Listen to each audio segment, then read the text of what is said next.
Hello. I turned my desk.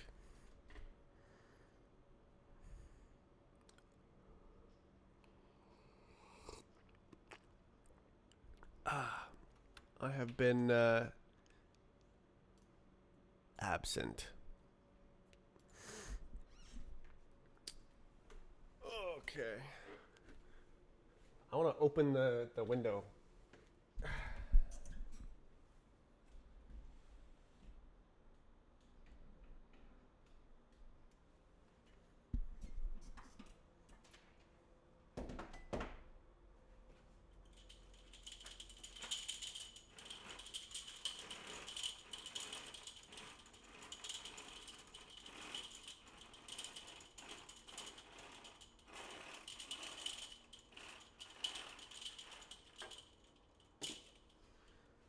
So, do I become a silhouette? Oh, you bet I do. Hey.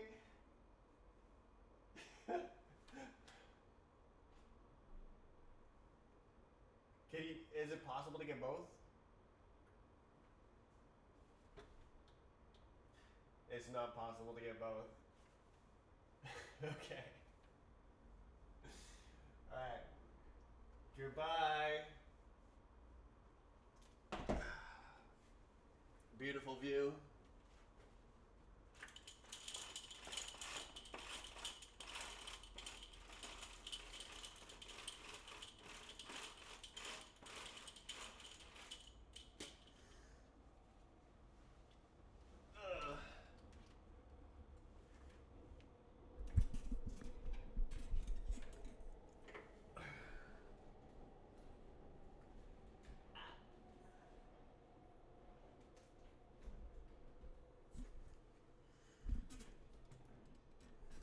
Okay.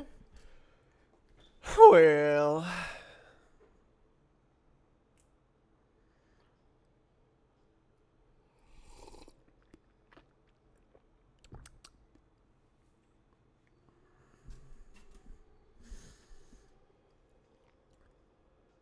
Okay. Well, I was looking at this guy's pull request here.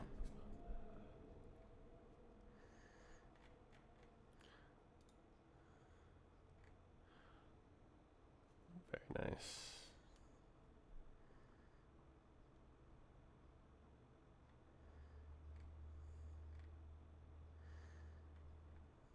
This is sign. No, it's not. Okay. Good, good, good. Um, methinks I'm gonna just start doing something because I have been not doing anything the past 3 days.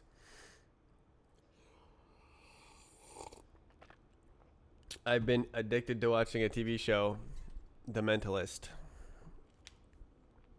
Making a game on Roblox now. Cool. Let's see. Where would it be? Yeah.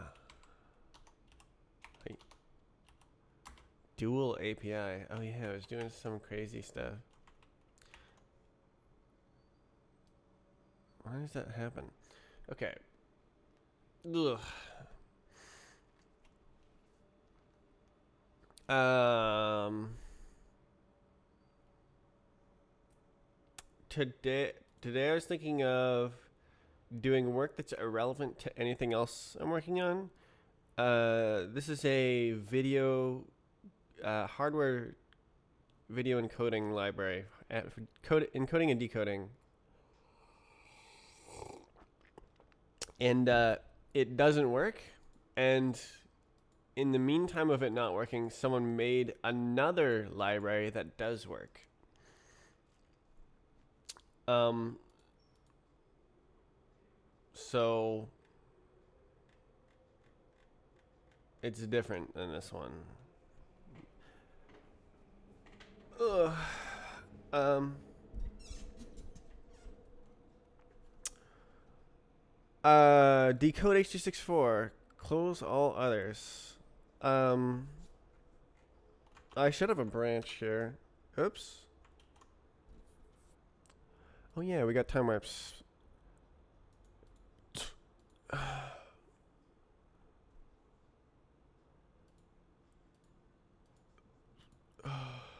uh,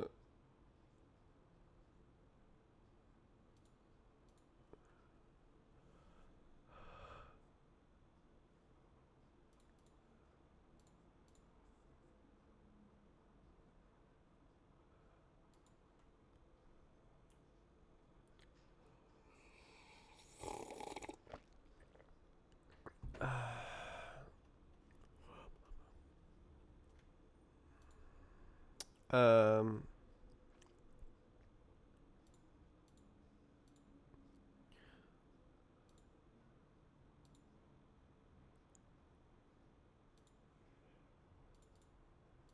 Vulcan video. It could work. Uh,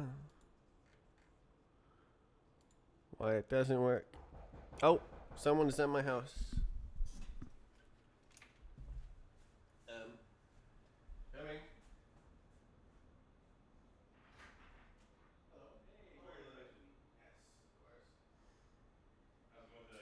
Good.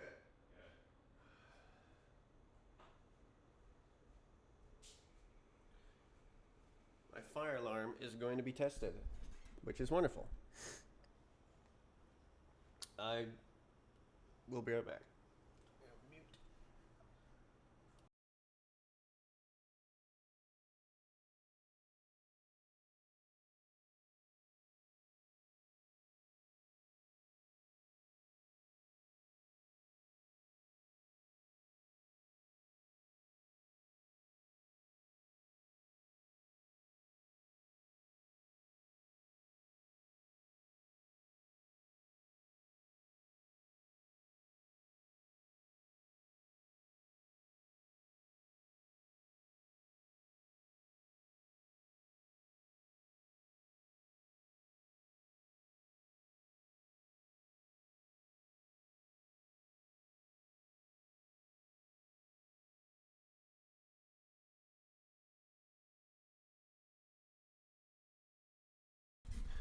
Well, the fire alarm works. That's good to hear.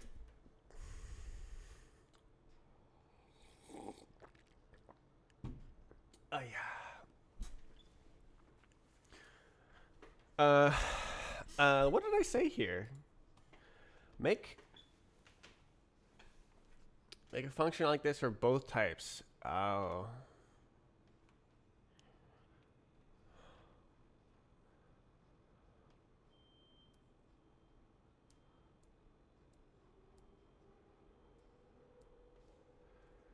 Yeah. Hmm.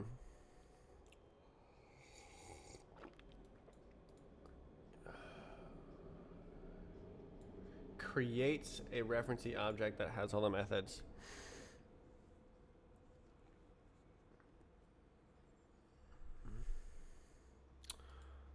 Ugh. Okay, so decode multi. What was I stuck on? Probably just everything. Right. I'm pretty sure pasted a bunch of code that doesn't do anything. Um. Oh. Oh, is this?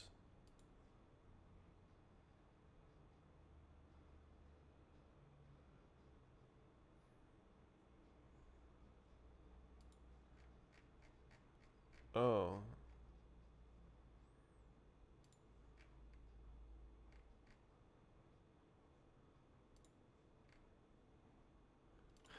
Uh.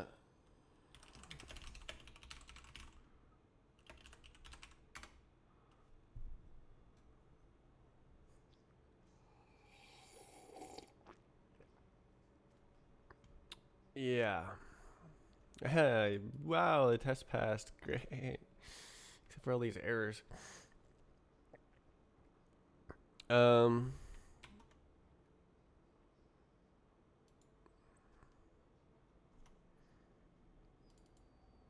index decode info for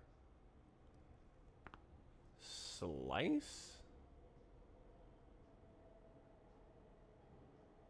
Hell am I doing? That's odd.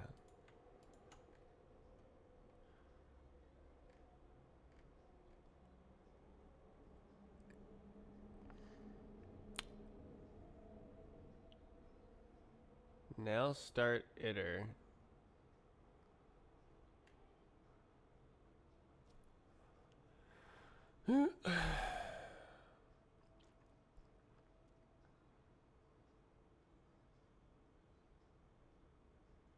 This is cool. And then now units. Yeah, makes sense.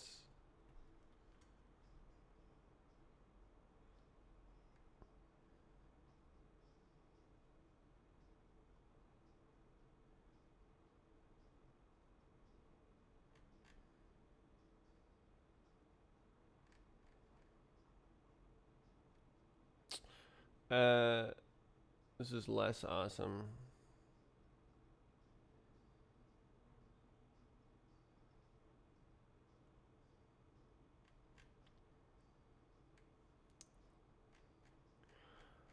I'm not so sure I want to work on this anymore.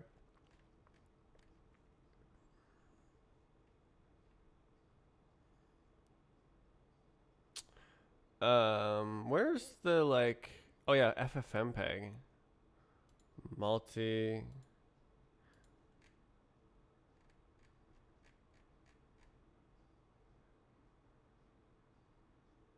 Prep.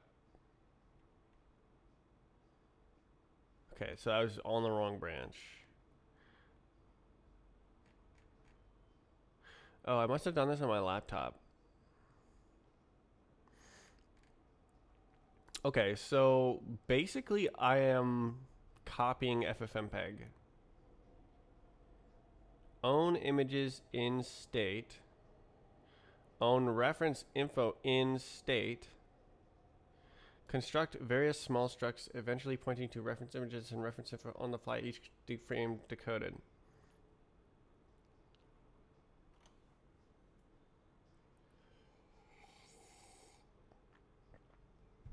Oh yeah, that's right. The license is weird for this.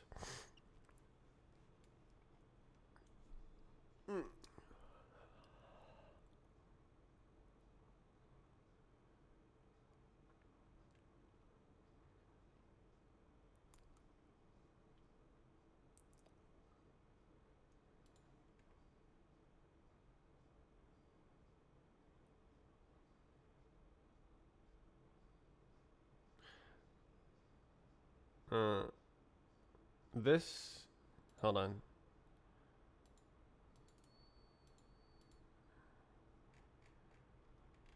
I believe this is push mut, right?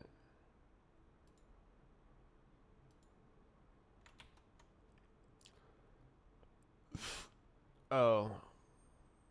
Well, yeah. Push. Vec new. Push. Yeah. This is push mut. Mut.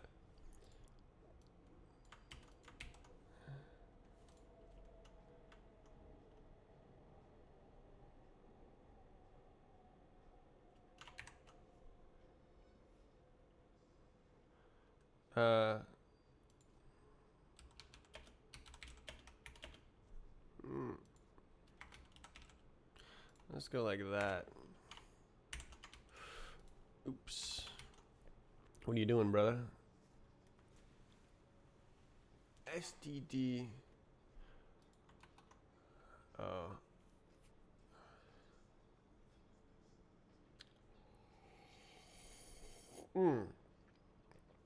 Right. Because this copies it, so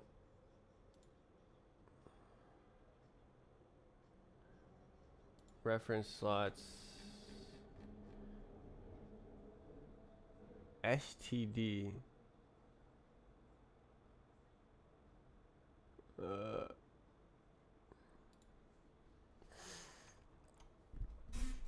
What?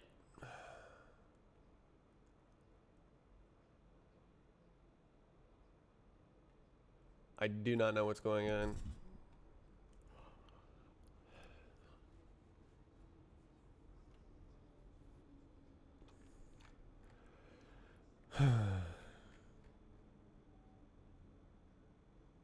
This is good. Push mutt. Love that.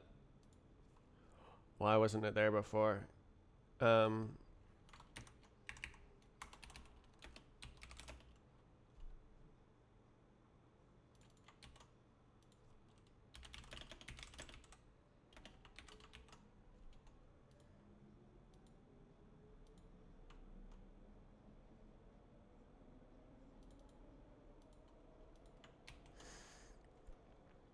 um, push mutt is neat.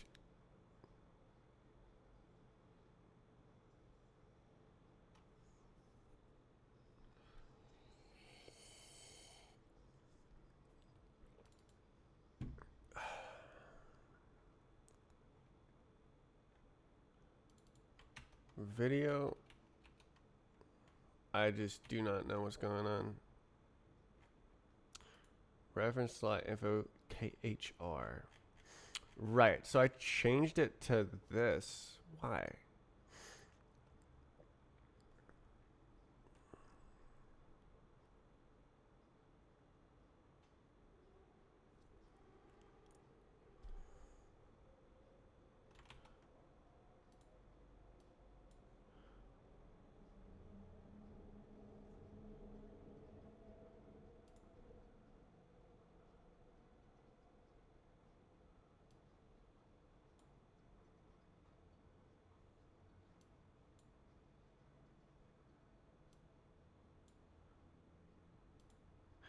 Video reference slot info.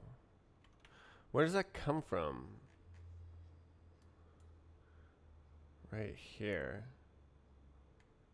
S.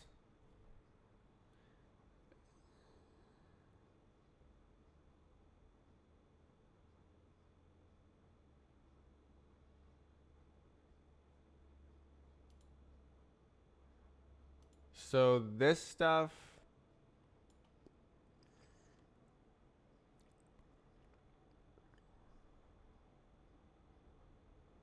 is like made every time on the fly. Why does Vulkan have these self-referent or these like pointer chains? Just like unmanaged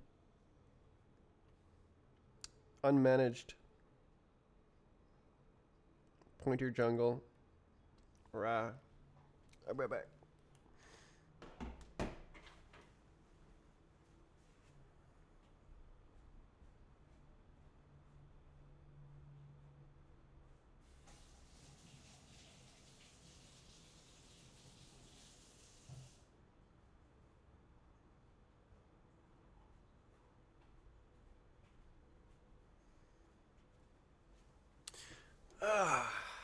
I was arguing with the author of this library about arcs.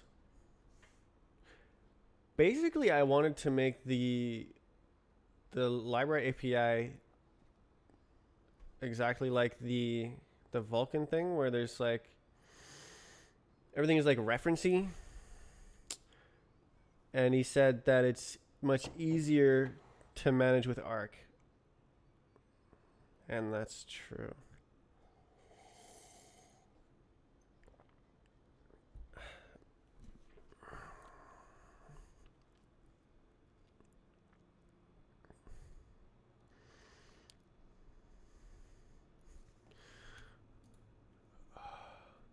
Self. Arg.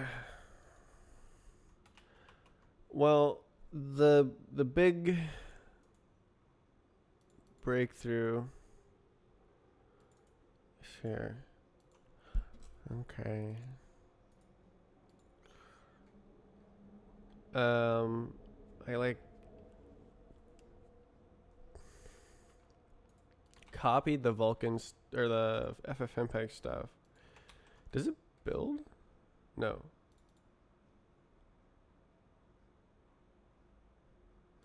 Um. Okay. Slot info. Deep. Beep. Beep. This guy. That's got to be that, right?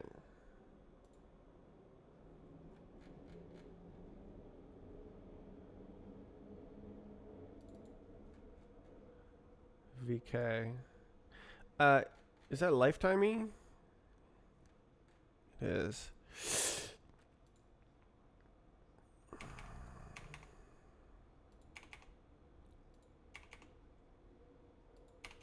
Well, isn't that interesting?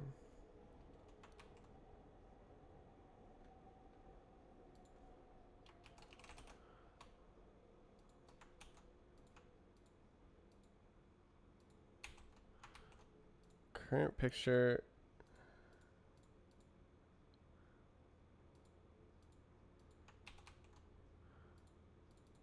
Size T. I believe that's a U size.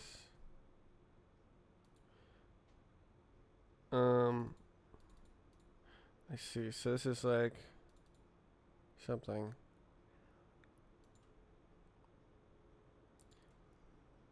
Fair. And then more of this.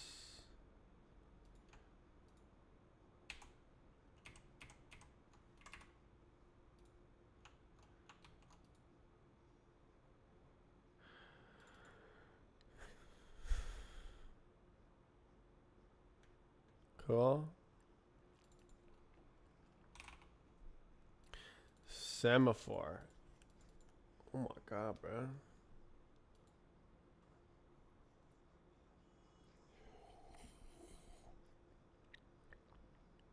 Um, image view, huh? Well, apparently we have that. View shared. I'm just not a fan of Arc. Just nasty stuff.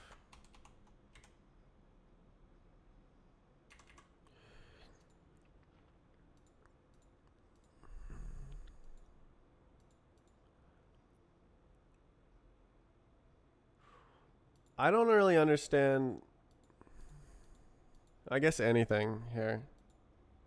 I thought I was just gonna like know what to do after I pasted it, but clearly not.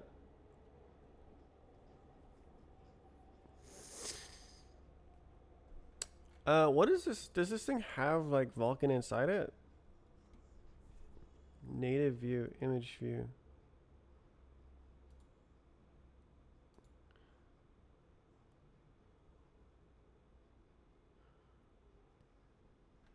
Hmm.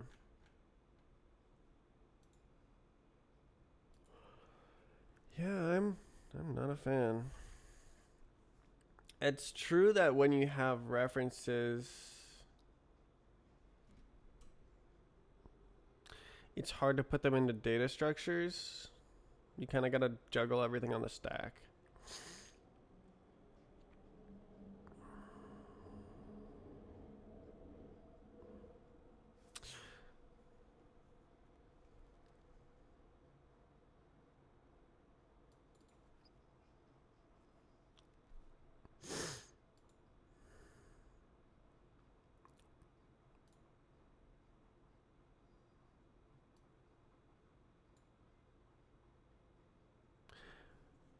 Out of place decoding. I assume that is talking about this if statement here, where DPP and output coincide is like the normal case, and then this is out of the else case is out of place decoding.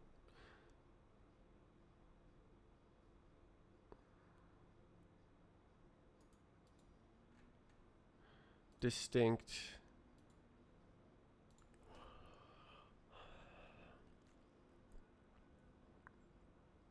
So if they can coincide, do coincide.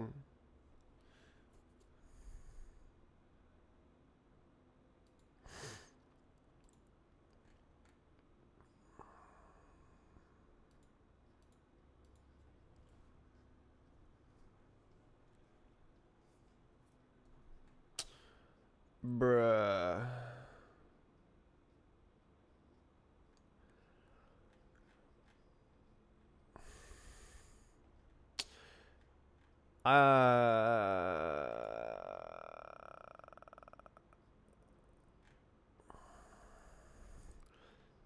I should probably just use this as like a rough guideline rather than like trying to paste it. Which is, I guess, what I intended to do.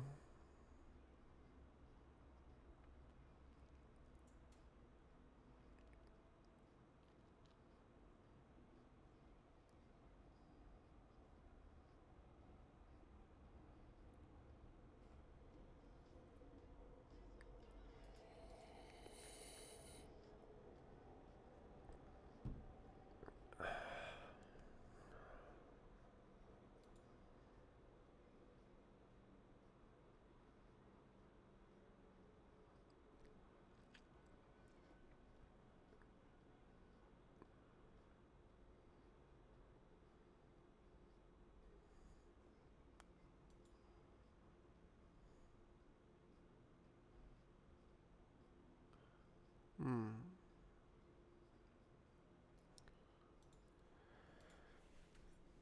It's very complicated.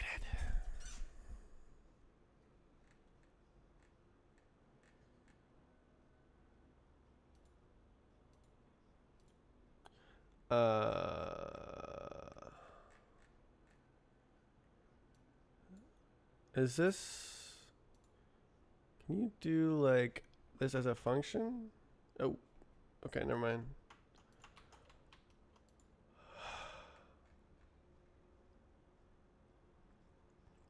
So I'm guessing I didn't do this because I wasn't actually planning to do it like that. Like, this is my plan here. Own images in state. How long ago was this? October 2025. 6, 7 months ago. I do not remember what I was gonna do.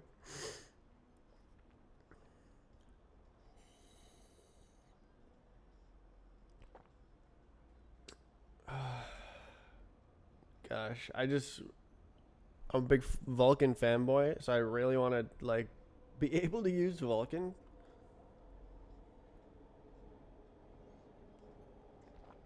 But it's so obtuse.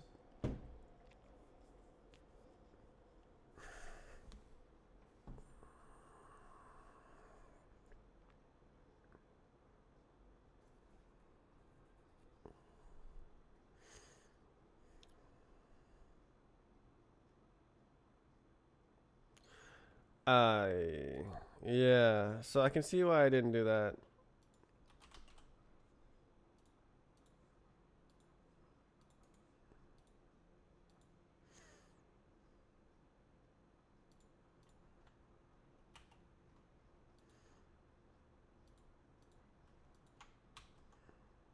Oh,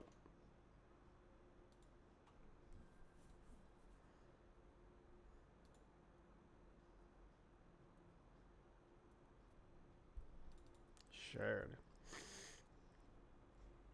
Oh,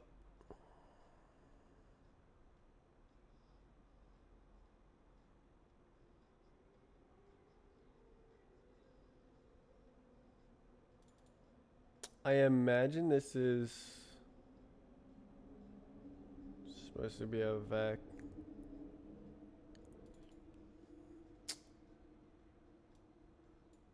So okay, so that's I think that's what I mean. Own reference info.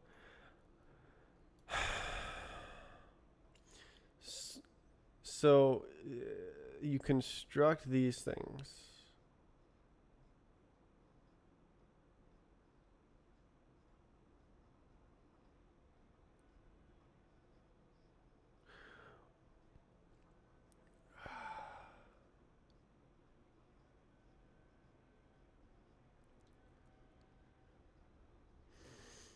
And then this is crafted on the fly. Picture resource choice.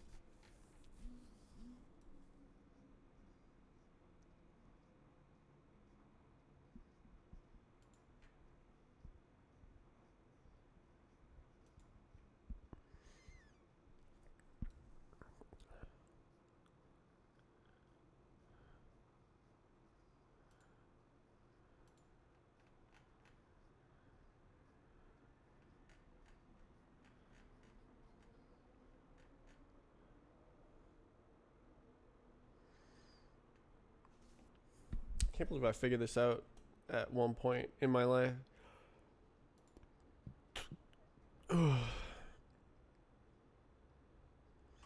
So then this is just the S.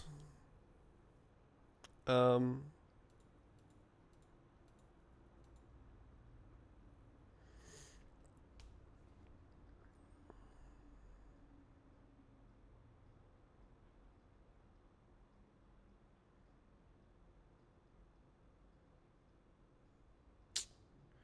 but it wants more, doesn't it?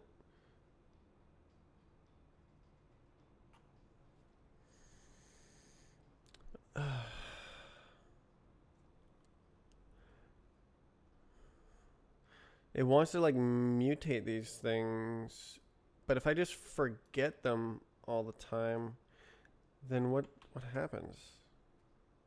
Construct various small structs, eventually pointing to reference images, reference on the fly, each frame decoded.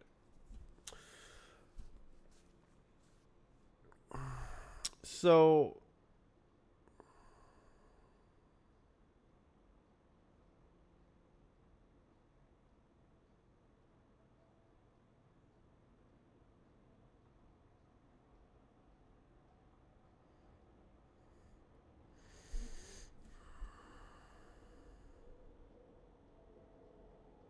do I still think that's a good idea? I mean, they're freaking tiny, aren't they? Like, suppose I could like, this is freaking. There's just one value in this. DPB slot info. Are they active? So there. I remember there being a very important distinction between which ones are active and inactive.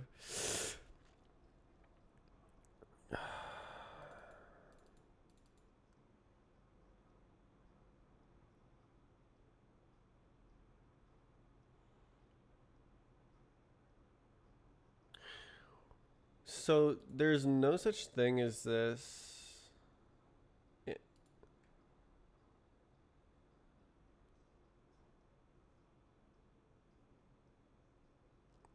Begin coding.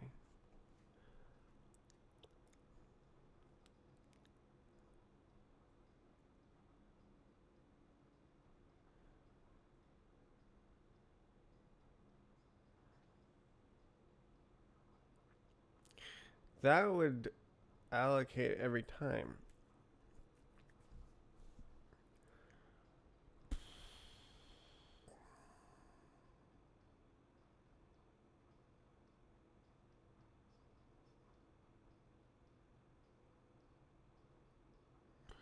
So, okay, I think this is actually unsafe.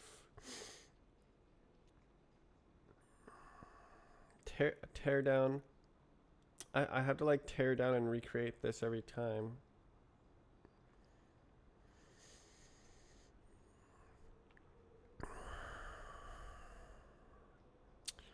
Or else it's unsafe because it's holding a immutable reference. Well, exclusive, no, shared reference to this slice. And then Vulkan mutates the underlying data.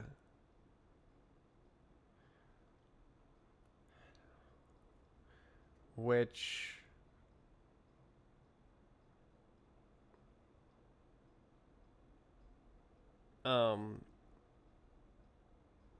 is the compiler invariants are not upheld in that case.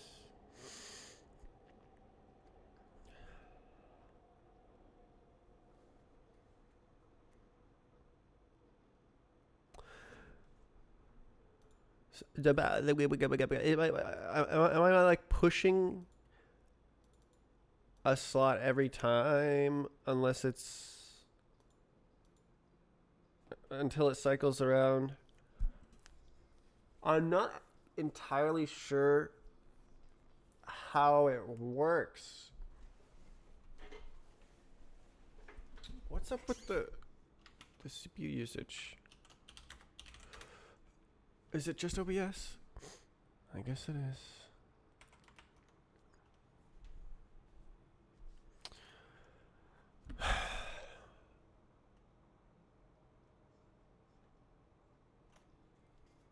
So I was gonna stuff these things and then just allocate every time. Seems like an odd choice.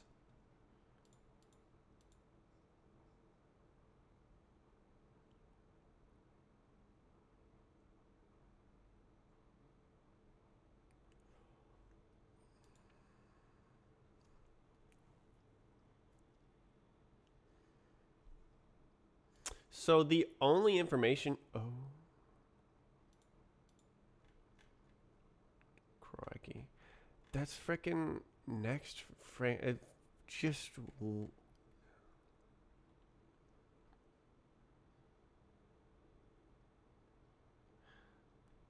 I feel like this should be trade.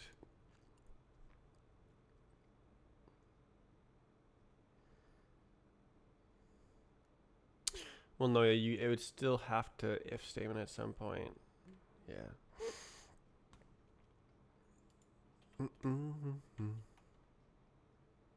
Change.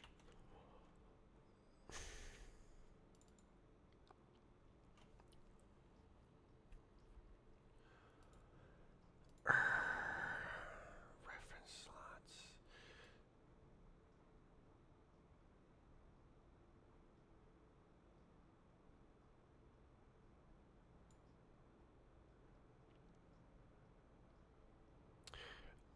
So in my mind, this list is extending by one each time, and the last one is always -1, and then when you call Vulkan, it mutates it.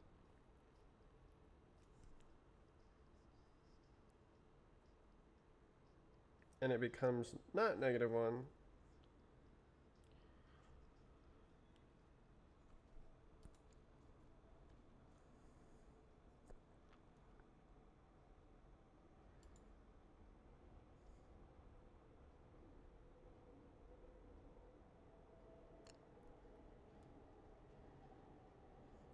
God, when are they gonna release the next Ash version? It's been like multiple years. Look at that.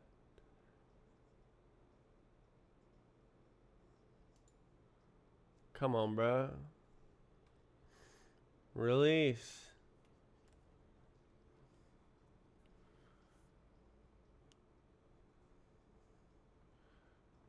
Strike.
What is FRU?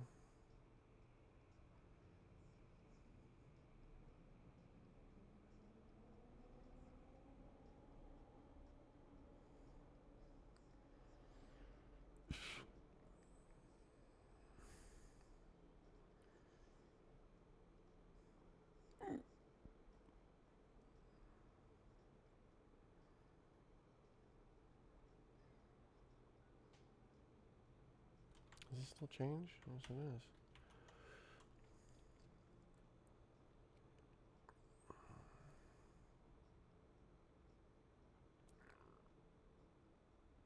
Hmm.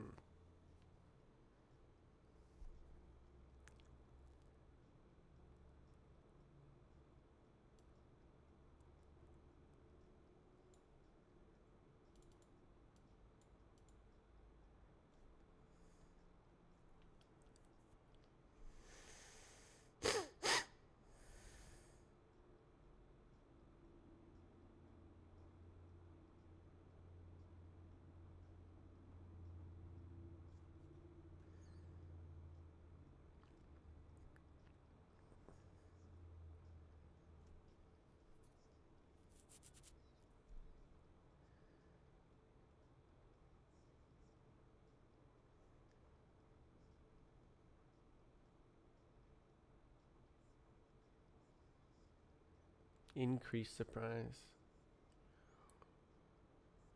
Wait after the next major release.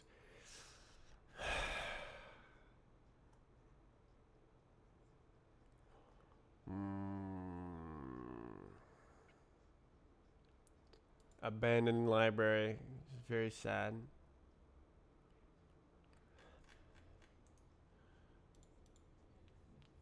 People who want to do things but aren't doing them for one reason or another.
All right, where is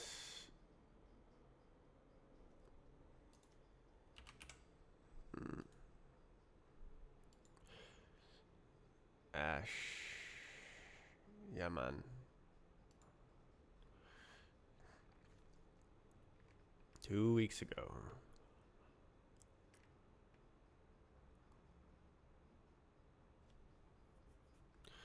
Vulkan bindings updated automatically. Holy moly.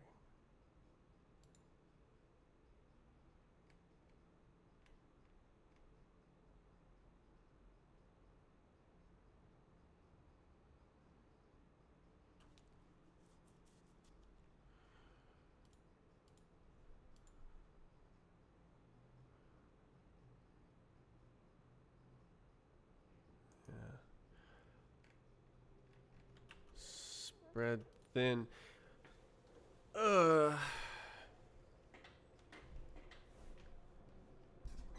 Tough spot.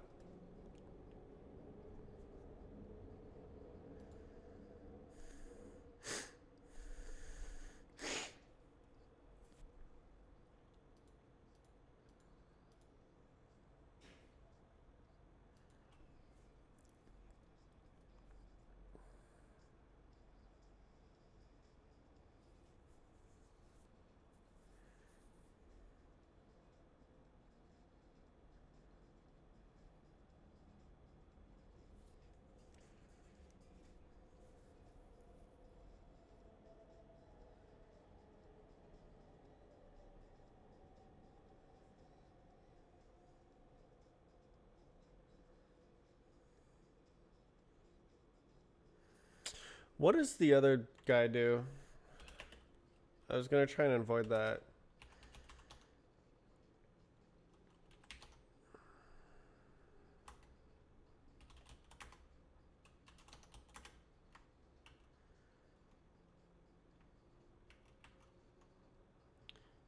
Oh.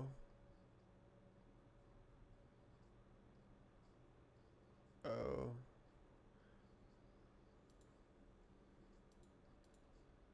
That's not helpful. I wanted two windows. How do I go between them? What are you doing?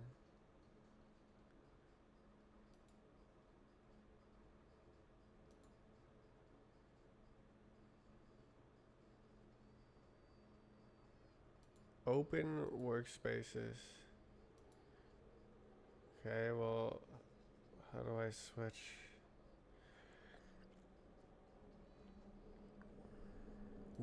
This is 2 clicks. What the heck? Control click. Okay. Okay, well, there you go. Okay. This branch is not gonna work out.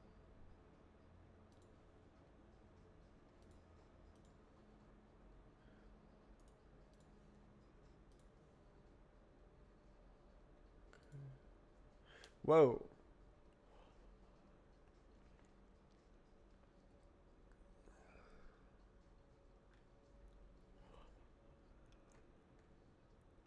Man, they are racing ahead.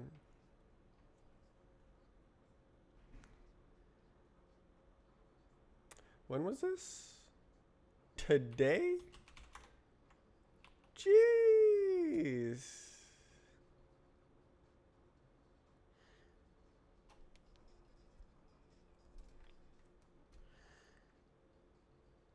MP4 reader, yeah.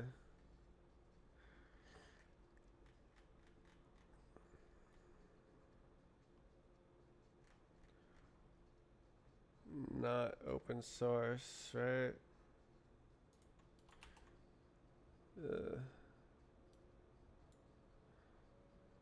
MP4 mod. Claude. License. Yeah, so this is just not useful to anyone.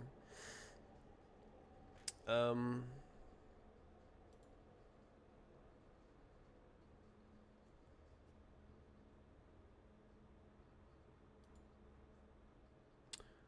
Uh.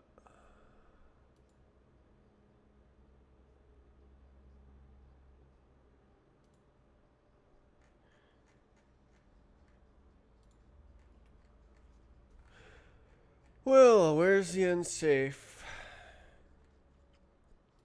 Do decode. Function name, huh? Well, you got neat lifetime tricks here. A, B.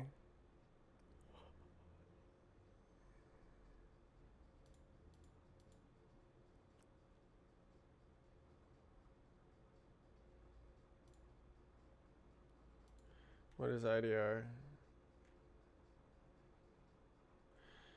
Buffer pool buffer.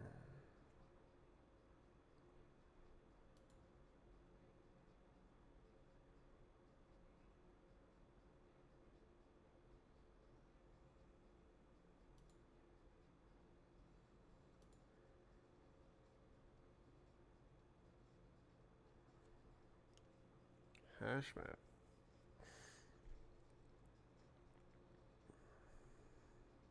With Firefox hash. These guys are definitely crazy. And you have to be to do this.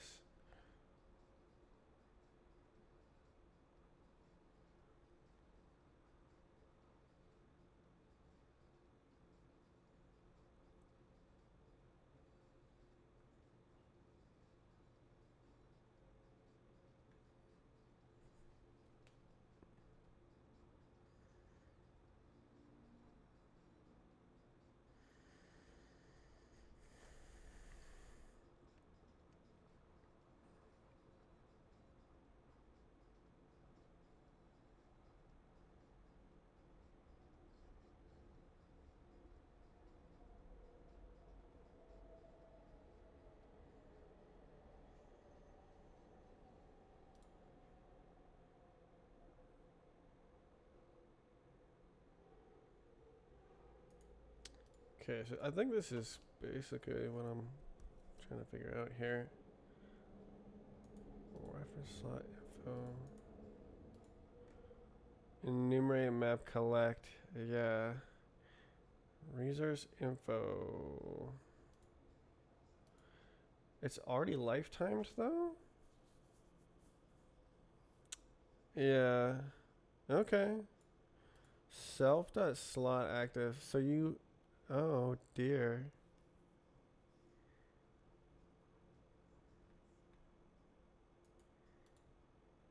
Yeah, yeah. U32.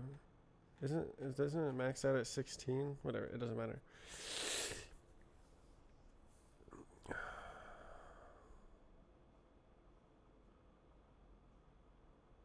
Bundle.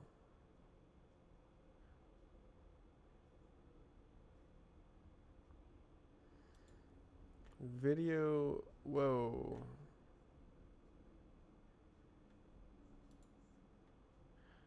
Uh.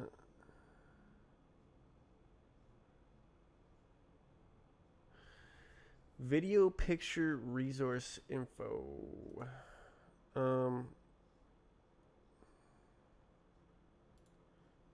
Really?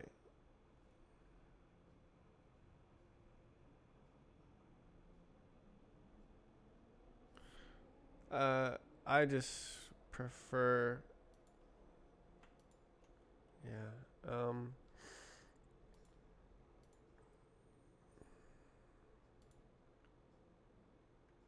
Video picture info. Where's this resource info stuff? I expect that these guys are like vulcaning really hard as well. So where's the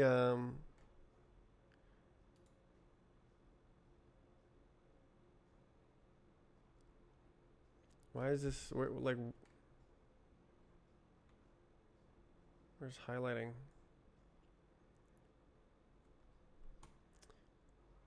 VK API dump. What?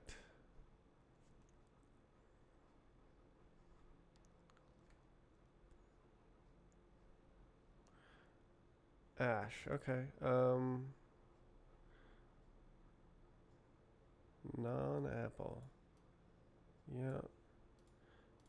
So okay. Well,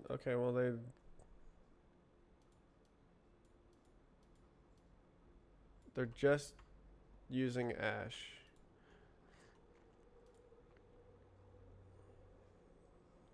Yes. Why wasn't it there?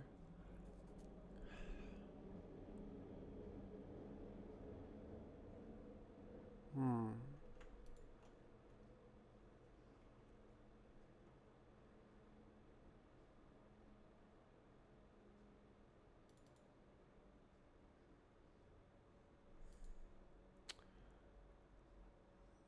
Huh.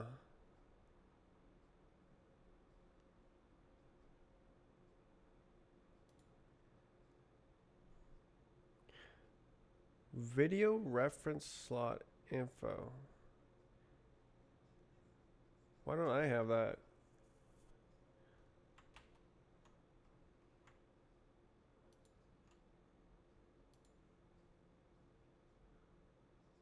Oh, there it is.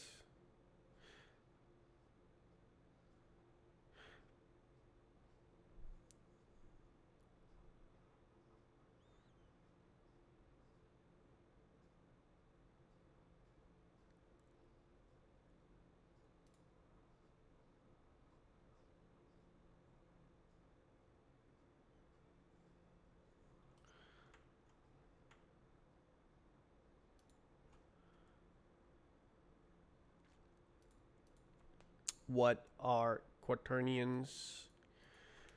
Quaternions are a four-dimensional object that can be used to represent orientations, rotations, when the magnitude is 1. It's an alternative to rotation matrices or axis angles. axis angles are equivalent. Rotation matrices are more expressive because you can have like skew matrices and like scale. Actually, well, you can have scale on a quaternion, but it's uniform scale. You can have per axis scale in a rotation matrix. Well, rotation matrix implies that it's orthonormal. So all of the axes are orthogonal and unit length, magnitude 1. So yeah, rotation matrix and a quaternion are equivalent.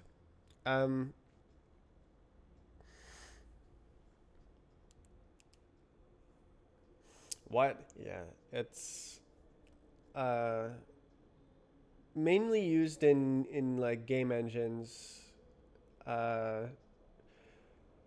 Quaternions are useful when you only want pure rotations, and like uh, it's good for serializing rotations because it's 4 numbers, whereas a matrix is 9 numbers. And you can even go further and put it into 3 numbers, which is an axis angle. Um, it's also faster because the number of multiplications to compose rotations is fewer than a matrix multiplication for quaternion multiplication.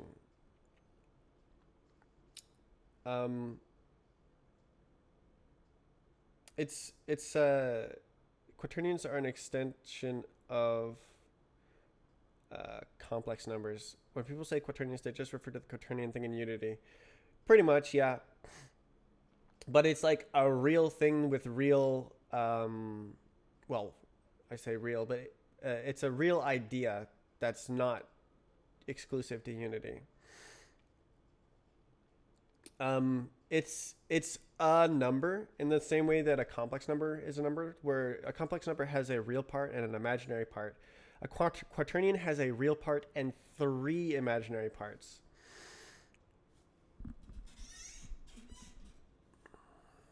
They're 3 orthogonal imaginary units. It's kind of like XYZ, 3 imaginary parts. Do you know what an axis angle is?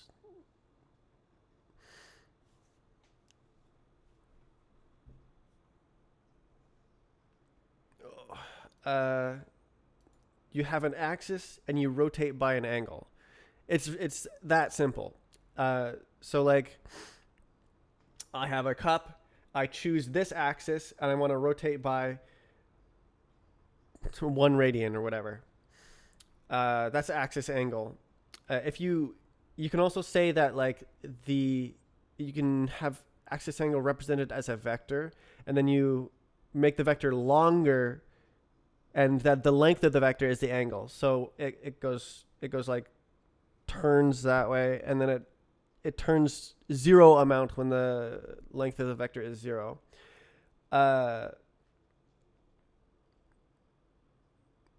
Complex number stuff, Euler's formula, that's helpful. Quaternions, okay, well then I guess I can use the actual thing. Quaternions are the exponential of an axis angle. So you know how if you do e to the I theta, it's like cosine theta plus I sine theta. Quaternions are like that, where the real part is cosine theta and the imaginary parts are a vector times sine theta. It's the rotation axis. So like if you have an axis angle and you do e to the power of the axis angle, that is the quaternion. It's like there's a half angle formula going on where the quaternion you have to divide by 2 because otherwise you get singularities in the rotations where like you can't represent a complete 180 turn in any direction, or you can't specify which direction a 180 turn is, because all directions end up as the same number. It becomes -1,0,0,0. So what you do if you divide by the angle by 2, then now your quaternions double cover the space of rotations. So for every possible rotation, there's 2 quaternions that represent that same rotation, but you no longer have a singularity at a 180 because now the like singularity is at 360, but that's like the same rotation. So now if you have a 180 degree rotation, you know which axis it rotated about to get there. So like you know that it was this way, instead of like all different axes have the same representation. So like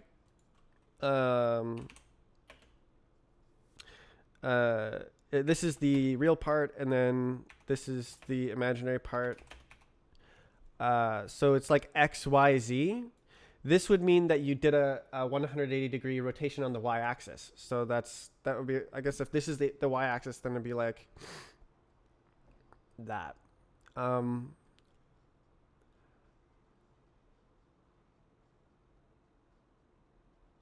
And that the if you negate all components, that is like the dual of the quaternion, and it represents the same rotation but in the opposite direction.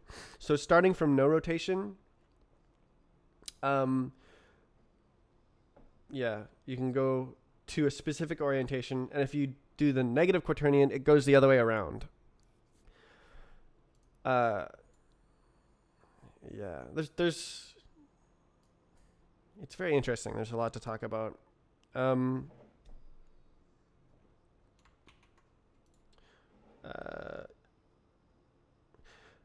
Yeah. So you can imagine quaternions as being like sine and cosine, where like you watch the components do this.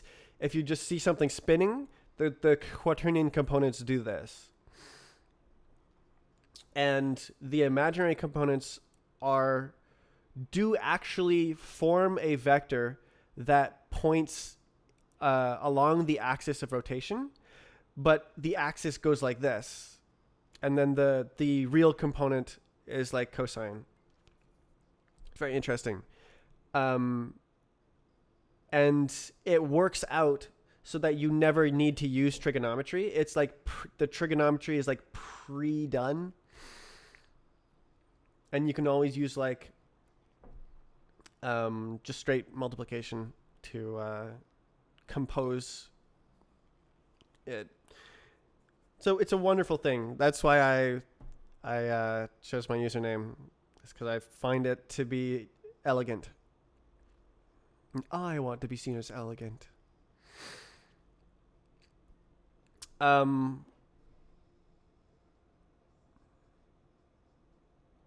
Yeah, I like quaternions.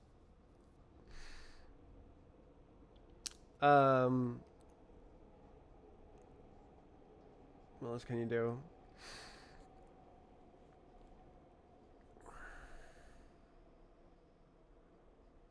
Yeah, some of the squares of the components add. If the sum of the squares of the components add to 1, then it's a valid quaternion that is convertible to and from a rotation matrix. But if the length is not 1, then it means something else. I think you can interpret it as a scaled rotation. So it's a rotation and a scale.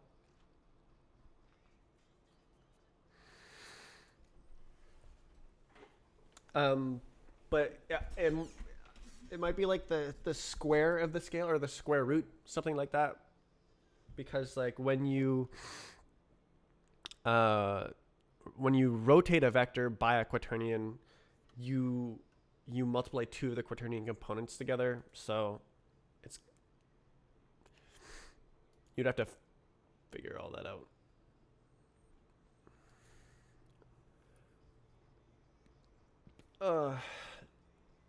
Quaternions are very useful in inverse kinematics. When you're doing like a elbow thing where like the hand has to grab onto this point, and that defines where the arm is if it has to hold on to something. If you're using quaternions for the representation of the like bone orientations, you can end up with some very simple formulas, but like you have to have a really nice brain to figure it out.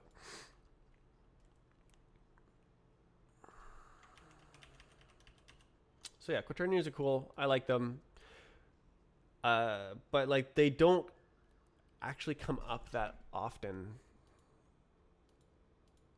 and they're pretty complicated. I'm doing hardware video encoding right now. Trying to figure out Vulkan video. This thing looks like a huge mess.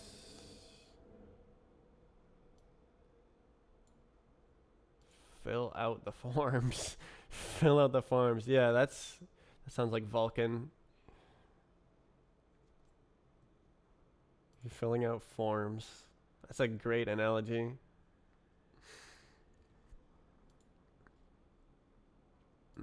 Slot index.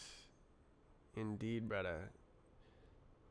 Video reference slot info KHR dot slot index. Mutt.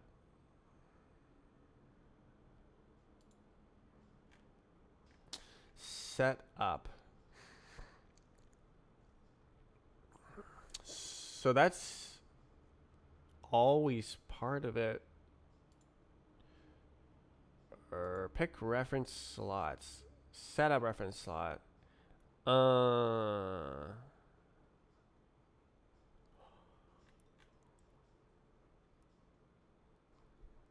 dear.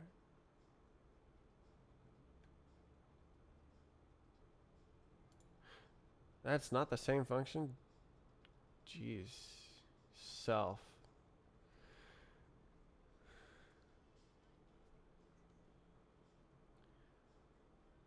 Where is this? Oh, my.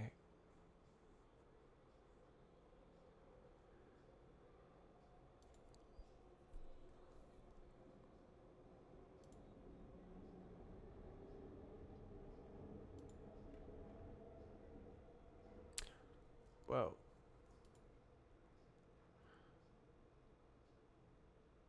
If does not equal what? So wait, this is deduplicating every frame? That's weird.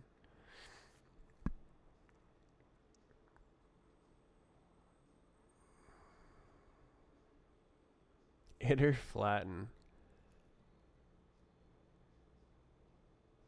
L0, L1. Is that like VecDeck? Where is this? Reference list L0. Oh, don't want a type definition. Decode information. Well, there's no documentation there.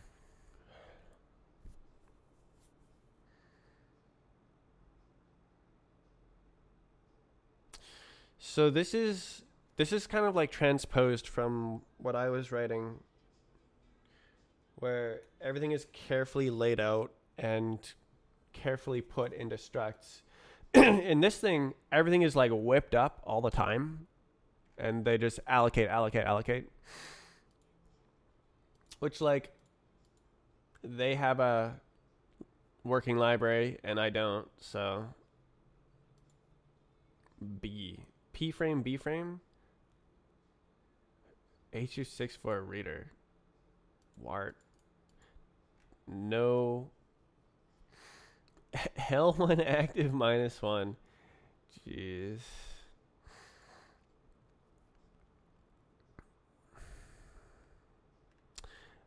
H.26. What?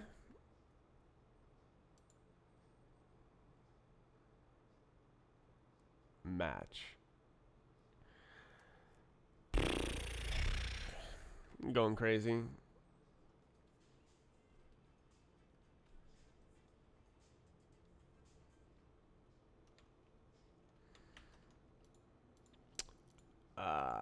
Yeah, making a video encode and decode library.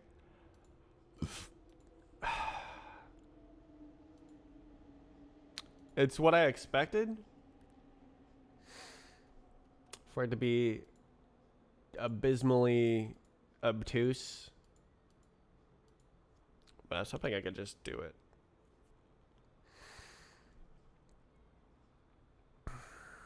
Non-existence reference requested.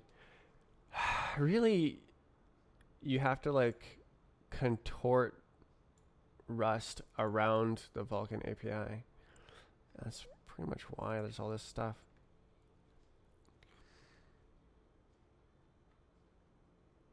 Wait. Oh, it's part of the same file. That's nice.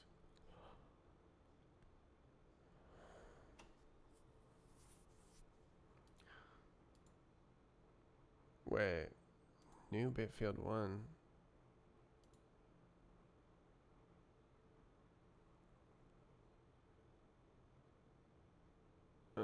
That's a Boolean? Right. Matches.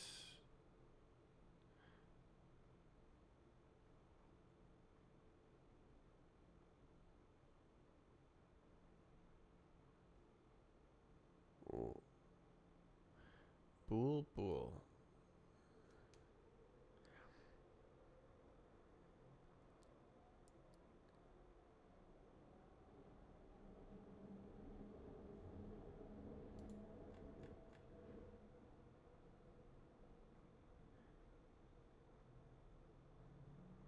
Huh. Great. More complications.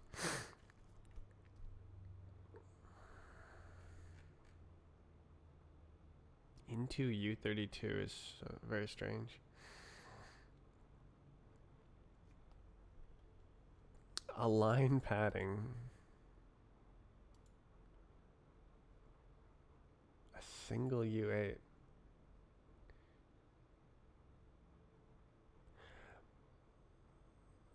Can you like default?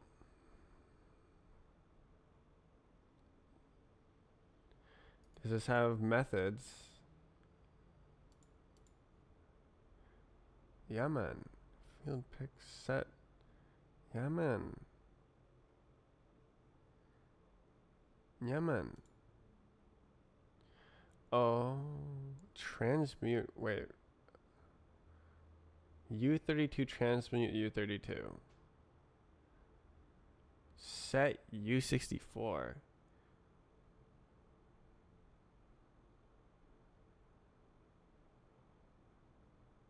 Storage. Bind gen bit field unit. Brother. Storage as ref U8 as mut. Really?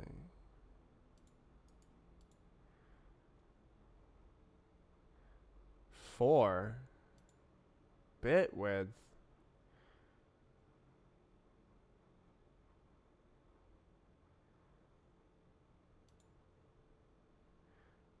Jeez. Okay, well I can see why they did this, because that is crazy.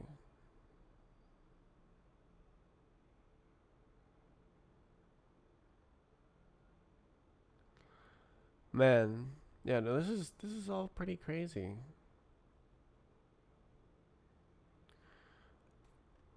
I have gleaned some information here, which is the whole IDR thing.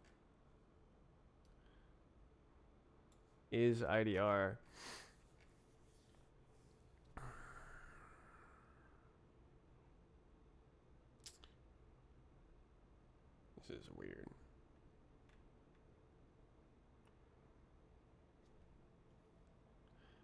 So it just like smashes this out.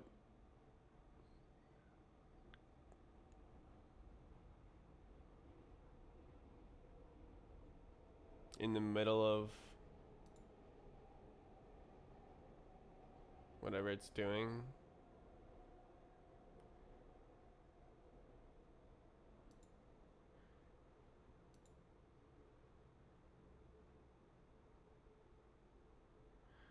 Oh, is this for WGPU?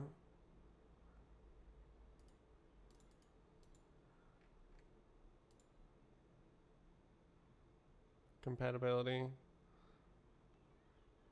I have no idea.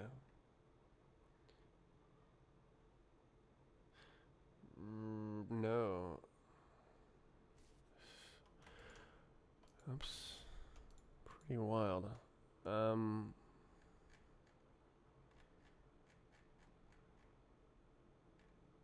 Native command buffer. Run.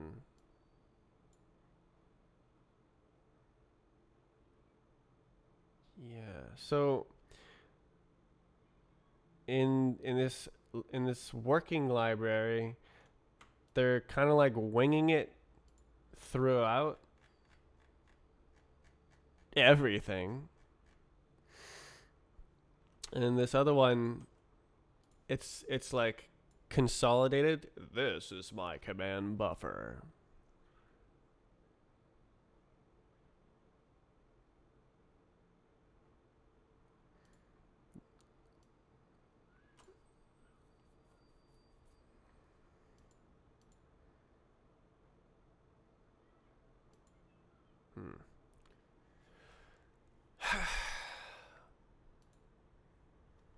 So like these different calls are like interlaced throughout. Command buffer, do this. Now do this. Now do this.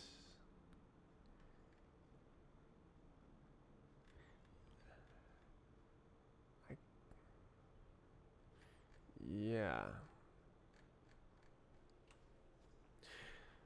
End. Yeah.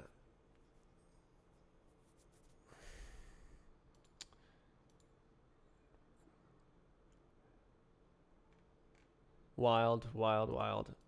God, there's so many little tiny little considerations in like video encoding hardware. And it's insanity to try to like understand everything ahead of time, which is what I've been trying to do.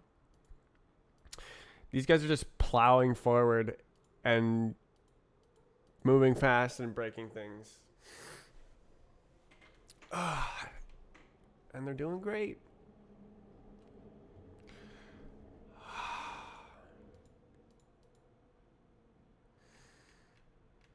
So IDR is during decode.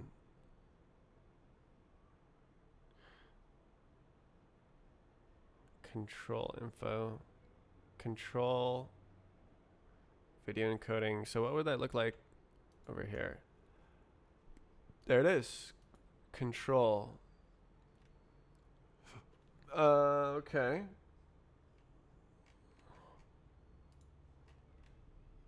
Uh-huh. Oh, whoa.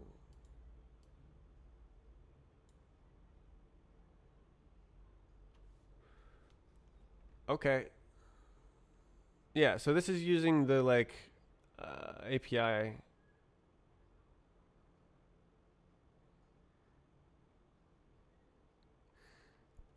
So this part is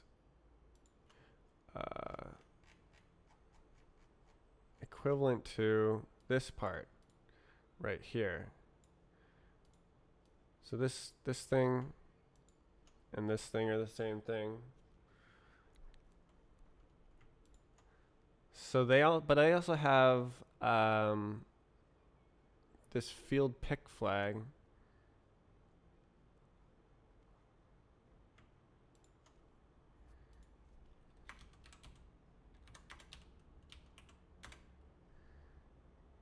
Oh,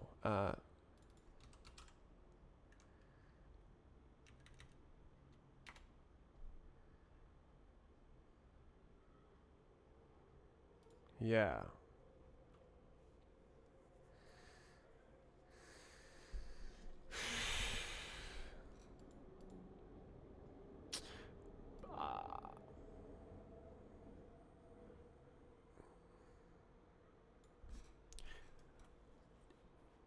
Just not being entirely sure what everything means at all times. It's hard. It's so hard. Decode info, slice offsets. Jeez.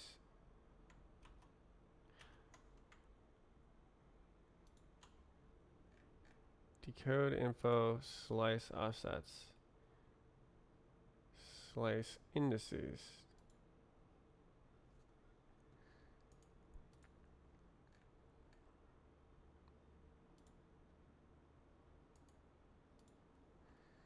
Mm-hmm.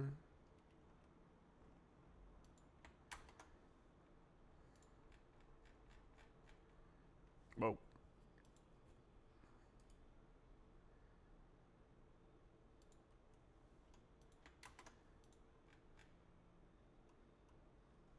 Put picture.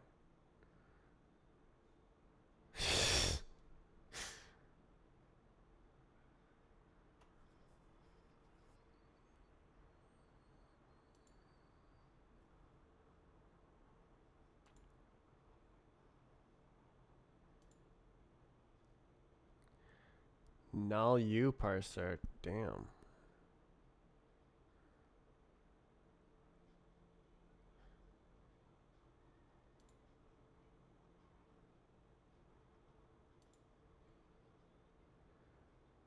This is like interlacing.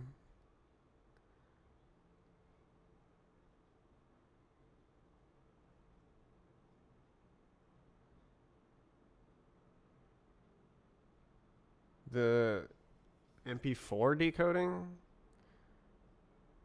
Well, no. Okay.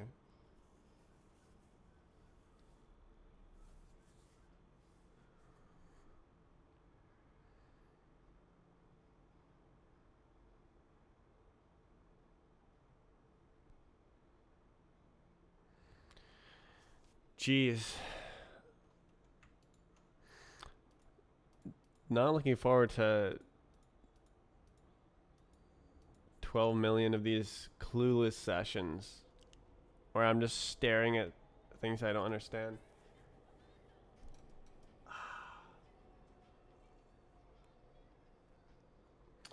Why hasn't someone else already done this? Why haven't they already put together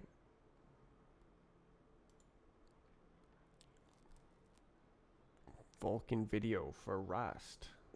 Come on. Someone get to it who's not me.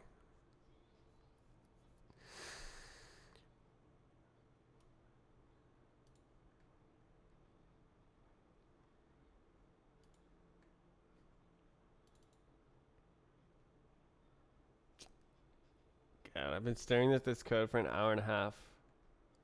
I don't understand it any better than I did at the beginning.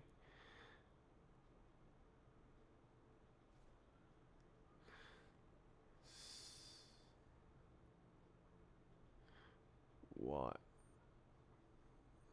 Oh.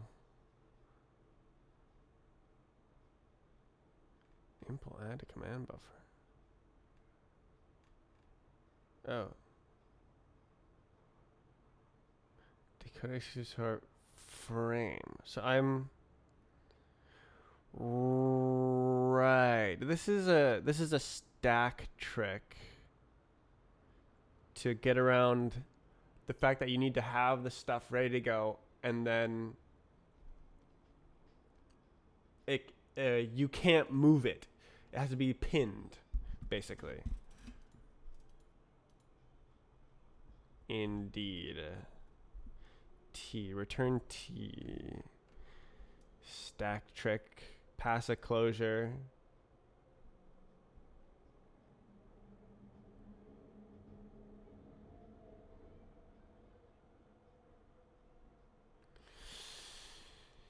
Next frame.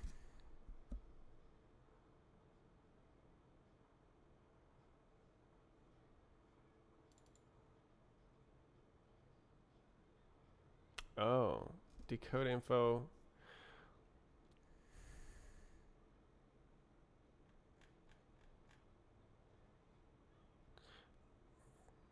Right. So decode info goes there because then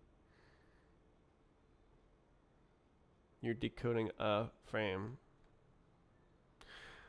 Okay, well, let's see what else I can do. This is like pretty mega wrong. Oh, well. Yeah, well, let's go here. What's this? Yeah, come here. Create branch. Doesn't matter. But, so I think lifetimes suck. Does not live long enough. Because this is made right here.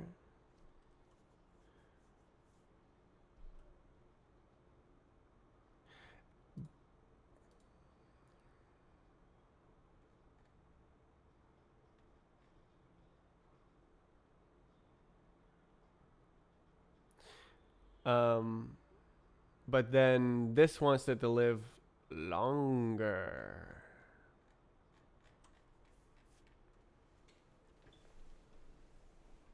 S. Yeah, so S lives right here. So, right. So I would need...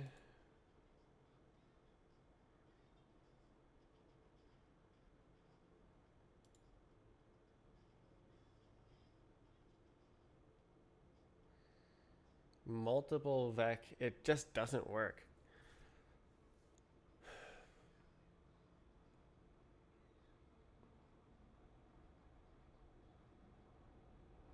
It's a Ouroboros self-referential structure.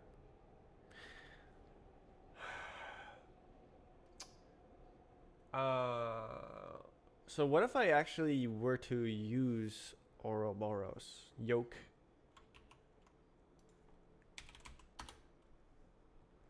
Oh, right. Not the entire world isn't Rust. I keep forgetting that. Cow static RC. Yeah, so the idea is that this refers to that. And you can move around the whole thing, even though you're holding a reference open, you can still move the entire thing. Moved around. It's a yoke and a cart. Yeah, dude. Cart holds the data. The yoke pushes the cart. Yoke is attached to the cart.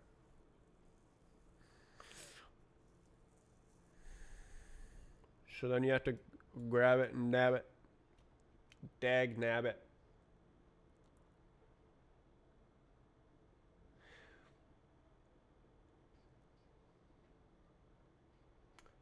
So let's see.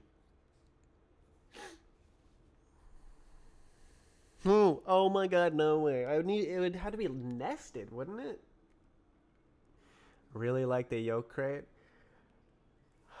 I when I was working on the Roblox DOM, this stuff, and I was trying to like rewrite it, zero copy.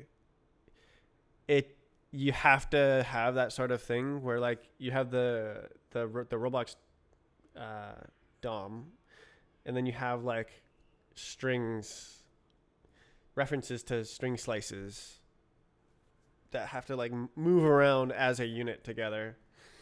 It just is too complicated. It just becomes not a useful library.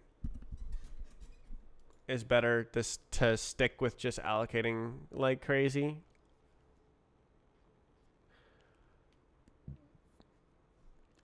But yeah, I looked at it a lot. I mean, what if I just try it? What if I just try making this stuff? Golly. So what would need to happen?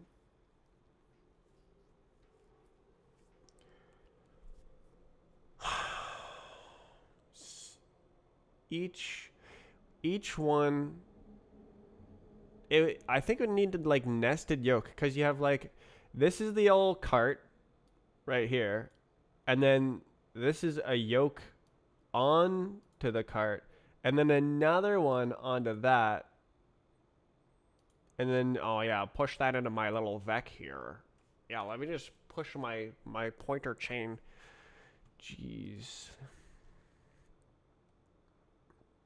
Degree 2 pointer chain.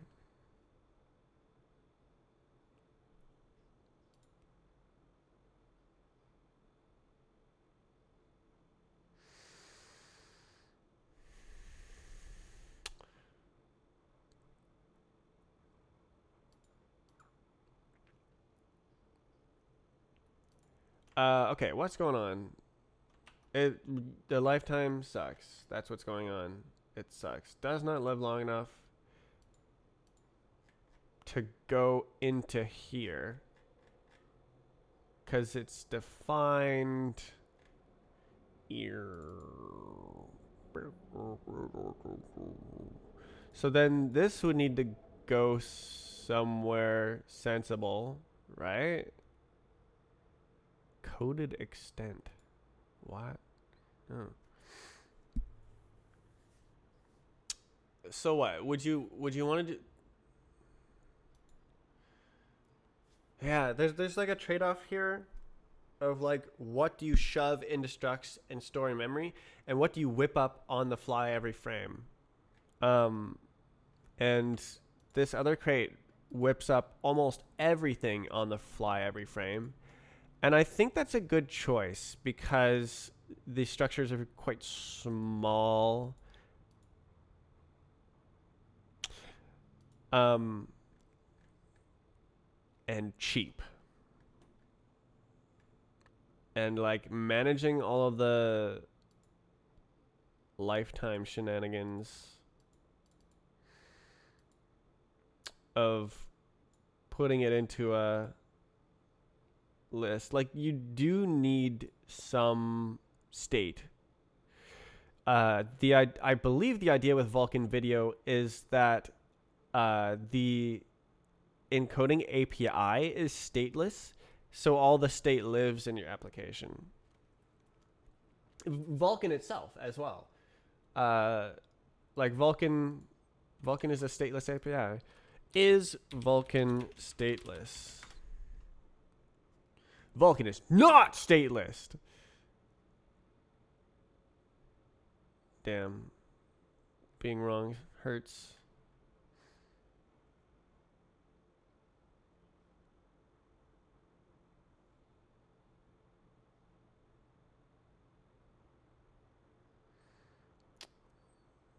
Modern stateless graphics API on top of Vulkan.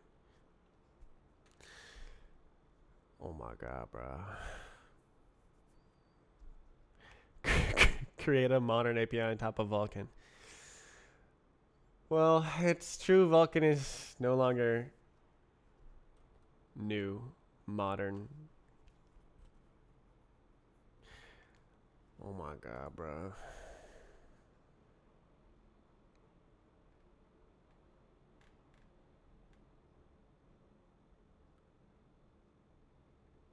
Delete it.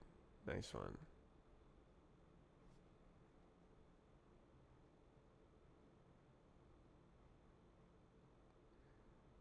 Windows Store. You're not able to use Vulkan for the Windows Store? Who cares about the Windows Store?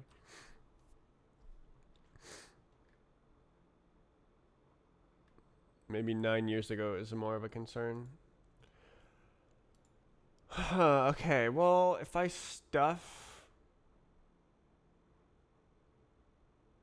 all of this into a yoke, what happens? Jeez. Is it how layered is it? Cause there's problems because like it's a tree. Yoke tree. Let's go. So this is currently transient.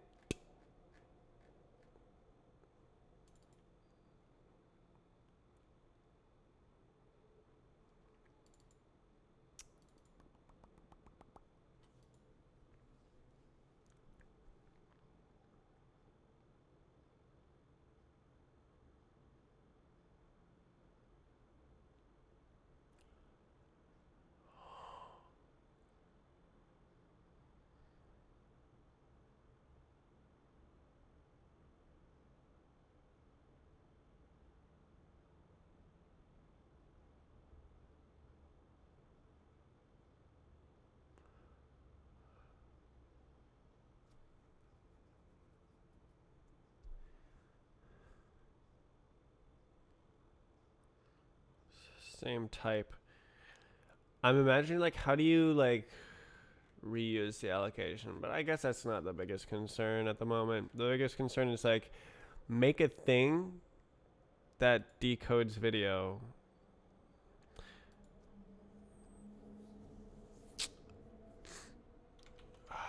So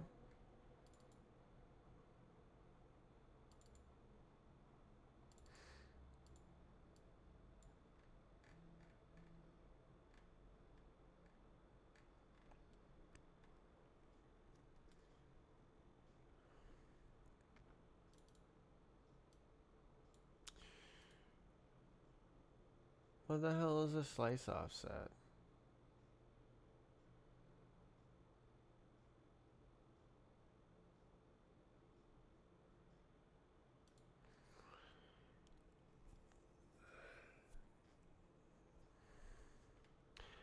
I say so, and then I expect to do something, but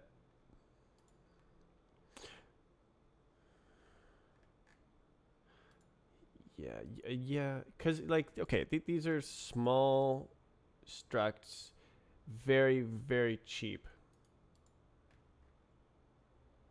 24 bytes.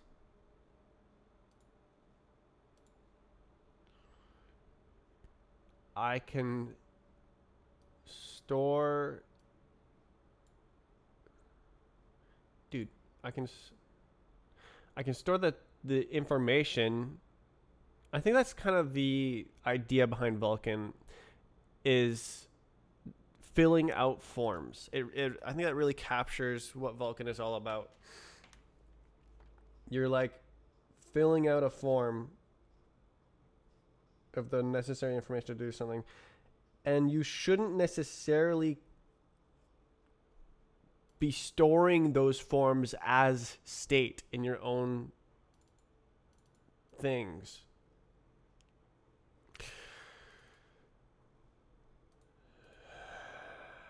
Would be nice, but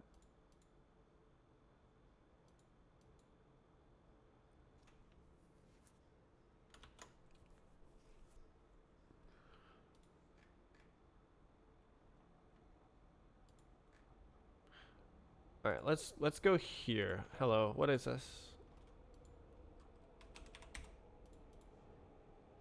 Oh dear. Okay, let's go here.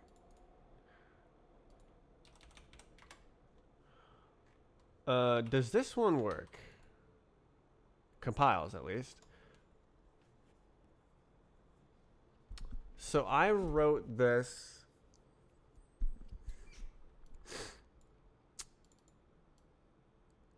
because the code was only intended to draw a single or to decode a single video frame. But when you're decoding video, there is often multiple video frames. Can you believe that?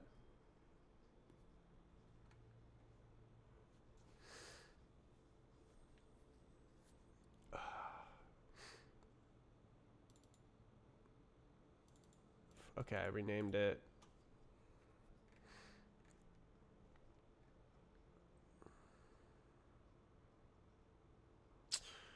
Indeed. So, multi.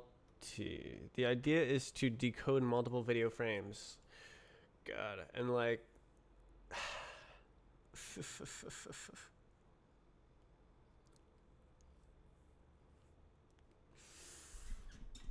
um. Let's do this. Copy equals. What's that?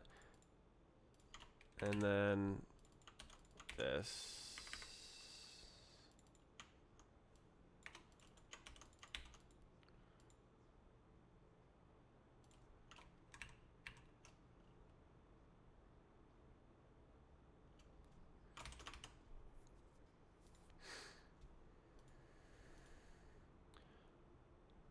What's this? Yeah.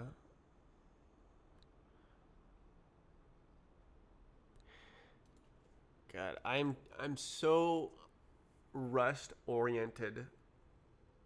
Why are they using integers in the API when they could be using enums, optional values, algebraic data types, structs and enums together at last?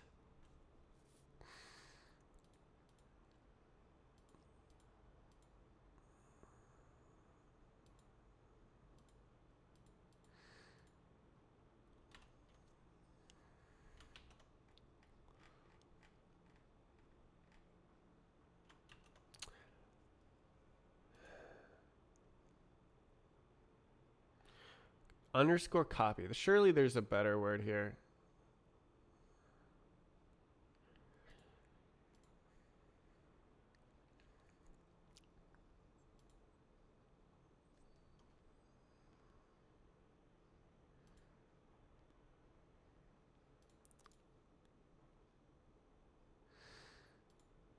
So what there's more than one, right? You're kind of like pushing them.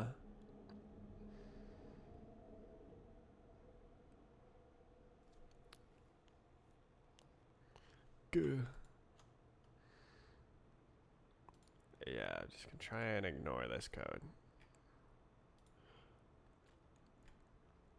STD picture info. So decode target picture. Raw.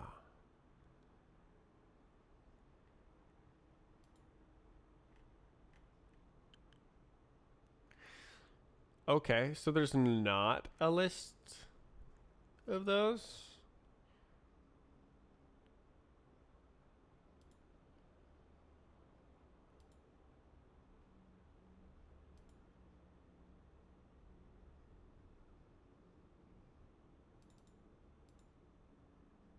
Reference slots. Reference slots. Prepare reference list slot info. Just vec collect. Oh, it's a bit more complicated. Try to ignore it.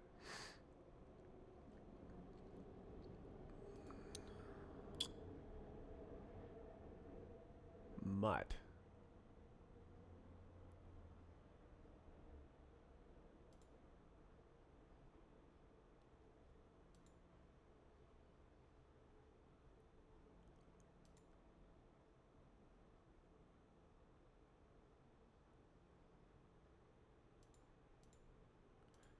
Slots.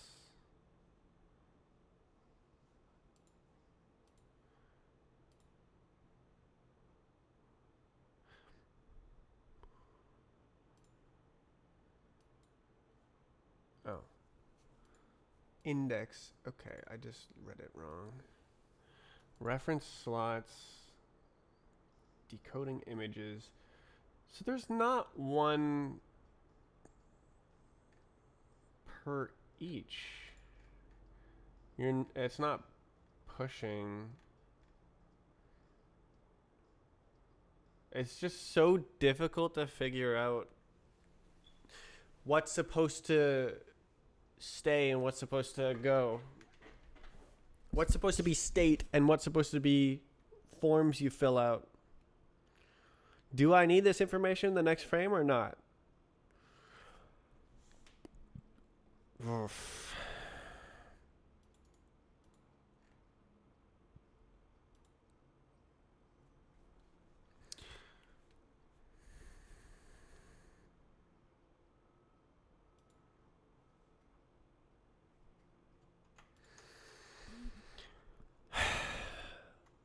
Did the code used to be like this? I have a feeling. Tweaks.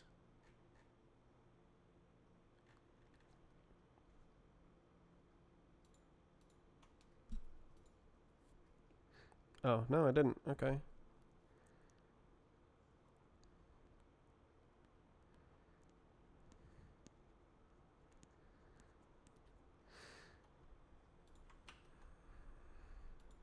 I think I wrote it like this at one point.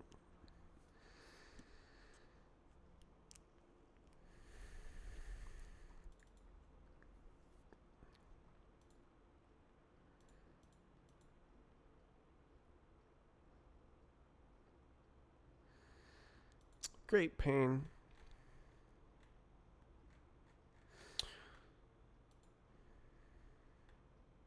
Do we need a list of images? It's so difficult to know. So, okay, well, I guess all of the ones where we're like accepting a slice probably is where it happens. That's when we're supposed to have multiple.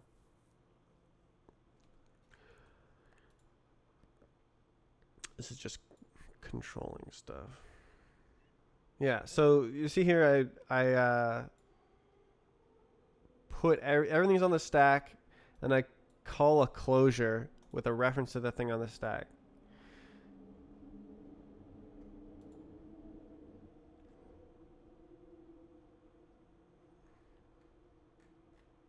Stack stuff. Stack, stack, stack.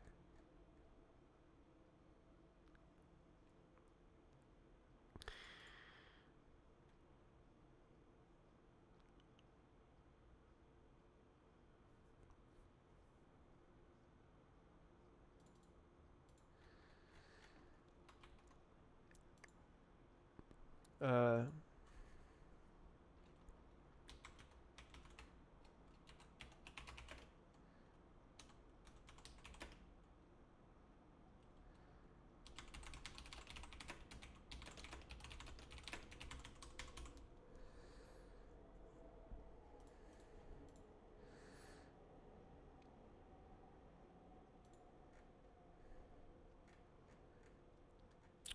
yeah, so prep for decoding multiple frames. That's kind of what I want to do here.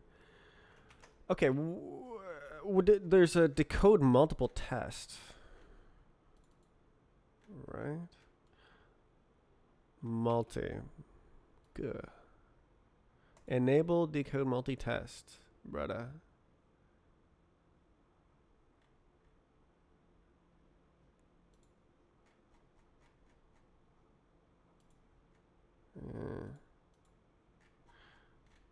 Uncomment. Tests decode. Decode multiple for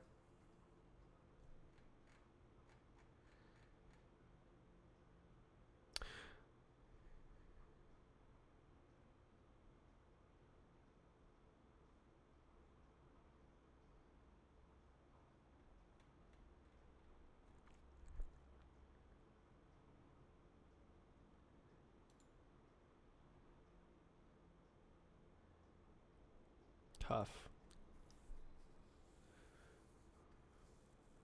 Upload nulls individually.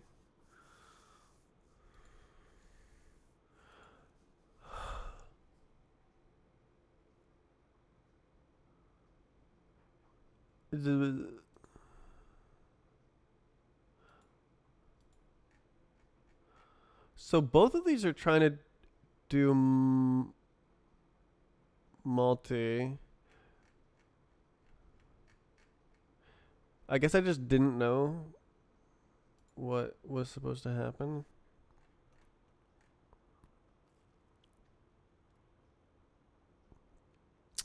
So I remember I was running into problems with memory alignment, and it was very confusing because why would that happen?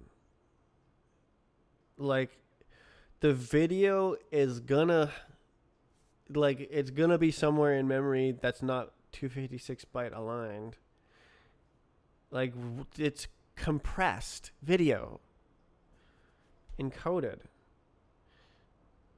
Why should I have to, like, pad each frame separately? Shouldn't there be some sort of, like, offset thing? Like, I can see the entire buffer being 256 byte aligned, but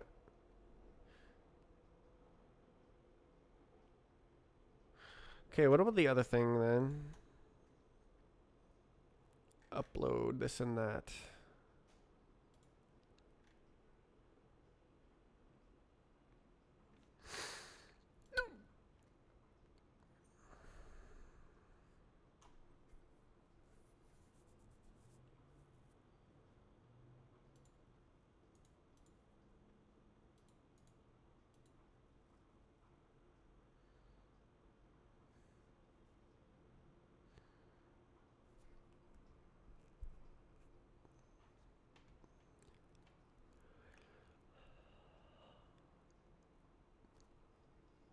Oh.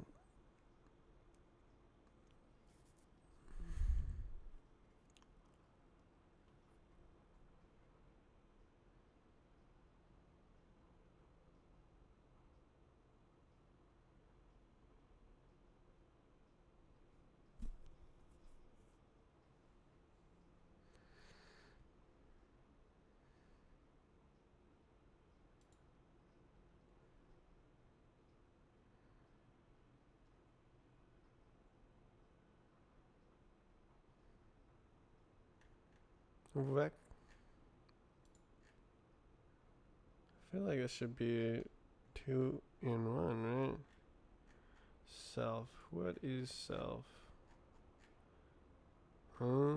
Pub crate. Decoded pictures buffer. Coding image bundle. Vec. Video picture. Resource info.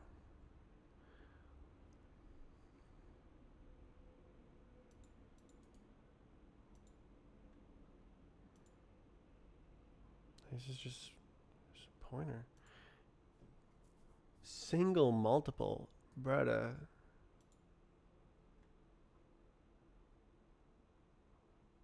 Brother. Really?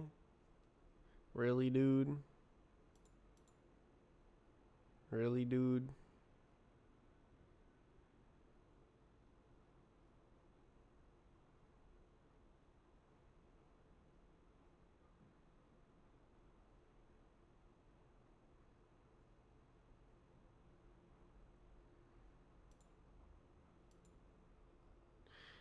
Throws it away.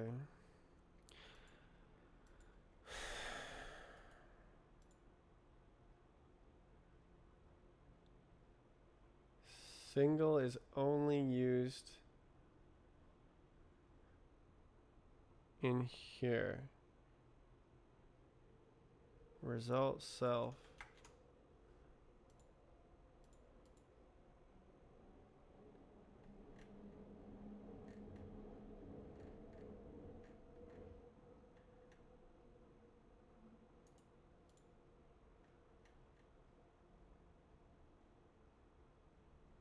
Multiple is also only used. What?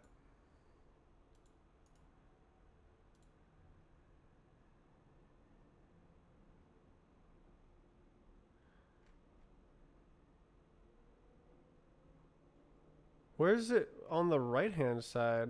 When does it create it?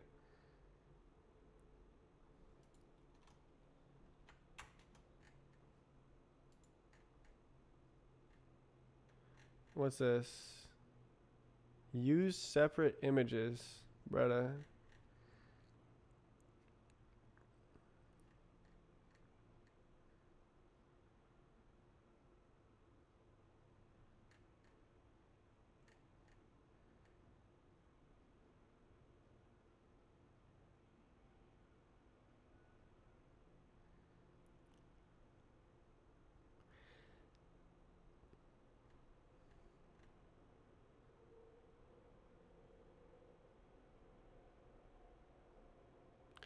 Is this once again the DPB and output coincide type situation? New. Here and there, huh?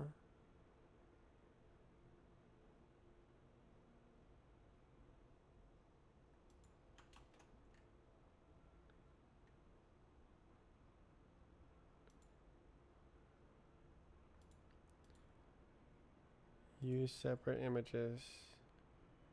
Too many arguments. But what's up with this? Is this a test? What the heck?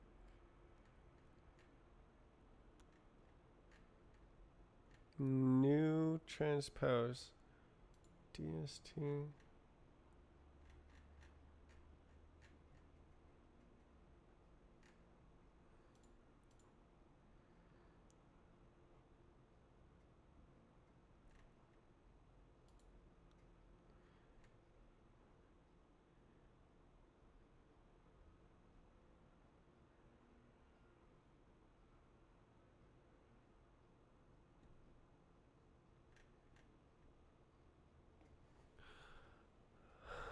Where's the thing?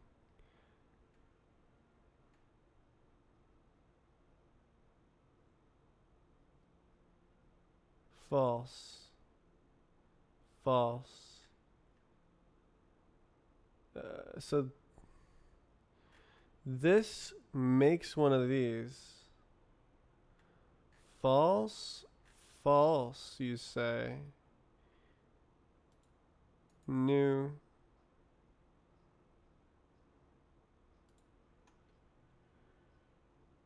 Here and here. Session redresses.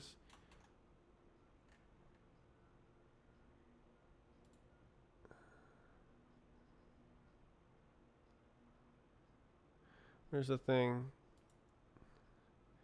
Image. Use separate images. There it is.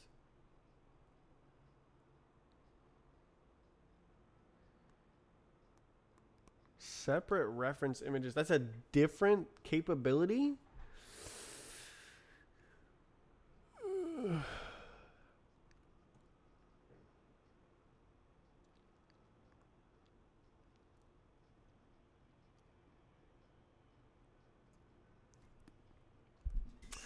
Oh, great. Another consideration implementing the decoder library. Hardware consider. It's a hardware consider. I assume it's a hardware consideration.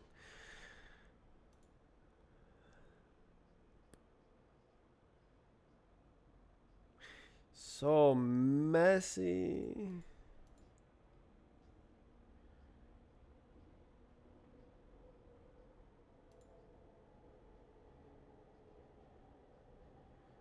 So it eagerly uses separate reference images.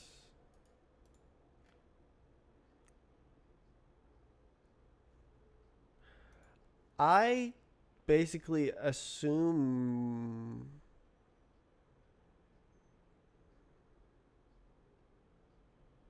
it can. Actually, we only decode one frame, so it doesn't matter.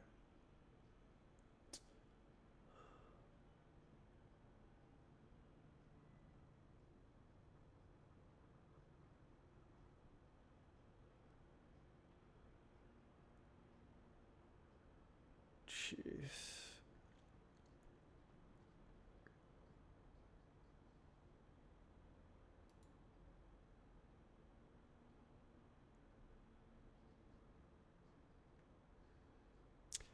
It's crazy that this was usable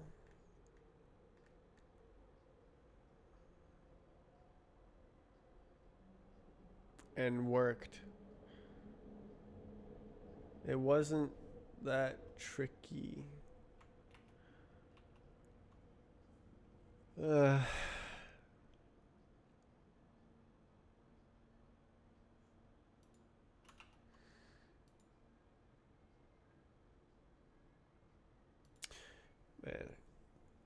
okay, now I'm overgeneralizing again. I'm 2 layers deep. I'm going like, man, everything I do is hard and takes multiple days to get started. Because I've done literally nothing for 2 hours.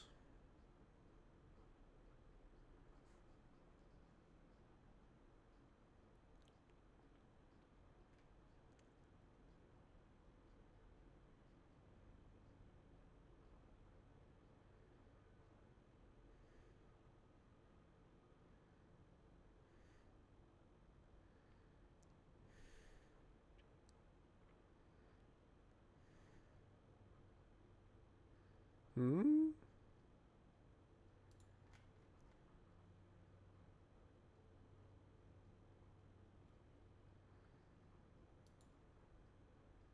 Oh, trait. Oh, puggers. Where's the HEVC?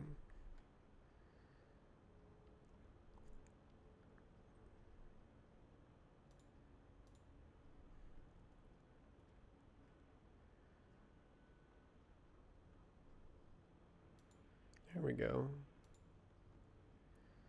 Yeah, there you go.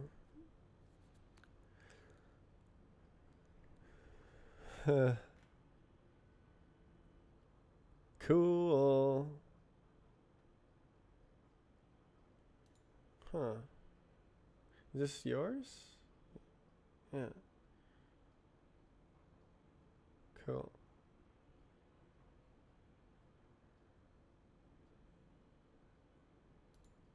Love it. Yeah. Trait. This trait. That is a trait.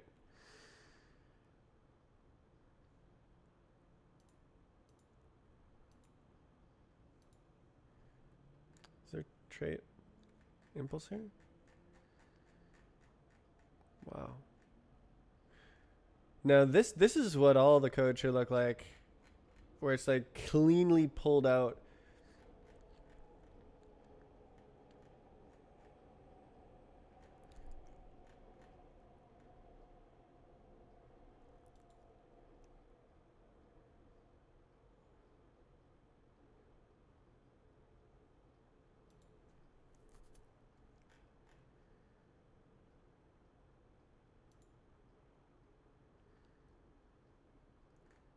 Yeah, this is quite nice.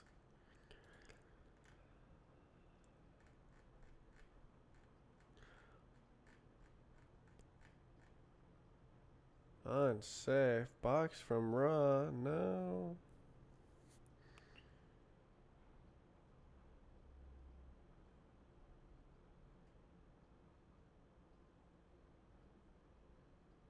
Option map.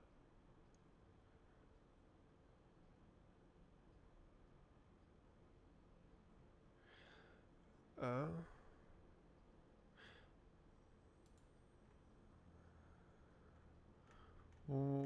How come they? Oh. Okay, so there's like.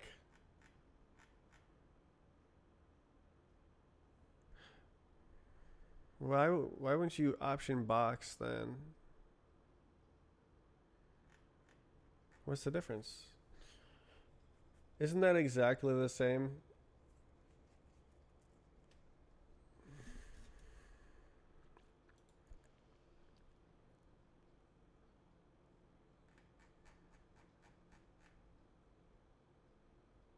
Back man. Oh, box. So this must.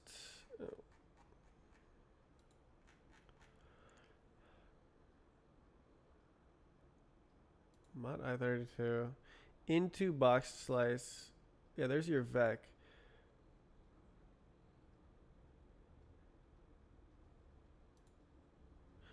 So why do this?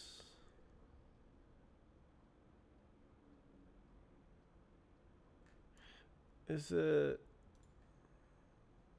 like this is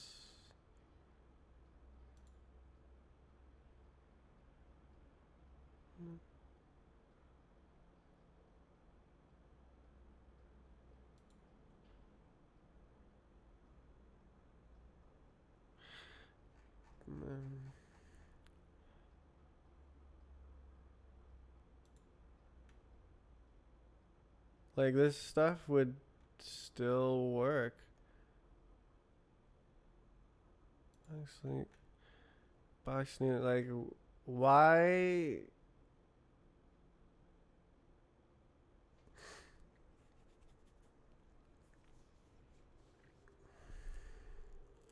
Why not just have the boxes, man? Why strip it into a pointer? You just do that right away. Honestly, why don't I just try and do that? Uh, I'll figure it out for myself. Figure it out for myself. Um, hello? Okay, there we go. So instead of option non null, go option box. That's what's up. And then safety, this is safe. Option box is GG. Drop, you just get that for free. And then instead of this, into box slice. Now you get a little boxy guy. And then P offset. Is that why?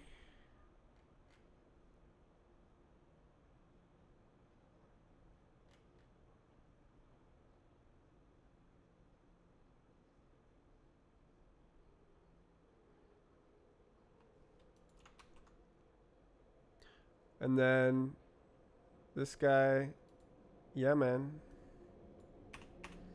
There you go, dude. And then scaling lists, legitimately matrix into. Oh. Option.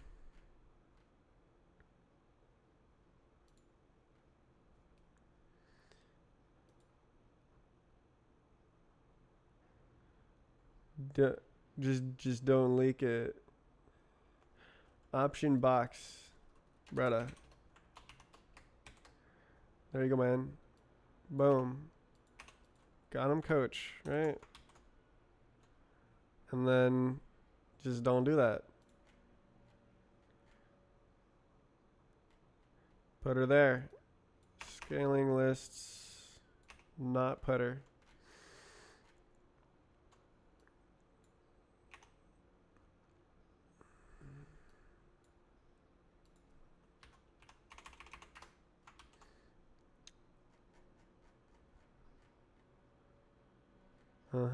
Where? Okay. Where next? What's up? Putter. Yeah. Just leave it. You know.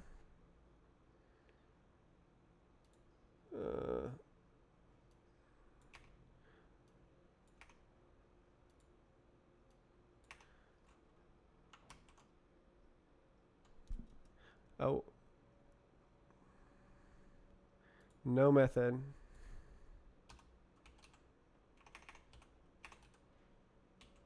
Oh.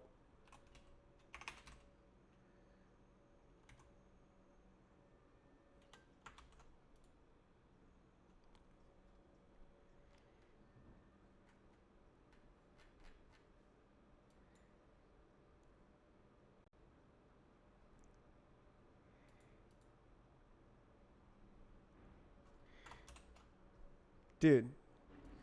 Just box it up. It's ready to go.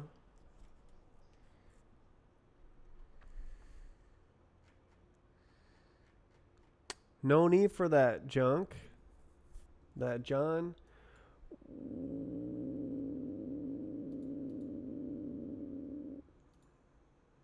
Why is it now unused? Are never read. I mean, it should be read. So it was only read.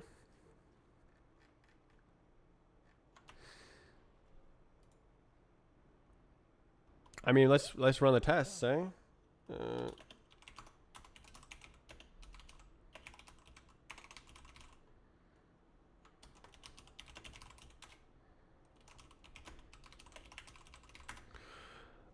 Where's the other chair? What other chair? Are you talking about the lean back chair? Those ones?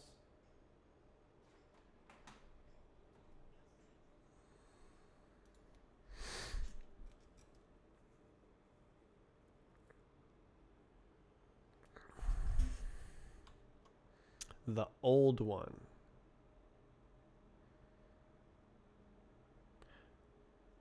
How old? I've gone through like 5 chairs in this apartment.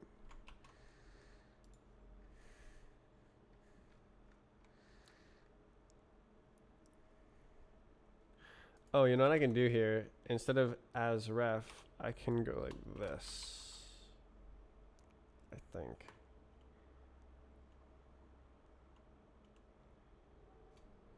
Dereferencing?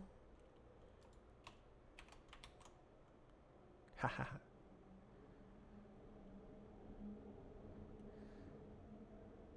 I'll just say Azref. I think that's good. Okay. Oh, it started doing that. That's weird. A very used chair. Probably gone. I passed the tests? What were they doing?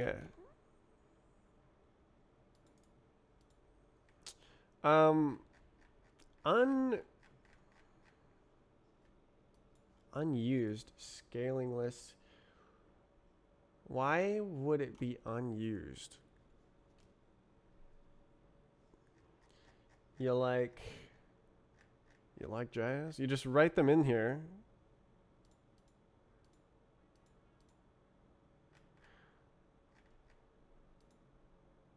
And then nobody reads them ever?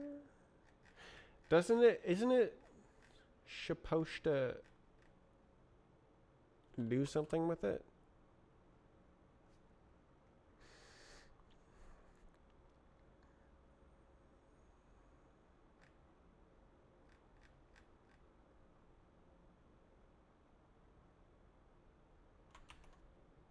I don't understand.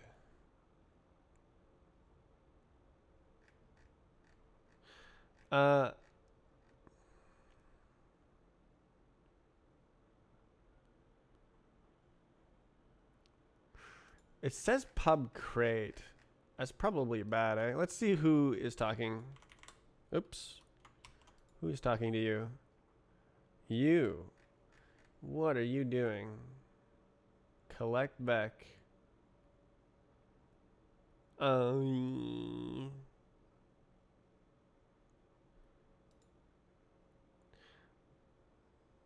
Private.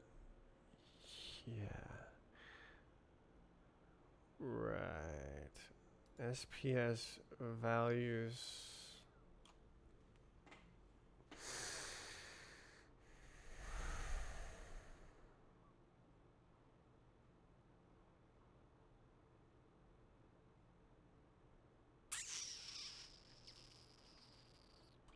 Key. Key?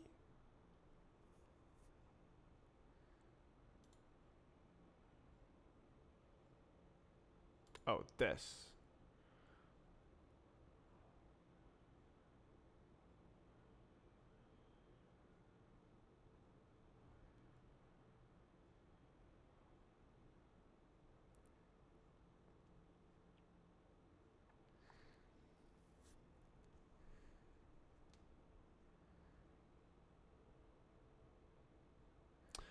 Um,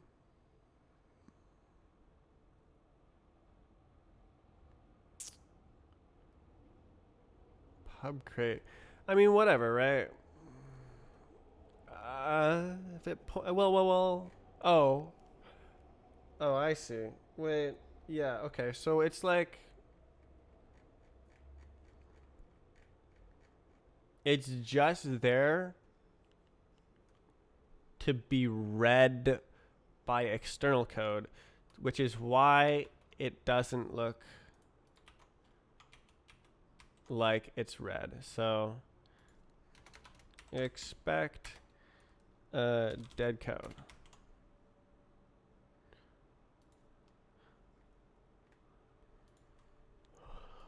Option box. Same thing, no unsafe. You know what I'm saying?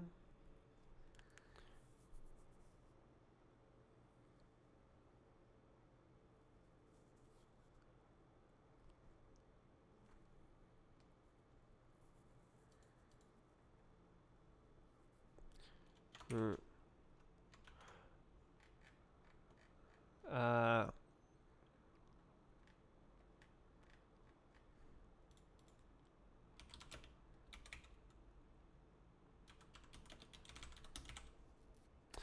Uh, let's see if this is done in this feller as well.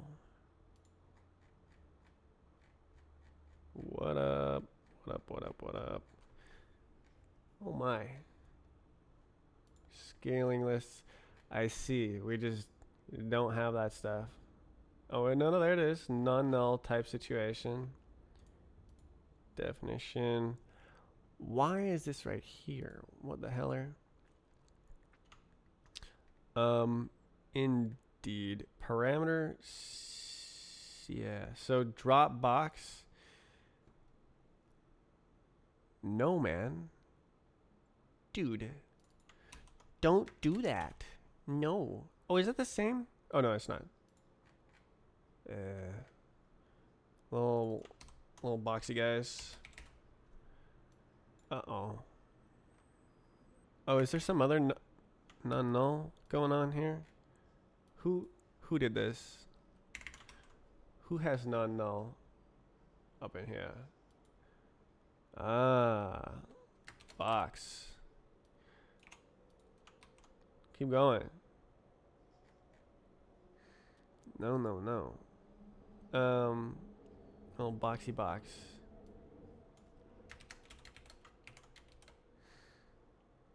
No. No.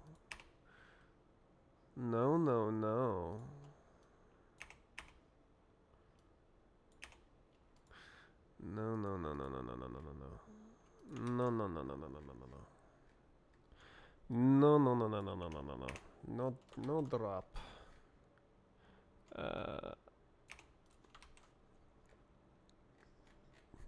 Game is easy. Drop. Yeah. Very good.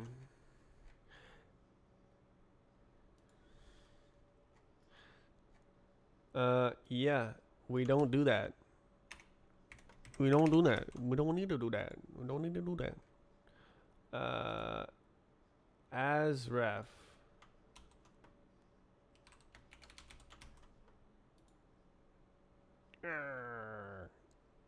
Oh, is moved? For real.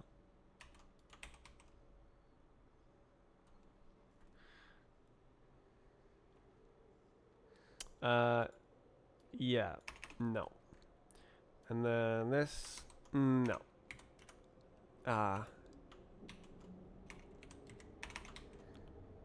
You good? As ref. Why? Wait, the other one is saying const underscore.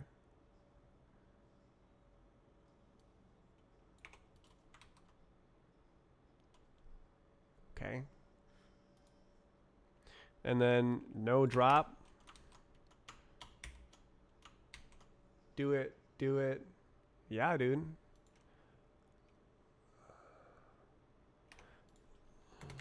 Expect dead code.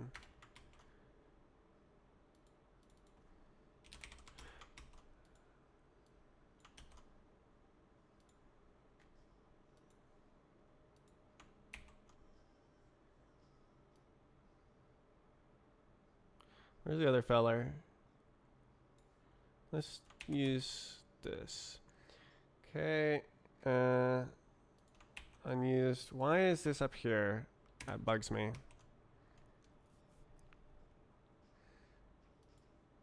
We're good. Yeah, man.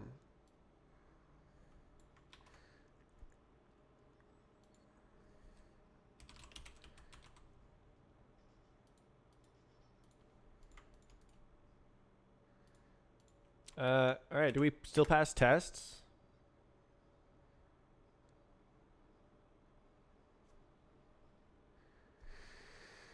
Wait, zero tests. Hey, yo. Bruh.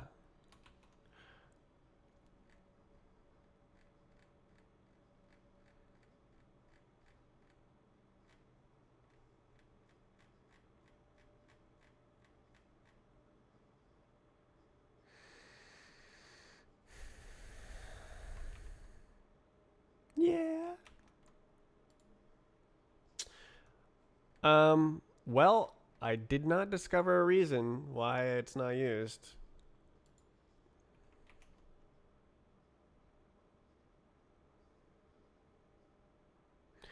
$755 dependencies. Let's go. Where's the thing?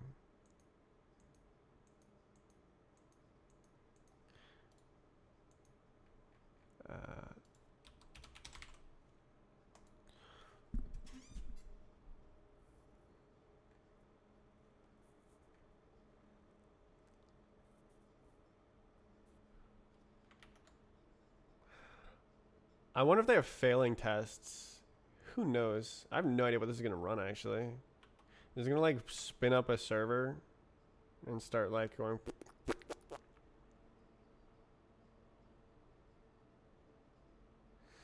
Well, hopefully it tests it. Why are there no tests?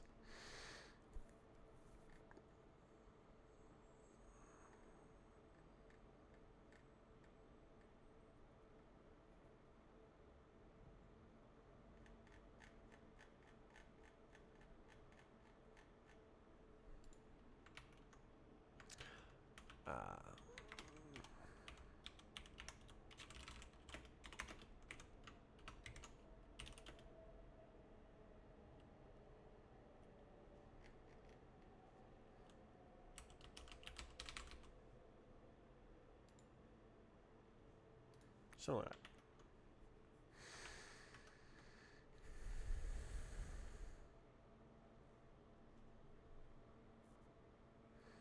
as long as it gets dropped together, right?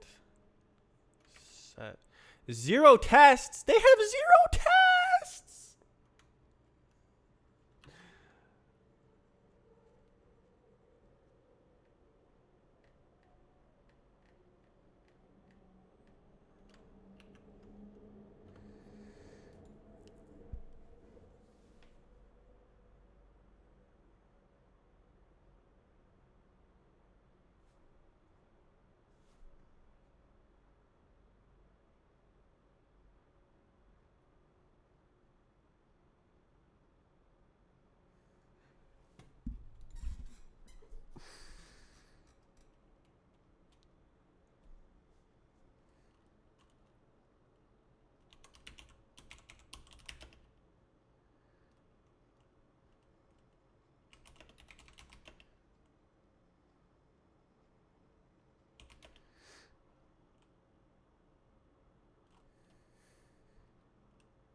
Yeah.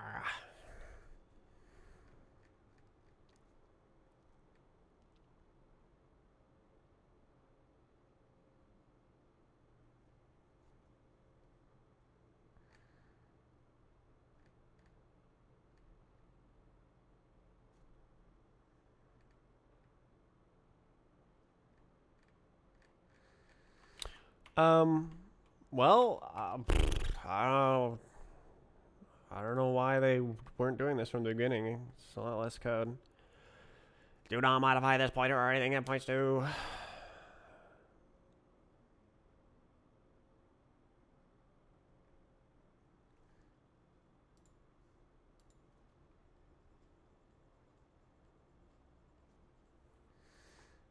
Um. Yeah, I guess I'll just open a pull request. They'll probably reject it, but then I'll know why.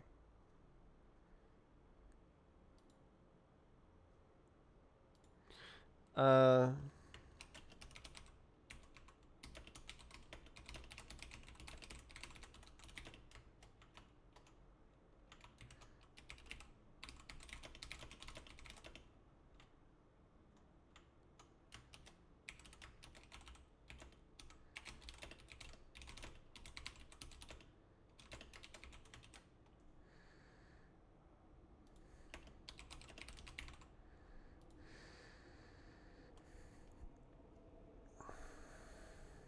Unverified.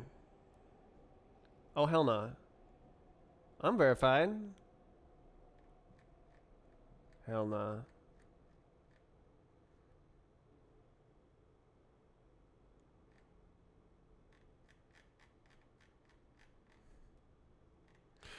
Um, sure. Good luck.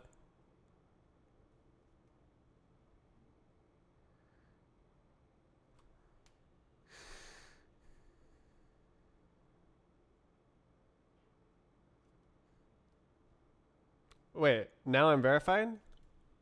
Okay.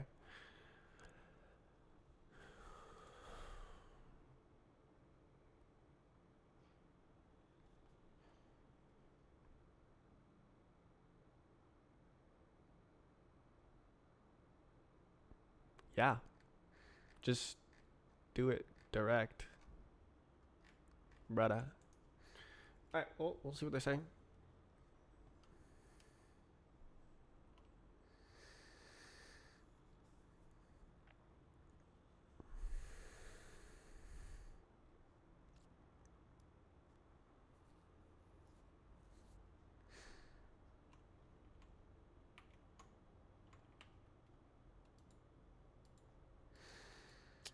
Golly G. See profile.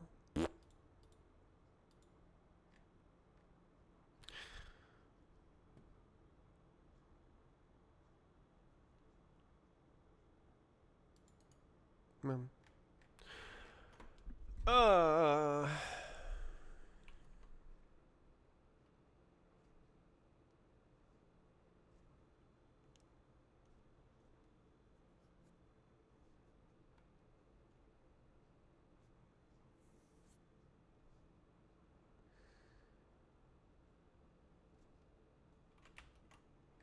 Okay. Well, I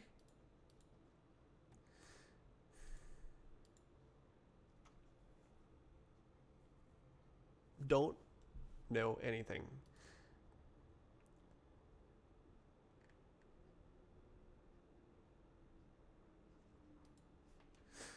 Mm-hmm.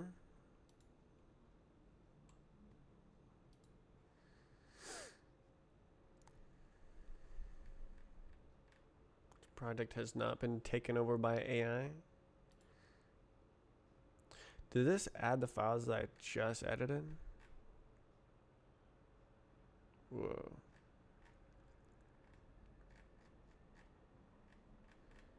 Where's the thingy? Yeah. Encode. Interesting. Okay. No.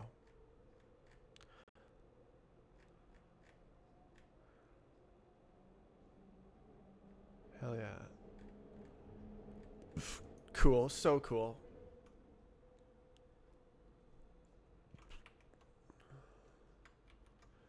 Uh.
Oh man. Well, I made a pull request. That's nice. I like pull requests. It'd be cool to work on this, but the licenses.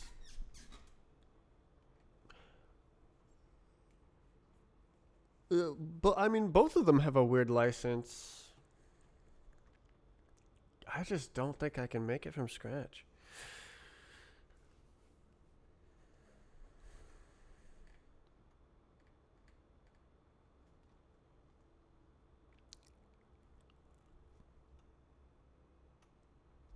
I think I did the same thing.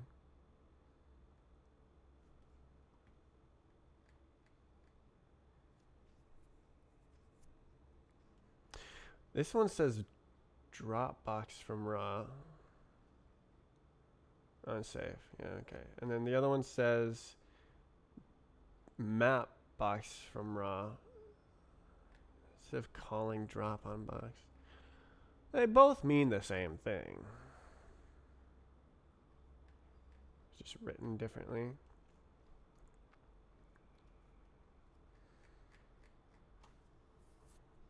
Cool.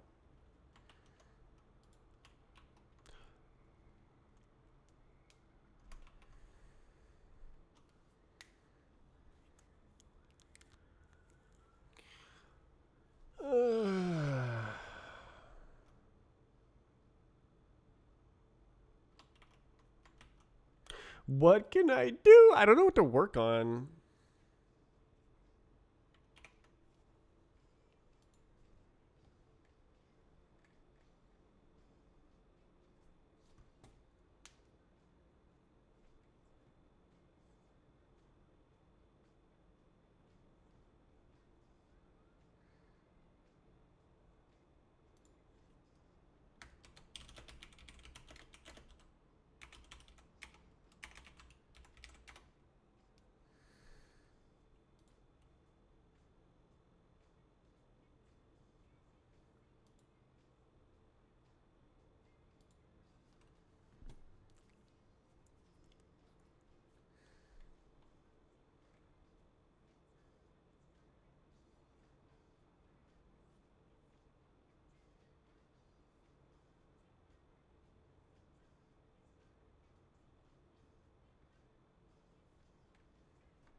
What? It's 23. Day 23. It should.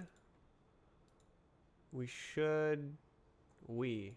I am waiting for the map AOR. Fun times. Good grief.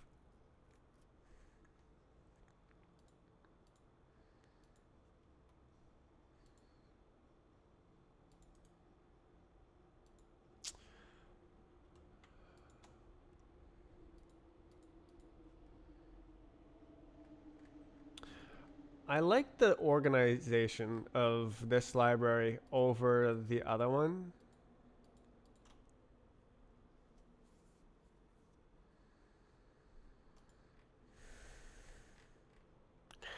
But this one doesn't work, and the other one does work. Well, I guess this does work, but it only decodes one video frame.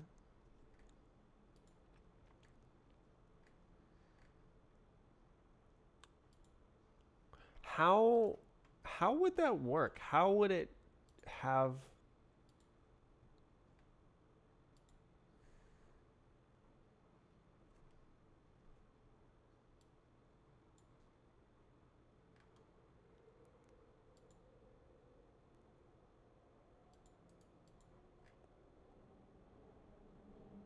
L0 chain L1?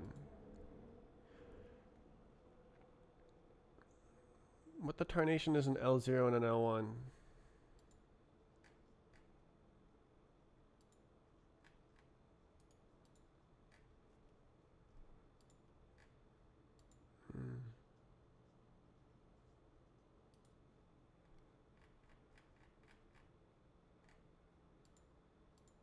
Match P L0 none truncate. What the heller?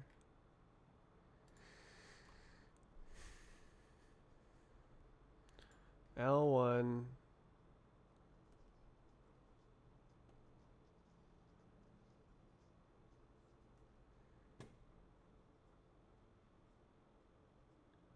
B frame reference list kind. B frame reference list kind.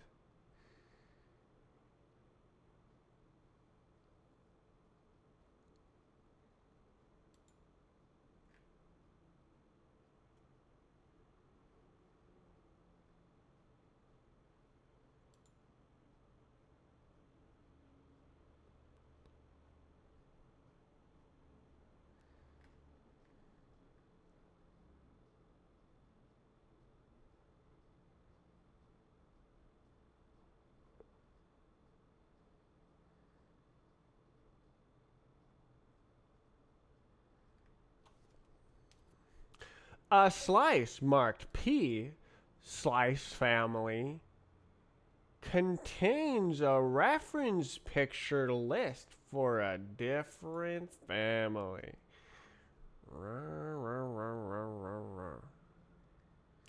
Not the family. Shouldn't this be static stir? Whatever. Oh, I guess maybe you want to format. I don't know. Oh my god.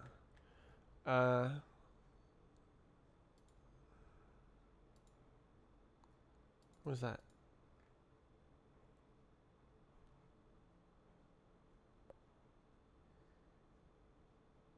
Reference manager H264 reader. Trait slice header. Bretta. PPS. Parser.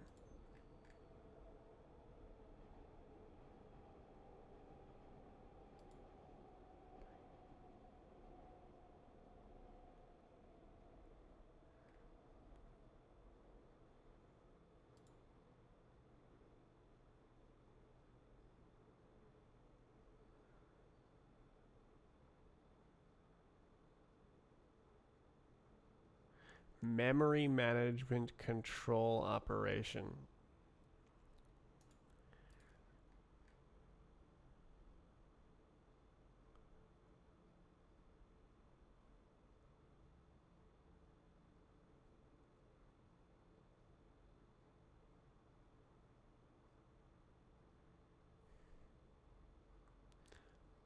Wow.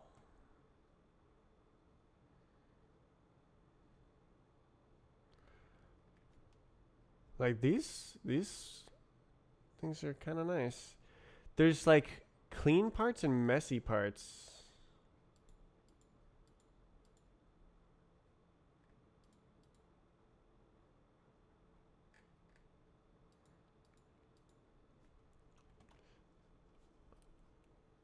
Three halves. Three halves.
Uh, lots of months in total. Has it been a month since the last time you did that? I clearly remember you doing that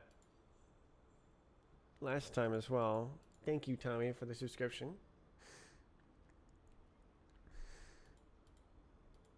No idea. Twitch says the thingy.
What to do?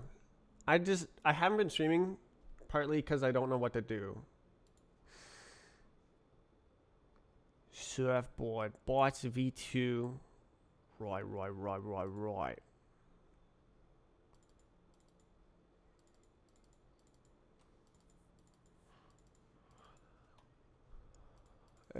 So force spawnet exists in Strafe Client.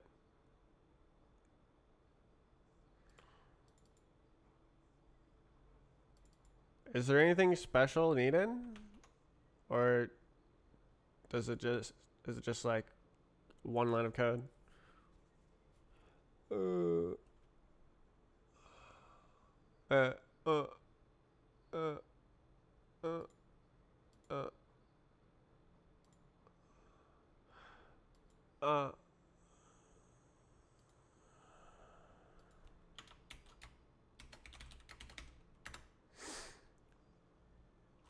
What this gauges? Force spawn at. Oh, that's Rust. I'm like, that includes force spawn at.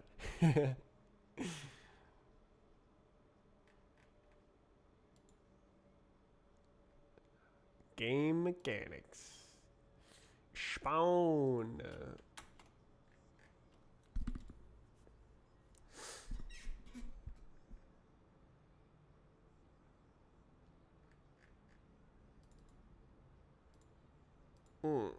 Um.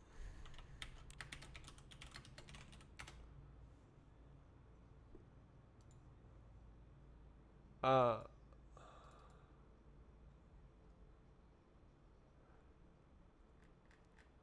Where's the force teleport?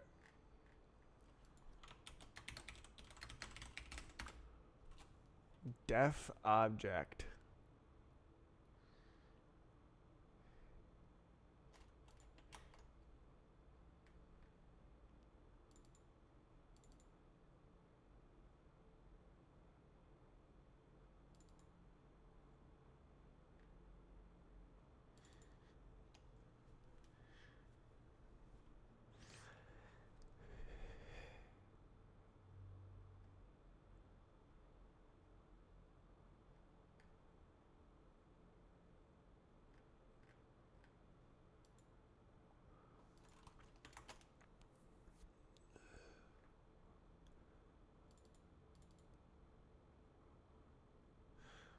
Okay, what was the other one? Ah, god damn it. I want to go back.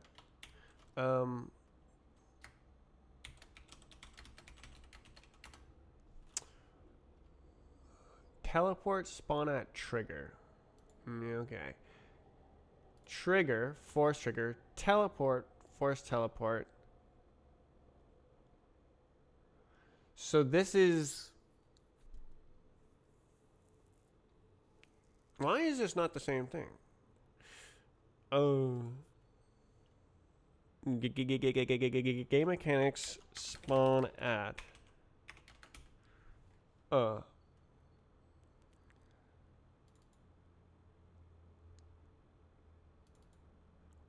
what's going on here? Collision start.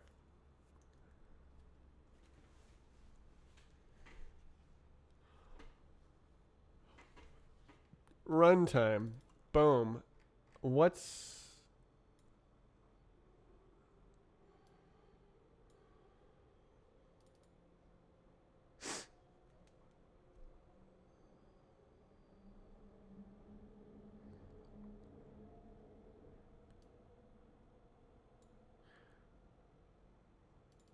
Oh, because it needs min slope? What else? Is that available in this guy? No. I see. So then, well, how is it done in Strafe Client then? You stay open. Oh. So this is like, oh goodness. Wait. Oh goodness.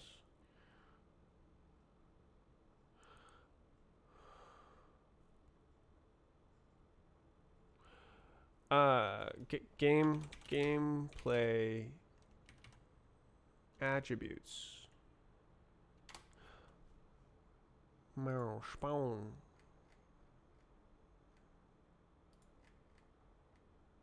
Where's? Oh no, it's modes. I forgot. Force. So this is the general thing for force. Stage element behavior. Spawn at. Now, what?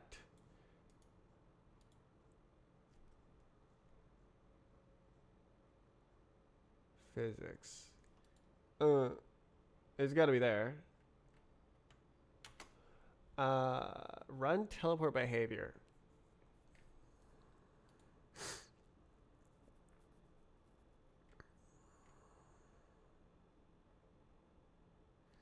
Is not spawn at.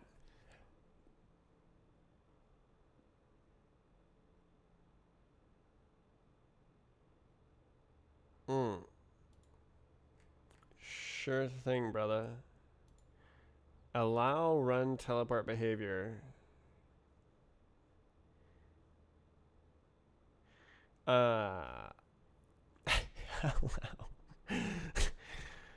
Run teleport behavior is not spawned at.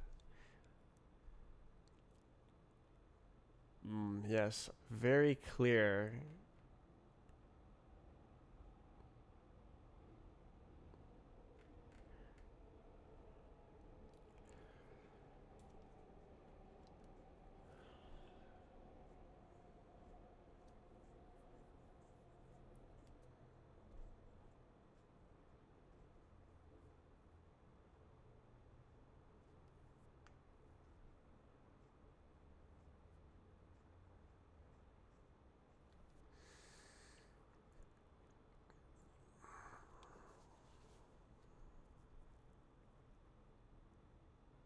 I love making functions with 10 arguments to dodge the biochecker.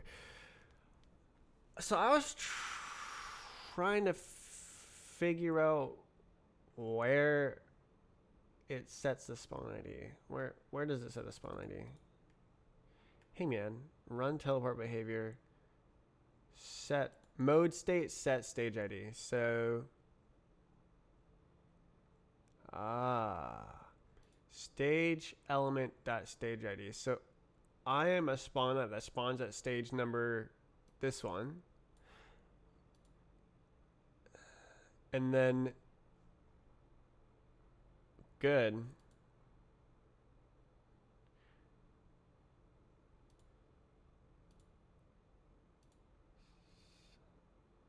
Checkpoint check outcome set stage what?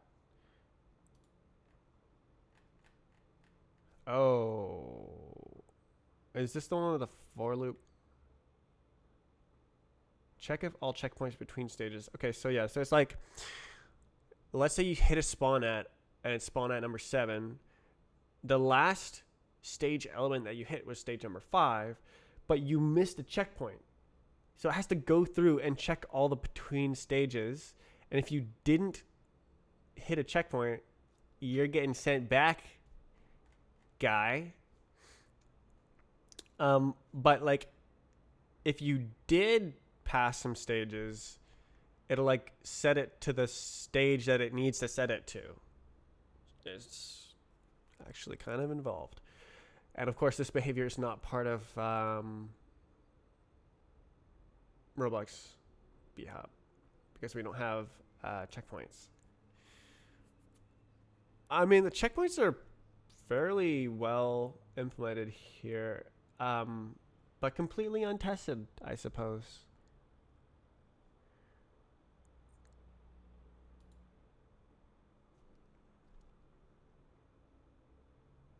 Return spawn at. So it's already set the stage ID implicitly because it's a stage element.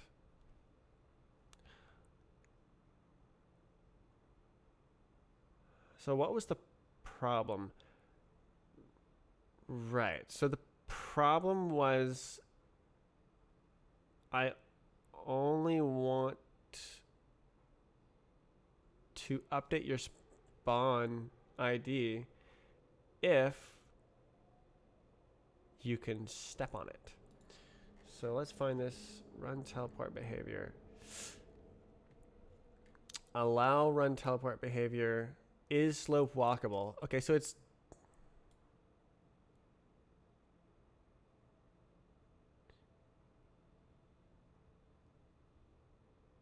whose slope is this? This is collision start.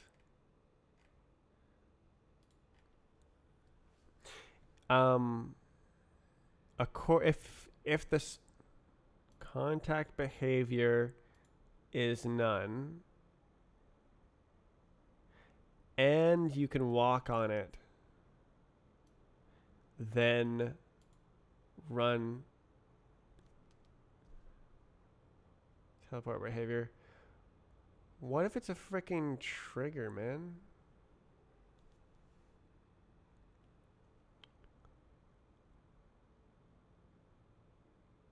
What if you hit the side of a trigger?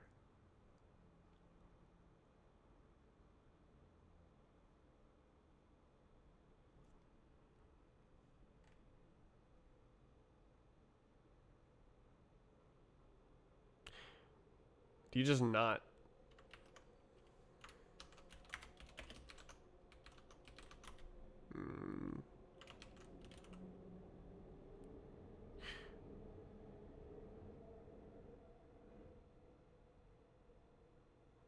No, there's some triggers.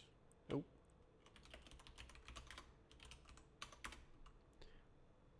Oh, this is a debug version. MD escape comments use binary heap. Yeah, I'm not so sure. I don't know.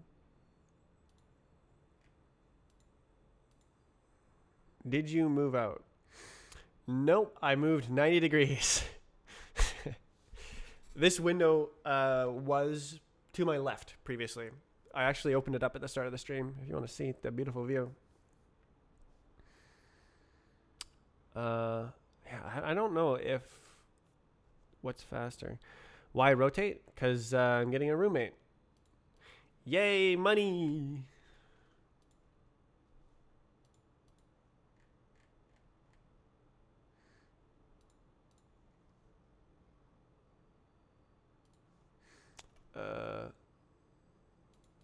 Okay.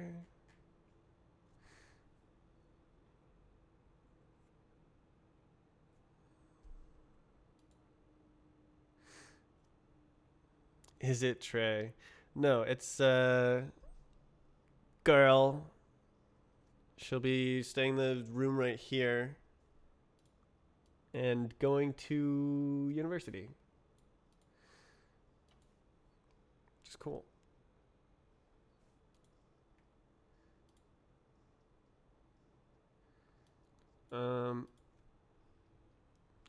I have no idea. Time for me to go back to university.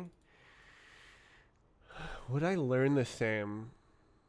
Yes, I would probably learn good. It would probably be good for me.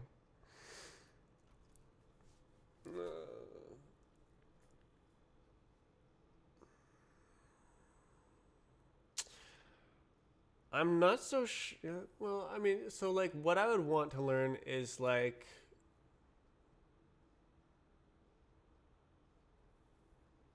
physics, like general relativity and quantum mechanics. At one point, I wanted to like make a game where you like it's like Minecraft inside a wormhole, but you have wormholes, except not Minecraft. Like sandbox. Physics sim sandbox. I think I'm just not smart enough to do it though. Which is nuts. Cause like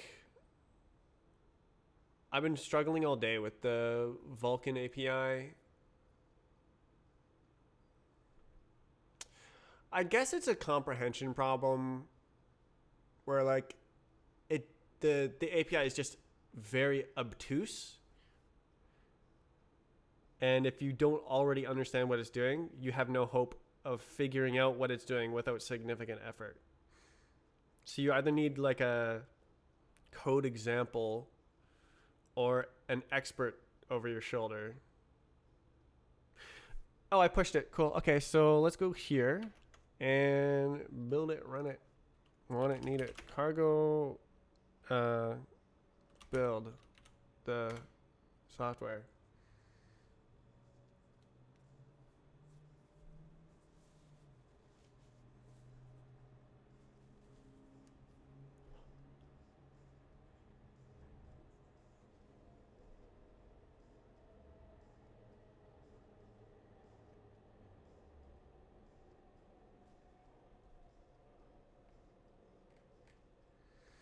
Hey, okay, so let's get right into the news.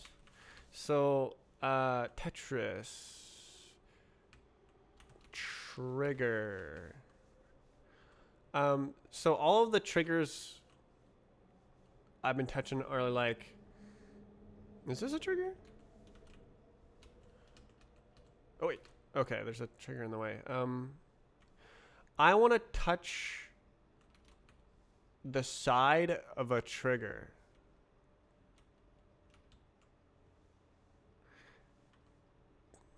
I'm like not following. I think that there's like triggers on top of those blocks.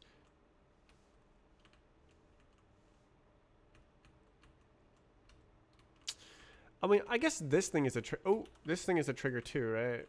No, it's not. This is what I was thinking in my head.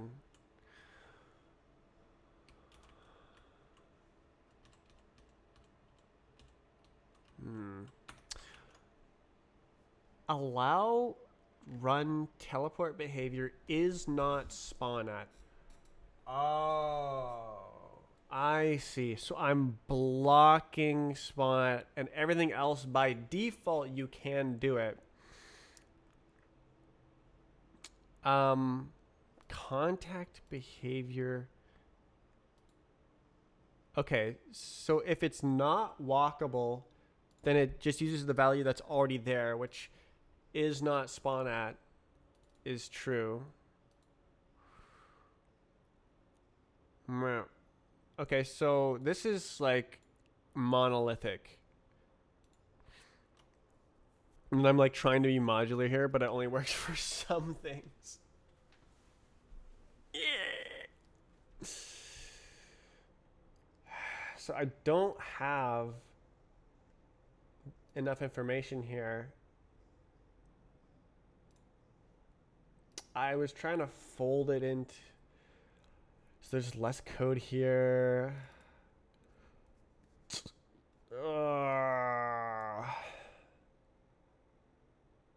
What was that? Is physics part. Spawn at. If ID. Do I have a branch? Where's the goddamn branch?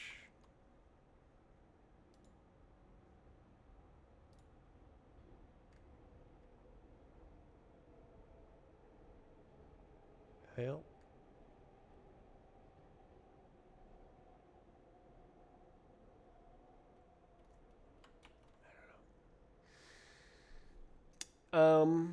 Min slope. Yeah, I feel like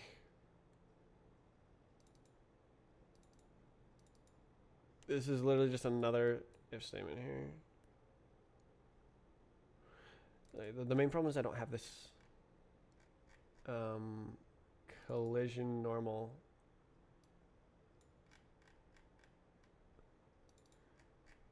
Wait. Yes, I do, dumbass. Okay, so then think. So this is running like landing on parts and stuff.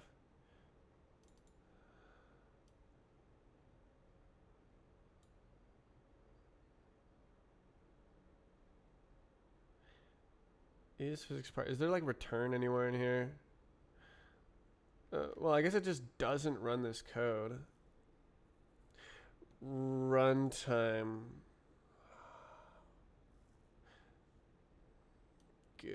trigger, wormhole, runtime. It always it's a teleport thing that always messes with you. And then this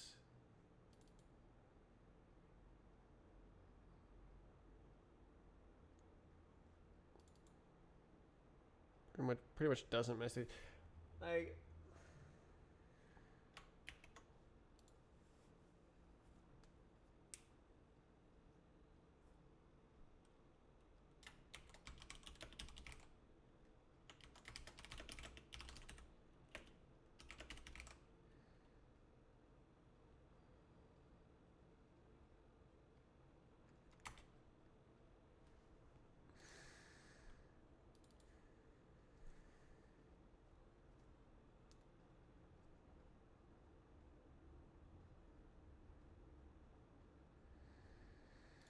okay, well, I am going to treat this simply.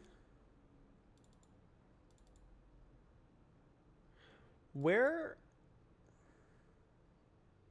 So this is the force aspect. Where's my other force code? I'd like to look at that. Force. Force the trigger. Oh, I literally just have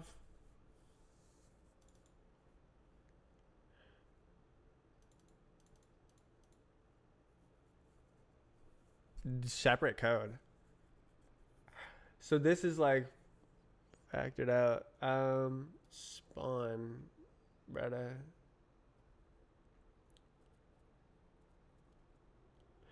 It's kind of the same. Where like it's a table of stuff that can happen, and spawn and spawn at are the same.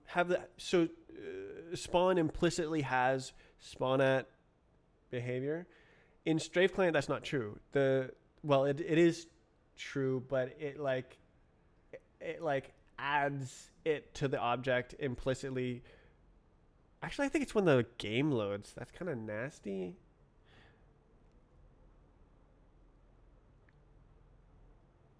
Yeah. I could add another if statement and be done.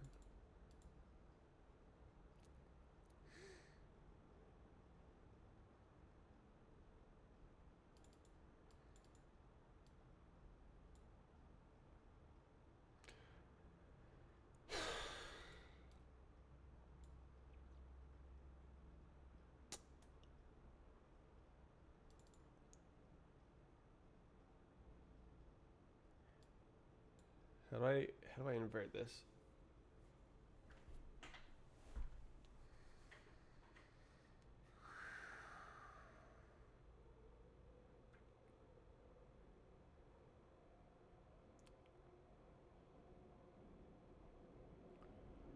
I guess I put return there. All right, let's give it a gander.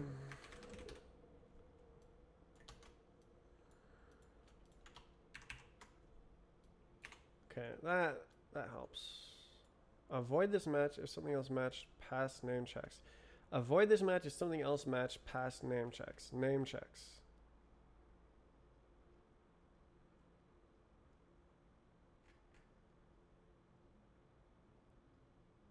Past. I don't know what that means. Unlucky. Alright, literally just the same thing again, but force.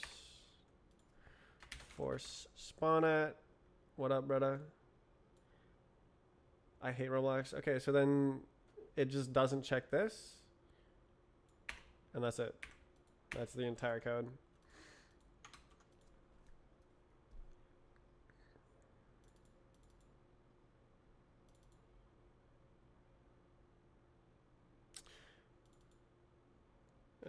Return is good, right? Yeah, whatever. Just diverge.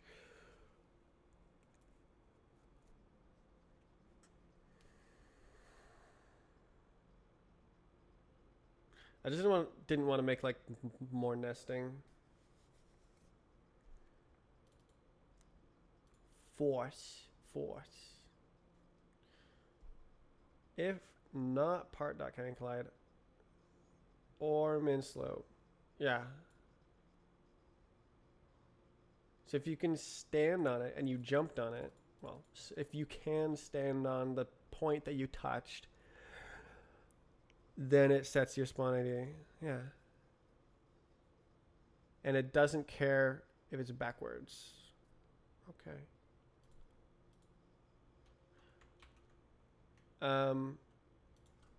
Implement force spawn at. Wait.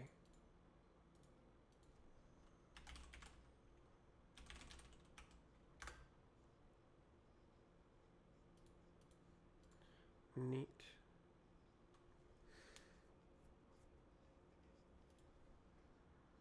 Okay, I'm just pushing it to a thing so that I can close the pull request.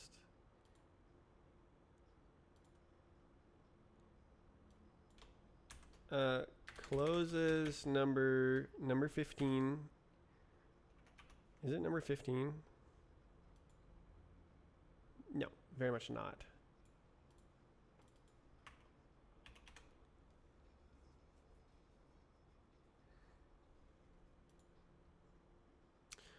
Lobby start spawn.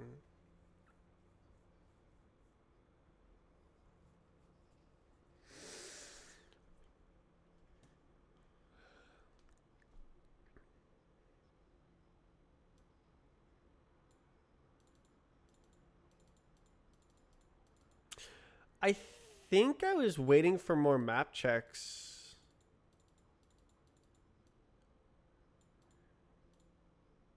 Did map checks exist?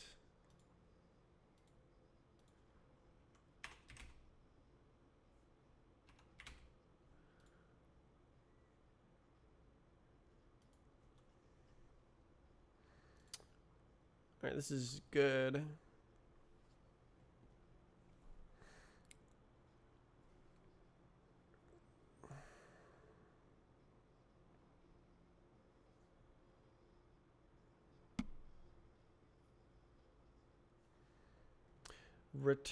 Return. Wait. No, yeah. It's not button. We know that for sure. It's not force spawn. We know that for sure. So return is good. How's streaming gonna work with roommate? I actually don't know. That's like why I turned the desk. I was thinking that I could move the desk into my room, which is kind of a big ordeal. The desk is so huge it won't fit in the door, but it can still get in there. There's a way. I have a second balcony. There's 2 ways to get to my room. So I could just take the desk outside and then into the room. I'm very pleased with myself for thinking of that. So it is possible to migrate into my room if it becomes a problem. Either like me being loud while streaming, or like TV sound. Because like we're going to have a TV right there or something like that. Well,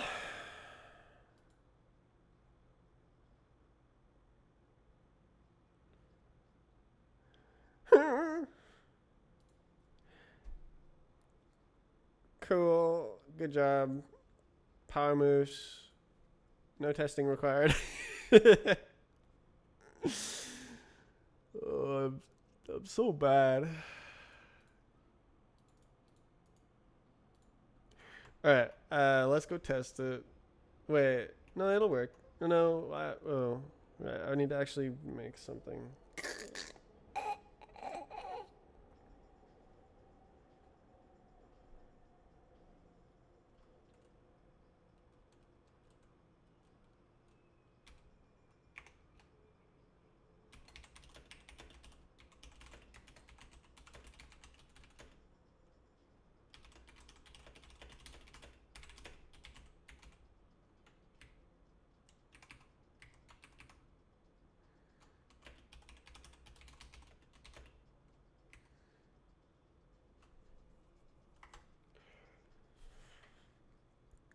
Okay.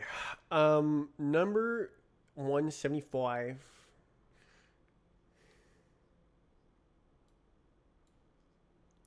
Hmm.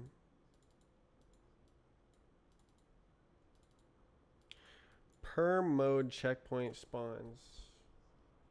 So this is not a problem in Strift Client because you don't use part names. Um,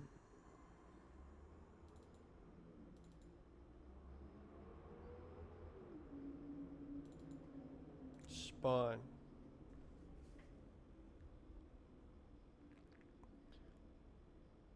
determines where. Yeah, just choose a different name. Um, Course.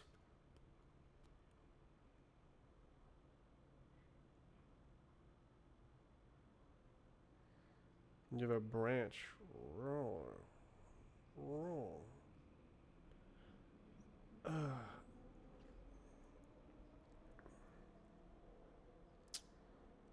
Determines where players spawn when they reset. Yeah, I really like that explicitness. Let me look at Strift Client again. Gameplay attributes. Spawn. Mode. I am a mode. What is up? Let's go. Love being a mode. Start. When you press reset, you go here. Well, there you go. Um,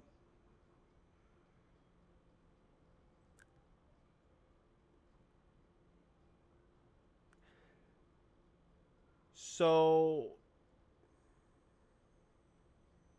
is that the start zone?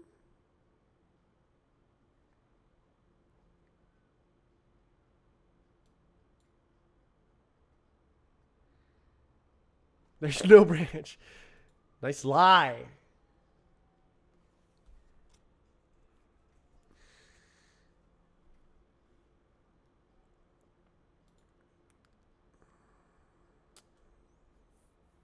Interesting.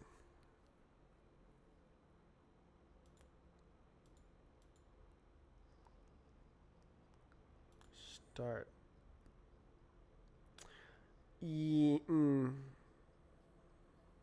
Reset location, spawn location. How? Yeah, I think. Okay, spawn location. Bonus one spawn location. I think that's better than bonus one spawn. Because if I want mode spawns, they'll be numbered like this. Spawn location. It's a spawn location for the mode. So what yeah, okay. Hello. Map route falls back to map start. Map lobby spawn when they load in the map falls back to map spawn and then map start. Crikey. Does that exist in the Strake client?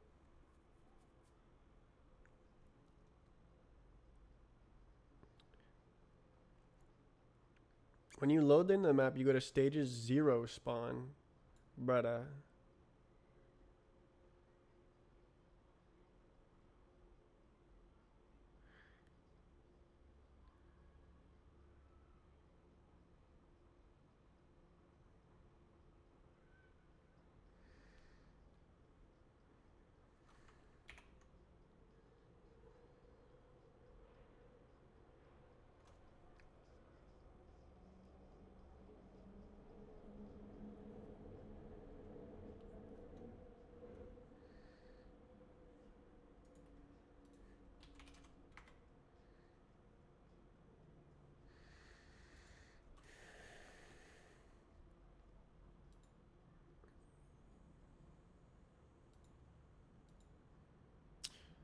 I think that's bad.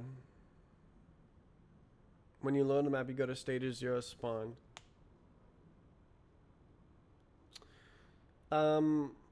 that's kind of what's going on right now, right? We have spawn 0.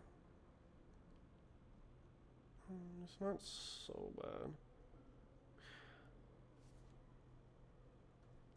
bad.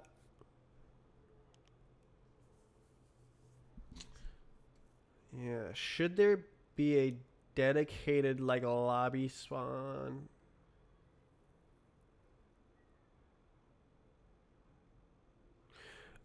We should probably start from first principles. Like, what do map makers want? Map makers want to pick where you go when you press R to like have you be on the close side of the map start. So you can have like a huge map start, but then like a preferred location when you hit R. Um, and they also want a lobby where you go when you load into the map. And that is like explicit here, map lobby.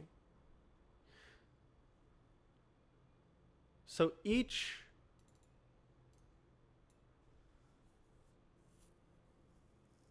spawn location. So it's like the mode spawn mode.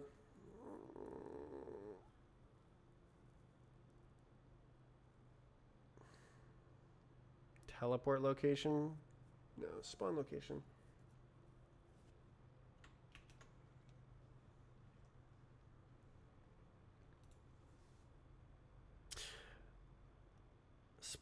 Spawn location.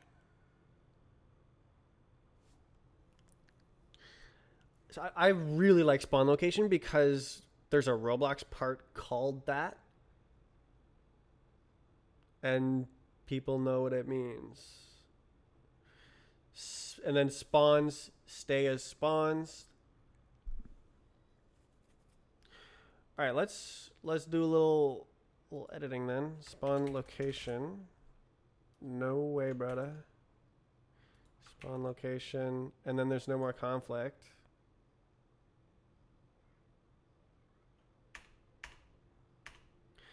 Everybody's so happy about that. Spawn location. Why? Remove code preventing multiple start locations. Allow moving and restarting map start. Decouple map and mode spawn locations from map start and checkpoint spawn number. Checkpoint? What?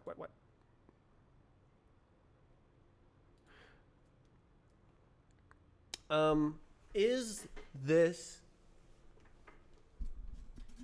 fully cooked?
Lobby.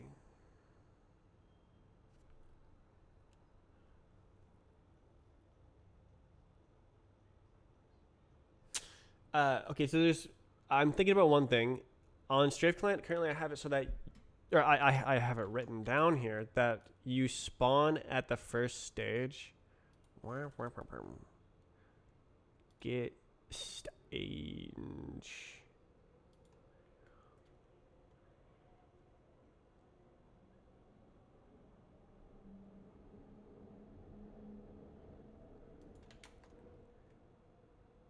spawn.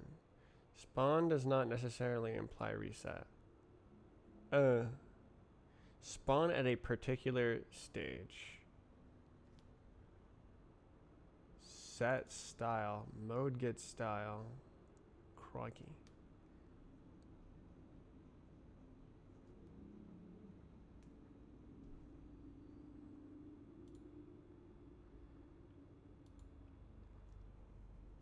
So I believe this, oops, is like here, yeah. So reset, restart, spawn. So when you reset and spawn, this happens. When you reset and restart, this happens.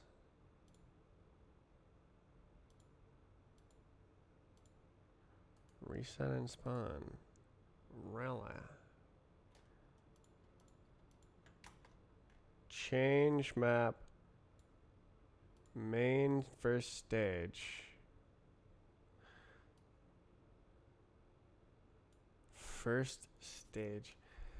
Is okay, so I have it written down as like map lobby. But spawn 0 also works. Because you can have like an arbitrary number of spawns before the first spawn. And so like I think that map lobby is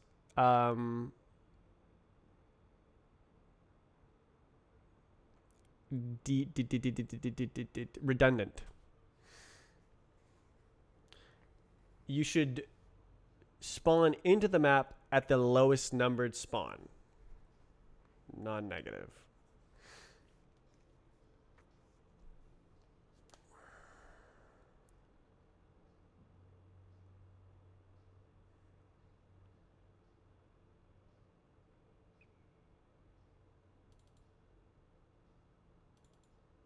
So you can make a lobby. When you load in the map, you spawn at the lowest numbered spawn, which I believe we already do that, right? And that is good enough.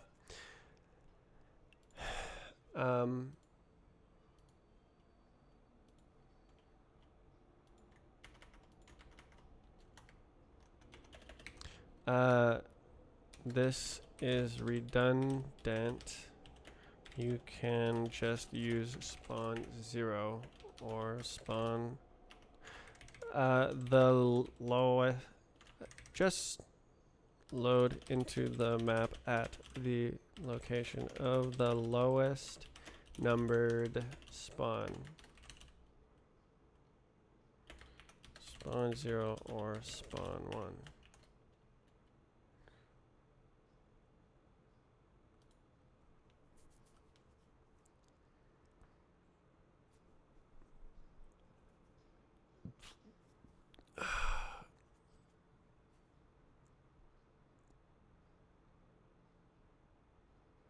I thought it was bad at first, but now it seems to make sense. Well, it makes programmer sense.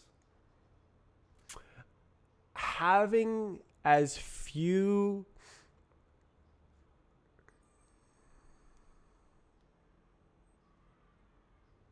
like special case objects as possible that like have to be documented and stuff. So like using spawn 0 as a special case of spawn 0 as part of a more general spawning situation. Return when a player spawn when they reset falls back to map start.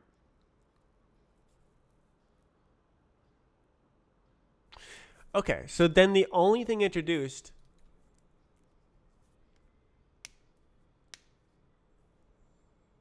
is this and that. Okay, Tommy, are you still here? Can you confirm that this is already there, where we're already spawning at spawn 0? I remembered at least talking about it. Do we have like... Oh my god, bro. We do spawn at the lowest spawn ID. That's fantastic. Spawn 0, spawn 1 is implicit. Okay, I say this. Okay, currently start zones are implicitly the mode spawn location. Spawn 0 or spawn 1 is implicitly the map lobby spawn location. Each mode should have a dedicated spawn location, and there should be a dedicated spawn location for when you load into the map. Huh.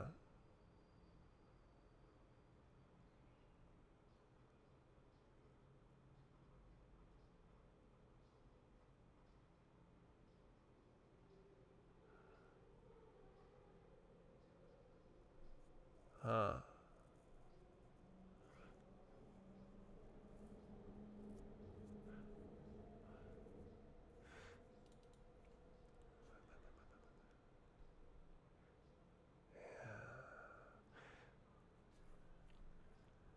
So it like I've described it symmetrically here.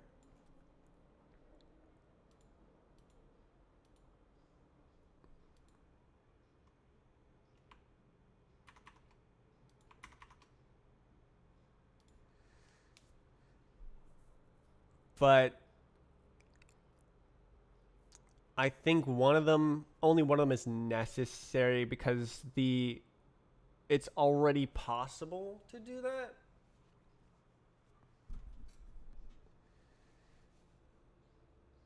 Uh-oh.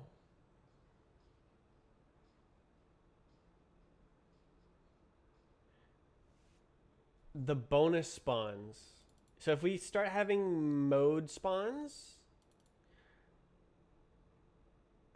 then like implicitly part of the main mode spawns are the map spawn location.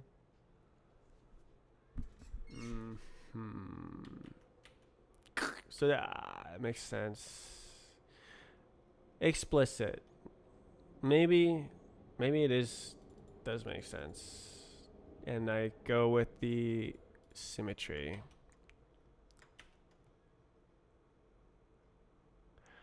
R.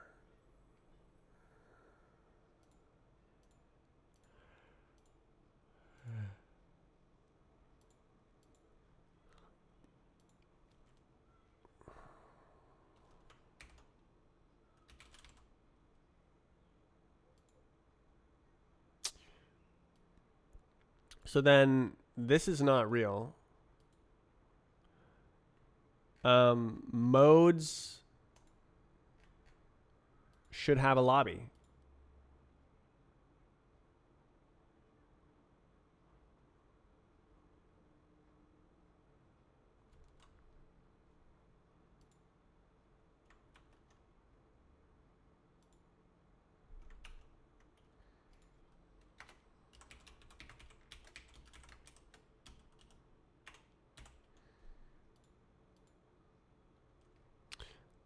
The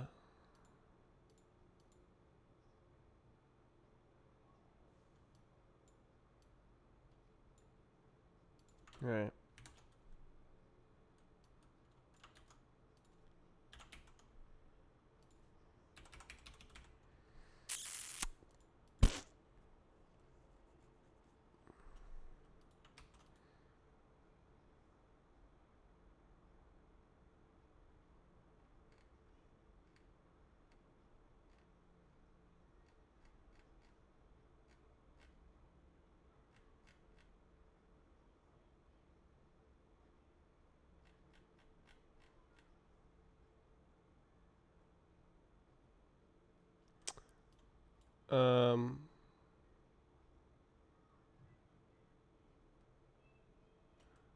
I forget. Why are both of them pub new? Shut up.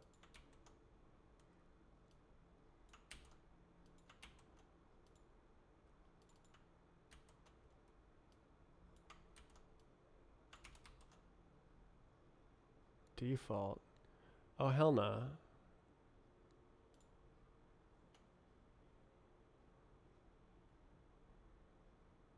Oh, hell nah.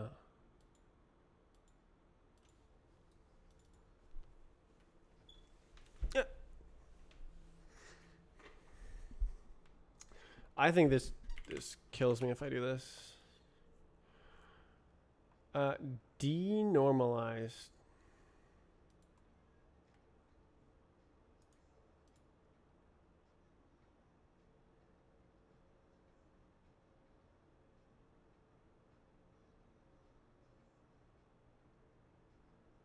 I see.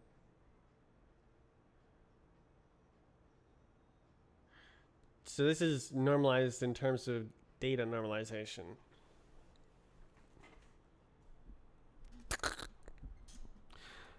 So this is what I was talking about, where it like the spawn implies spawn at, and apparently the checkpoints imply a checkpoint. So it's kind of just like data compaction.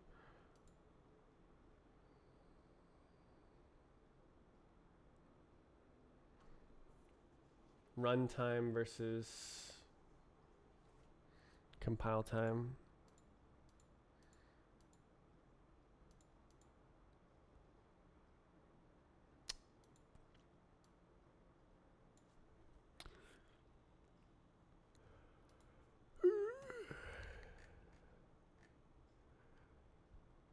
What are you on about, lobby?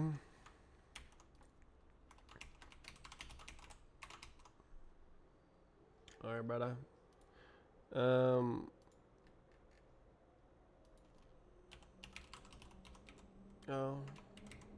Self? Lobby? What's happening? Self is a modes builder.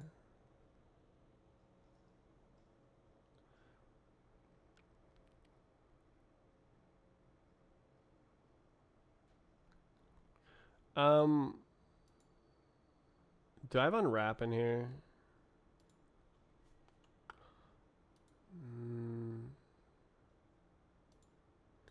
Modes builder. Modes builder.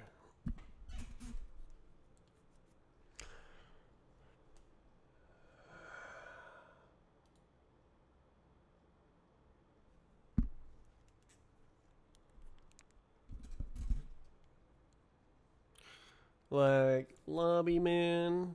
Lobby man.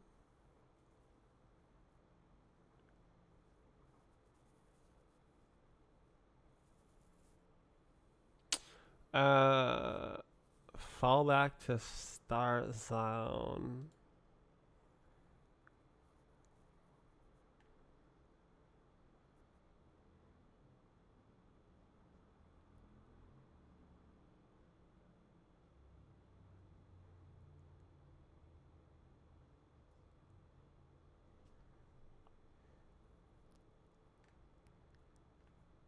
God, there's so many like variables to take into account,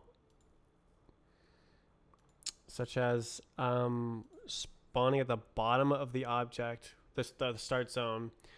The mesh can have a different scale than the size. So like if you take the size, well, there is no size. It's just a transform. I'm like beginning to realize why Roblox has size and C-frame. But I want something. Hello. Better. I want skewable size. So like I could enforce that. Oh, my door. Someone's at the door.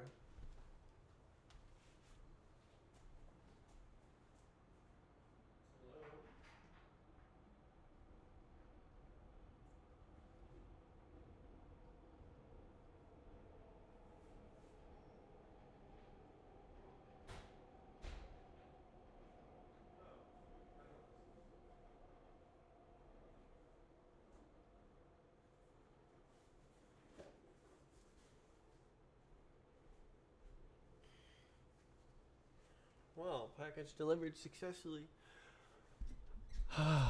I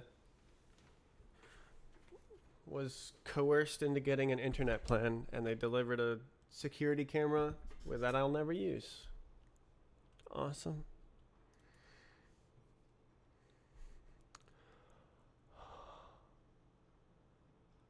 Is this iterator? No, okay.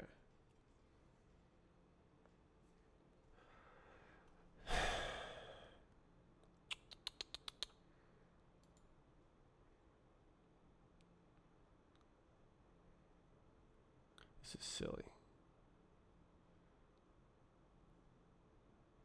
Not really. I think this is correct.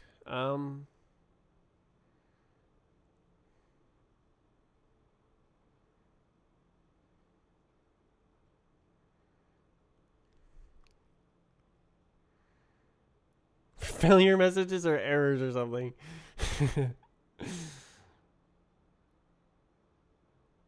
Okay, so it's like done-ish at this point. Modes. Vec mode builder. Into iter map. Vec mode builder. Brada.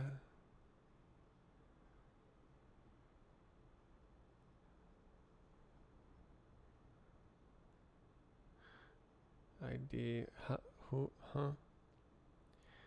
Huh? Unique modes. Into iter enumerate. Did I sort? I did. Okay. Well, there you go, dude. Okay, so modes into iter collect. Okay, so it was a hash map. Okay, it makes sense. So for show, the first one for show. And you're not allowed to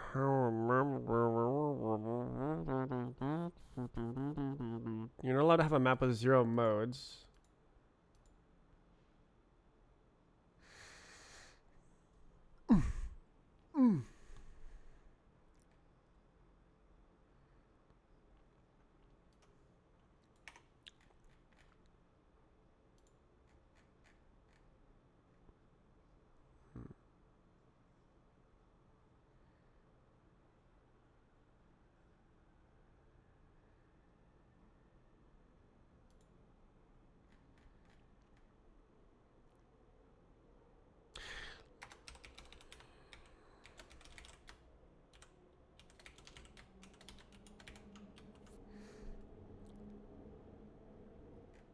Good.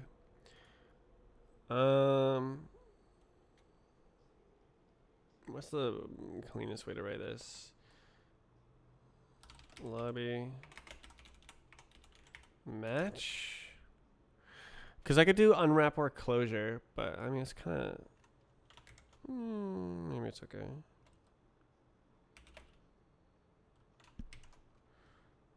Self.lobby unwrap or else.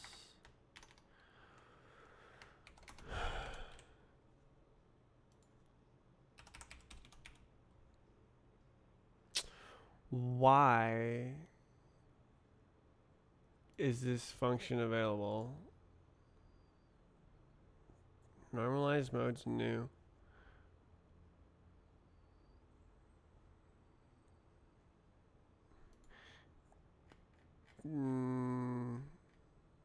Why is this function available?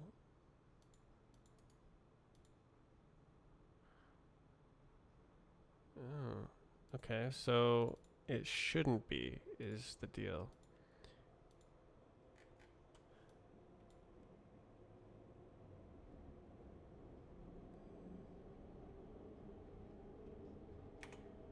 Oh, this changes the map format.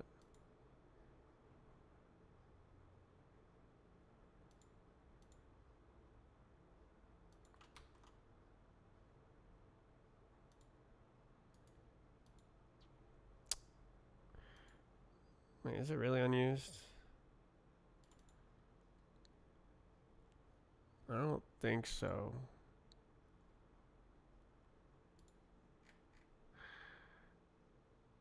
I probably think wrong. Let's find sniff. Types. Modes.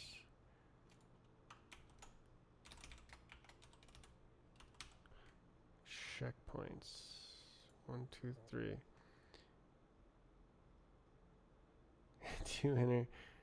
Into inner. Normalize mode. Wait, it's unused?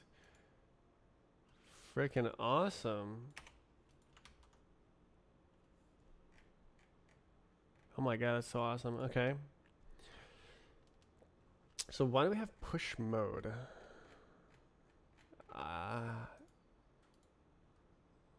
Yeah.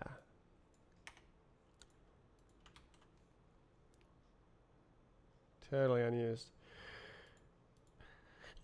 Oof. Oof.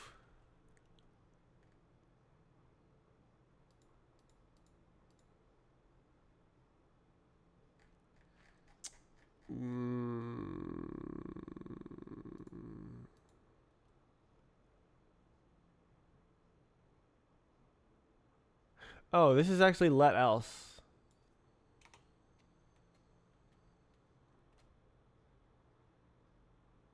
Oh, no it's not.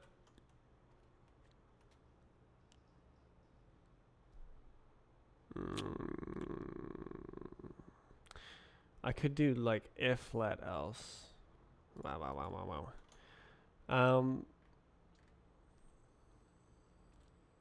Modes first unwrap. Haha. So now we have a failure case. Dot mode dot start.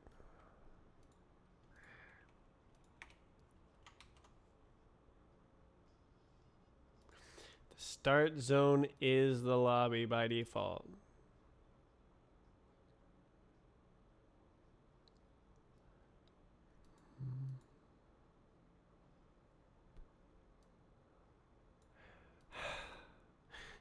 Okay, we could choose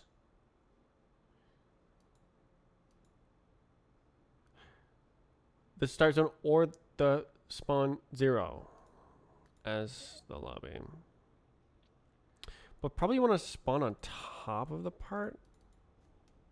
Like a spawn. Like the lobby isn't really a zone, it's a spawn location.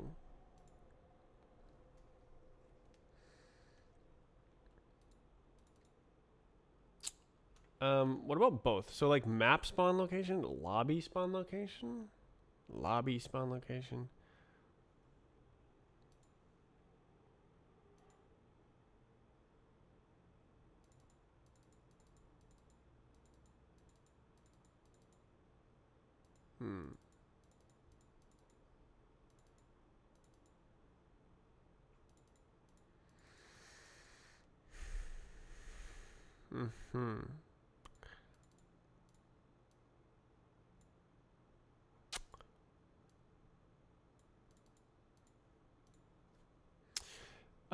So, okay, I can talk about this.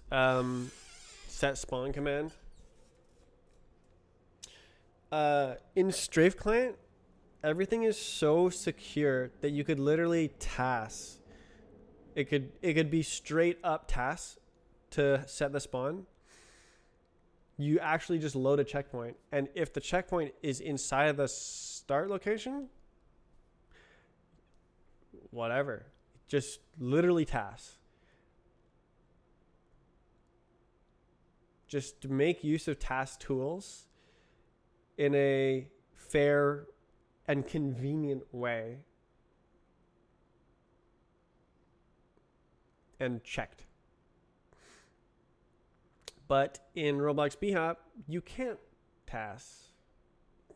You don't have a struct that represents the internal state of the physics. So you can't serialize the internal state of the physics, and you can't deserialize the internal state of the physics.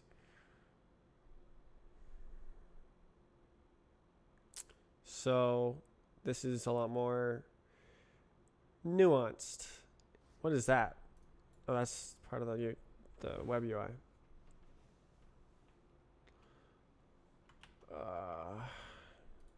Okay, so well, should it fall back to the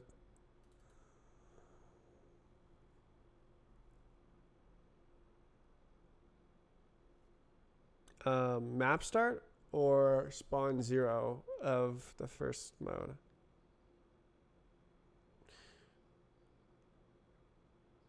Spawn 0 of the first mode. Stages.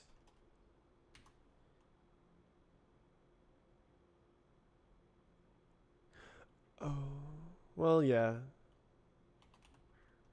First. Alright, screw it. We're gonna go like this. Wait.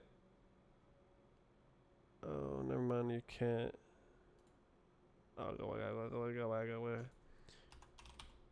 Alright. Spawn.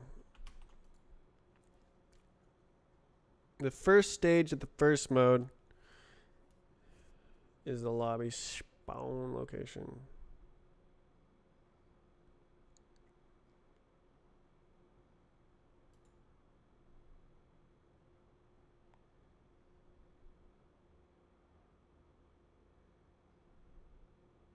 This is definitely a lot clearer now in terms of like what I want from this. So I think I changed my mind here. We do want a map lobby, but map lobby maybe not the best name. I'm thinking like lobby spawn location.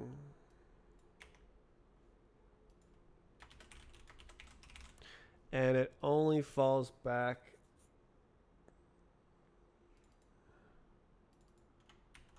to spawn 0.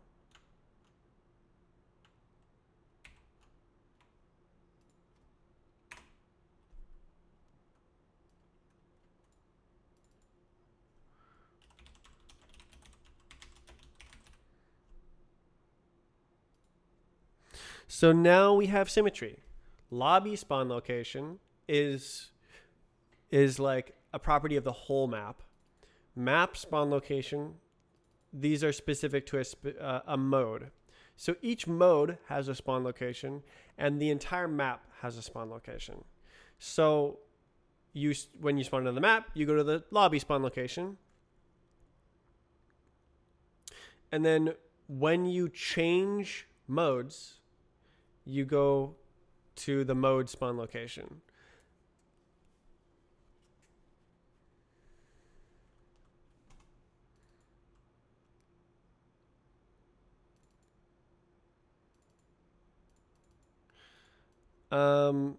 So now we're dealing with the fact that this is called map. That's a high note.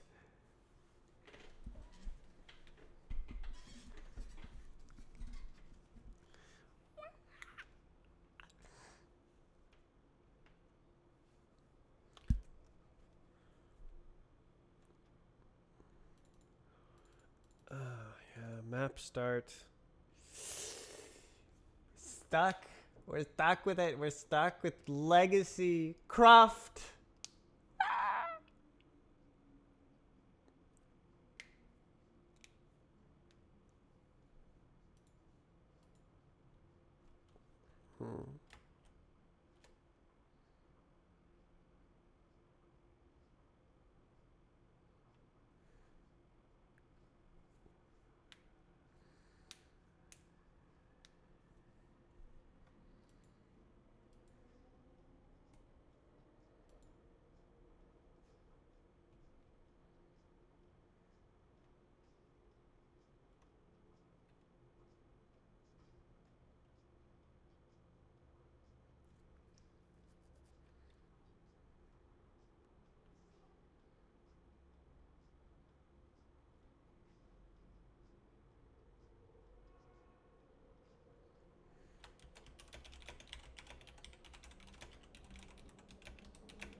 Well, we're stuck with it. So okay, so the other thing we can choose is like the map route and lobby spawn location. Unfortunately, so map route, really, we need. What would be good is to have a word that describes the map. Map is the word. The word is map. Um, some sort of property that is part of the whole map, as opposed to a specific mode, such as the main mode, main spawn location, map route. Map. This is correct. Map route is correct. And then map spawn location would like make more sense here.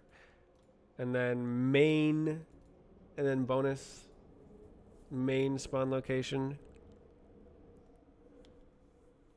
But really, the legacy stuff.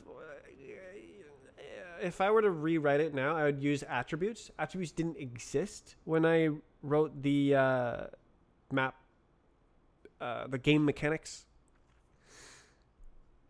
Roblox attributes would be the correct way to do this. Because like if the part name doesn't allow multiple non-conflicting attributes, like you can't have a booster that's also a spawn. So, or you can, I guess, because it's velocity, but that you just so happen to be allowed to do that because it's two different properties. What's an example then? Oh, a platform. Yeah, so you can't have like a platform that you can only jump once on that's also a spawn, and yeah. All the behaviors are mutually exclusive.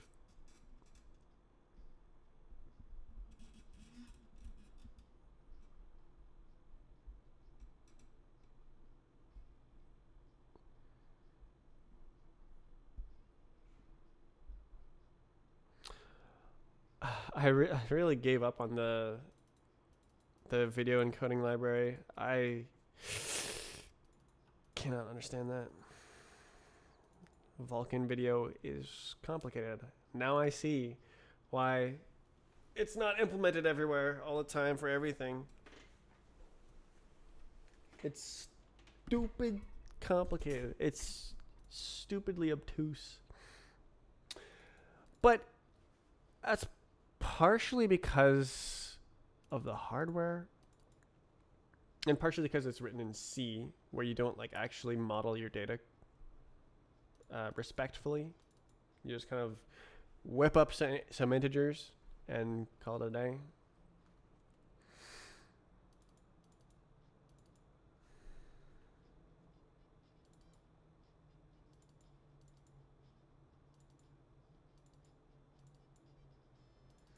Lobby spawn location. I don't like it. I want it to be map spawn location, but I guess it has to be. It just has to be. And like that's really the only property, right? There's no like properties of the lobby. Like you don't set like the lobby lighting or something. Just there's no additional pieces. It's a one-off for symmetry with mode spawn locations. Modes which should be called courses. Maybe I should do that. Rename all the Strafe client stuff to courses. Oh my god, bro.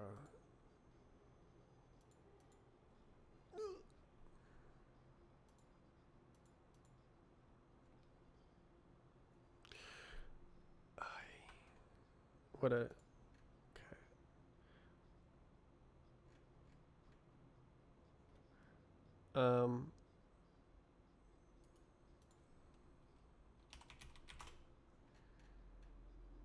Crikey.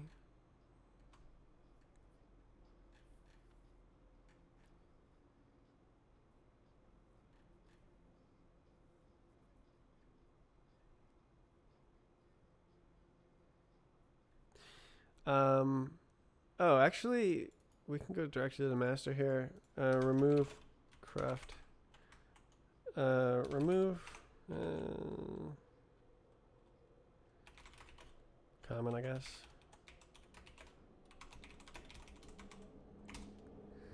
So there you go.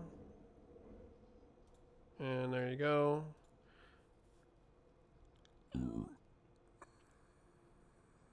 Nice. Very nice.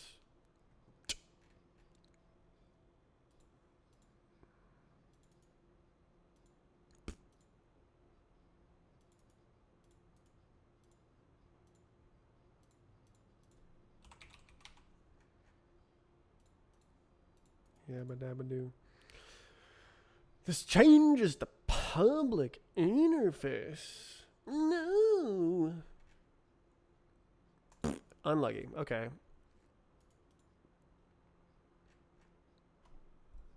So that is the lobby idea.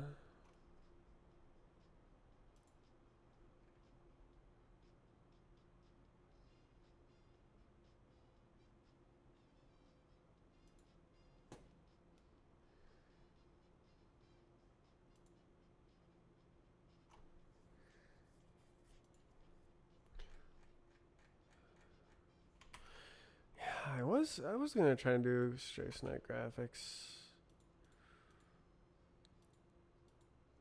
I struggle to imagine how to do that. I don't have a lot of experience with graphics programming. I struggle to see a path to good graphics because I'm very much opposed to technical art, opposed to doing technical art myself. I feel like I don't have a taste that I'm ever worked towards. I just have like a checklist of like, yep, I implemented it, rather than like, does it look good? And what would look better?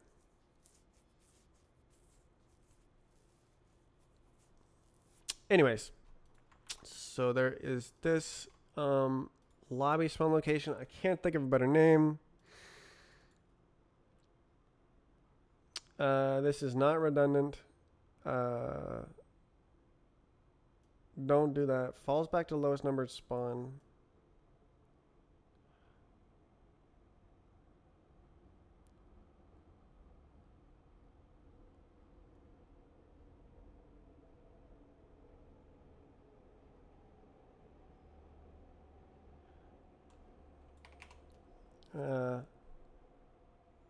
Rock.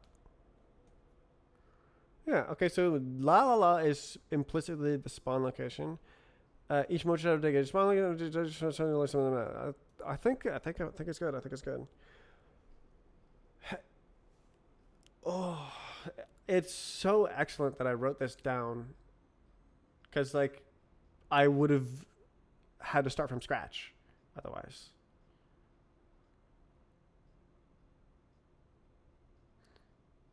And like I remember how I felt about the feature, which is kind of an important part.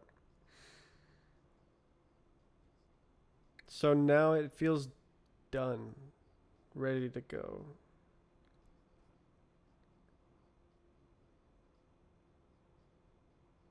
Spawn location. It's symmetrical.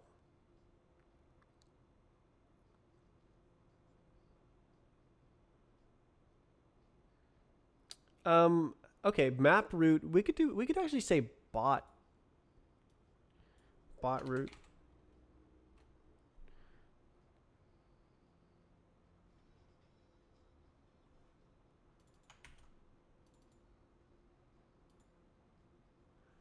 Because that's what it's for. World route. So I called it world route.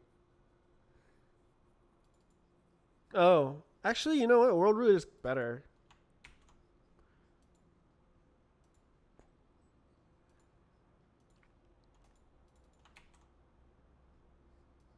I could also call this world spawn location, but this is clearer.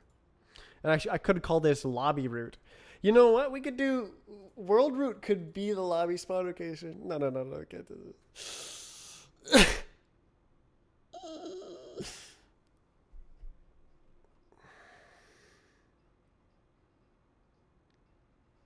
World root. I like world root better.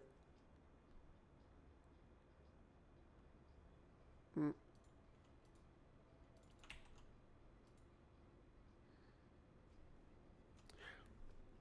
Preventing multiple start locations. So, you can't have multiple start locations because it has to be unique because it's used as the root coordinate for bots. So that can actually be part of the map checks. So instead of the map start being exclusive, it just checks to see if you have a world root if you want more than one map start. World root. World.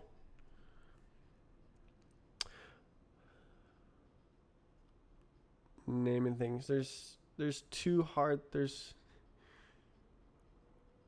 hard things in programming. Naming things. No, two. Wait, I got it wrong.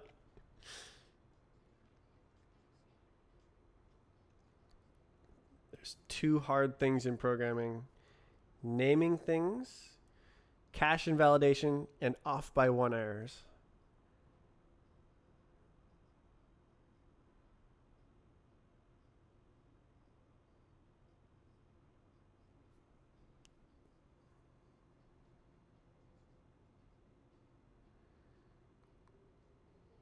Good. Good.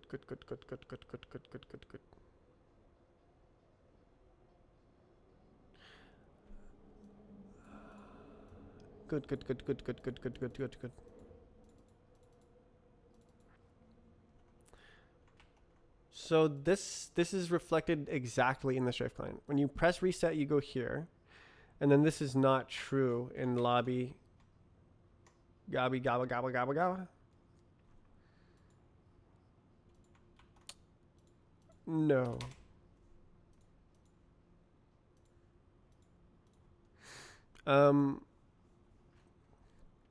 So there's an explicit lobby. Let's all go to the lobby.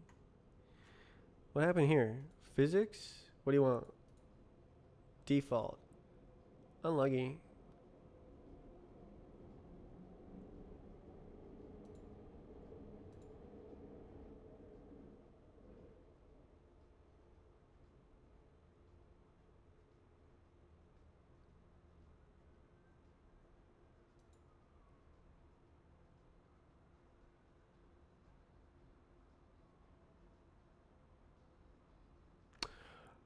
Oh.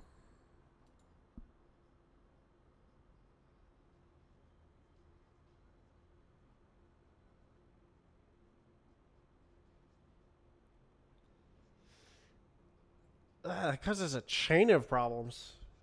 Annoying. That's annoying. I'll deal with it later. But I think I'm fairly clear on this feature now. When I wrote this, I was like brainstorming.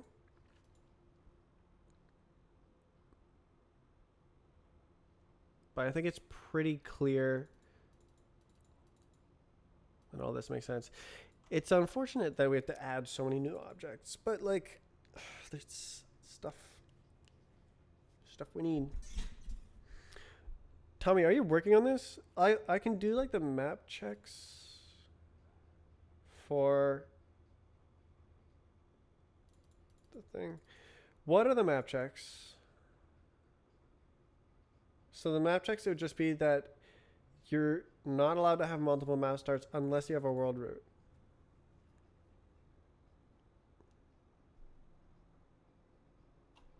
Set spawn.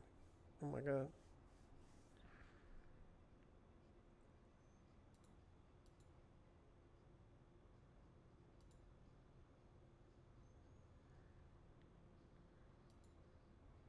Security researcher.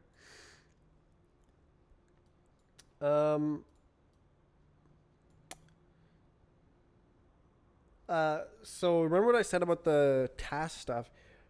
Honestly, you probably want to use the task system because it's the same thing. Well, I don't know. Depends on if it's less code. Input set spell. Yeah. Get a new event.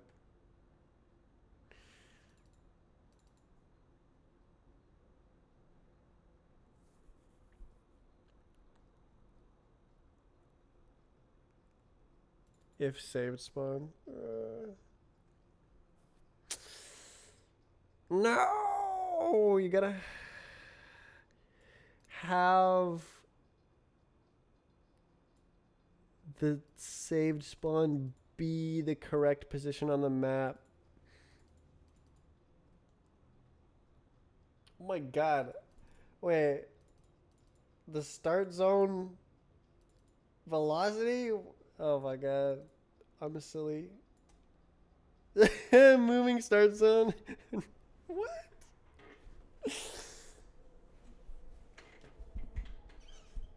Oh no.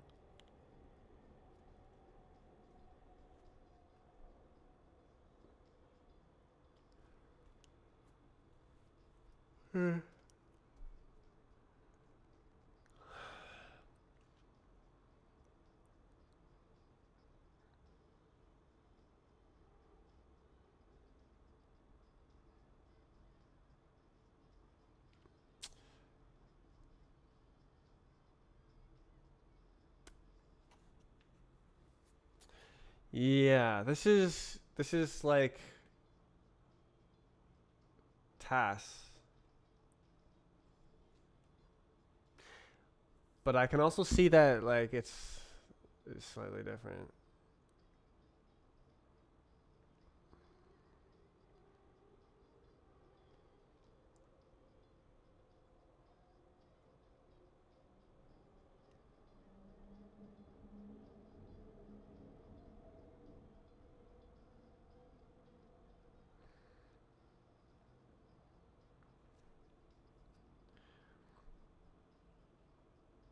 The current save lock stuff can be abused. Yep. Don't allow save states in the start zones because there are issues. Um. So we're saving. Um. There's also like the deal with um when you reset, it resets your states. Um. Honestly, like fixing that might fix everything, and then you could reuse it. Like the save state can determine whether or not it's an invalid state. Like you've triggered invalidation.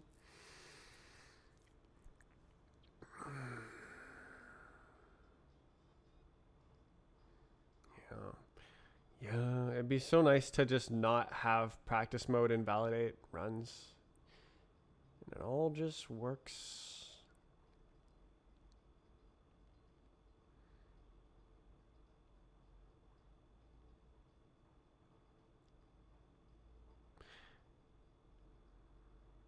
Everything is clean.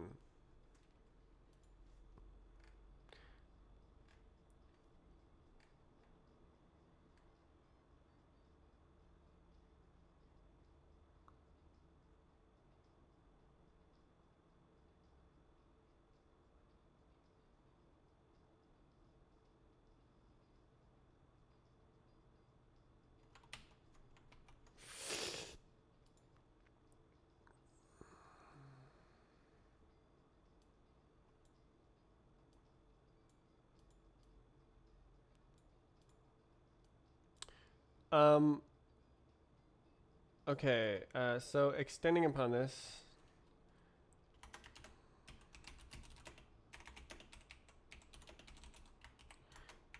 Reset spawns you at beginning of the mode. So reset, restart. I think that's actually confusing. Reset, restart, respawn. That's just generating a source of confusion. Okay, that's a bad idea. I think it would be good to have a distinction between spawn at the beginning of the mode you're currently in and spawn at the map lobby.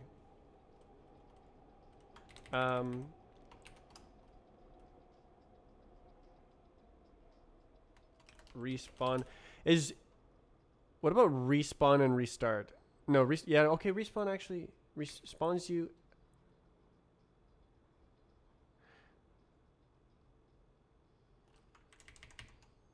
Okay, spawns you at your current spawn ID.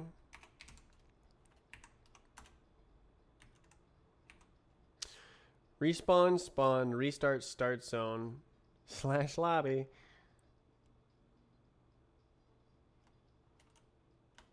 Restart.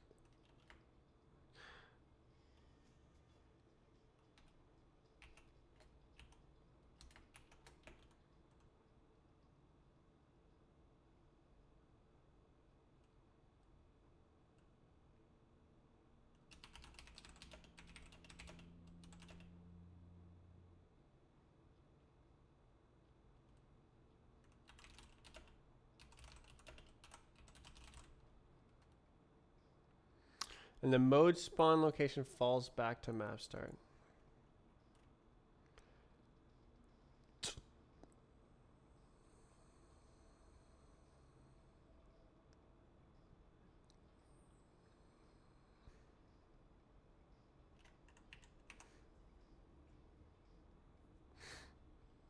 Respawn. Spawn.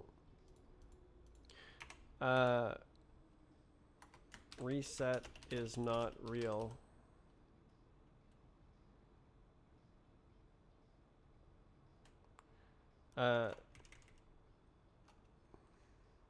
Should not exist.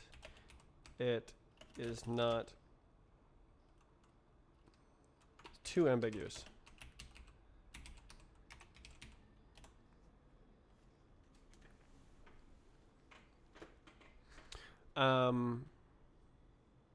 Respawn, restart, reset.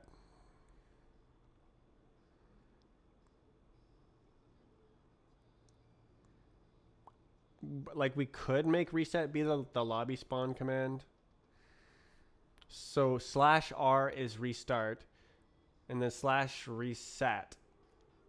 But yeah, no, I'm saying it should not exist.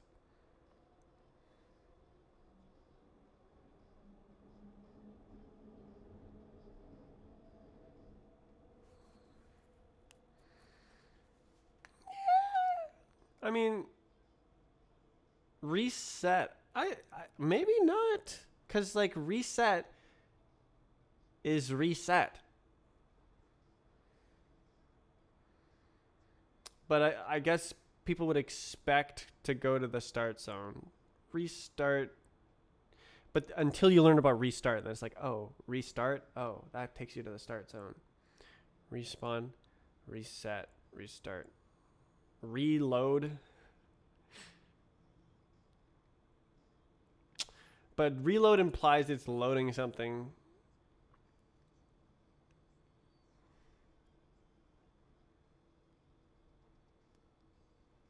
Yeah, /lobby.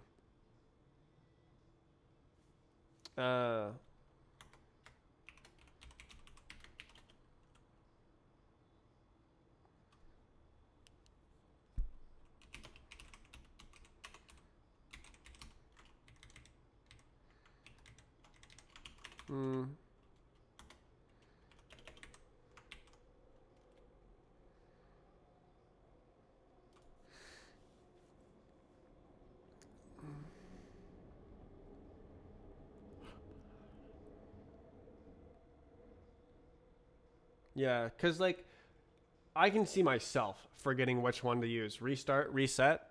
Which one was it again? But like respawn restart, it's in the name. We probably have a reset command, right? Reset. So probably we should change the language to restart. Oh no! Control reset. No!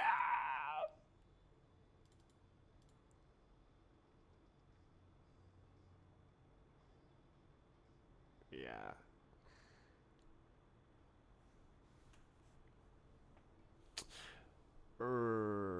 Where's the frickin'... Wait, is there a... R. Is it only R?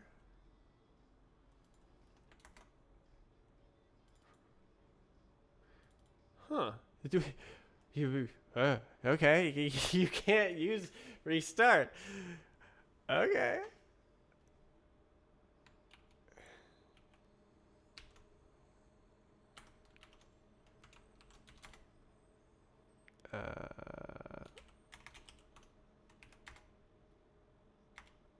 Right. Why do I have 49 and 50?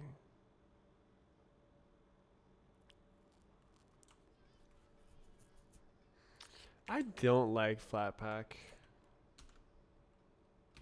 It's like the least evil of the like cross distro packaging formats.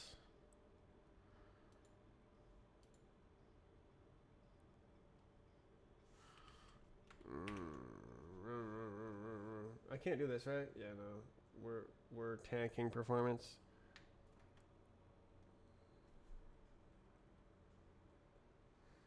You good? Wait. Oh, hold on.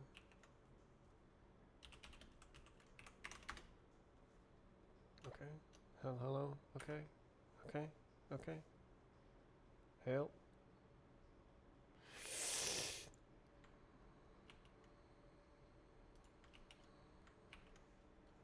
Are we back?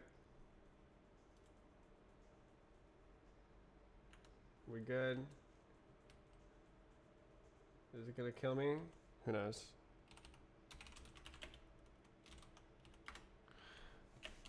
Oh my god, I love 480 FPS. Yeah!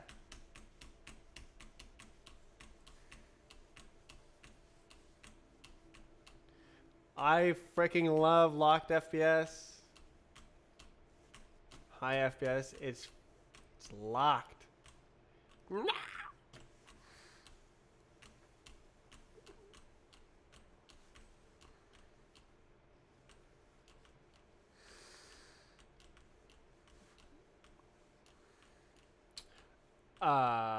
Yeah, 3 features in one. Well, it's 2 features in one. Map spawn location and bonus spawn location are the same feature. Right. Okay, so it's world route and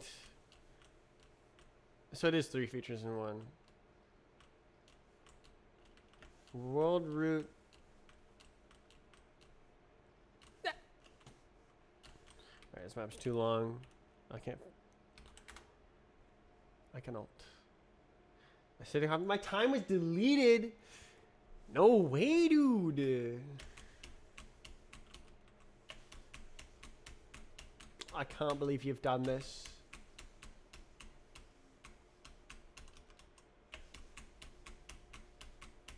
Can you? No, you can't.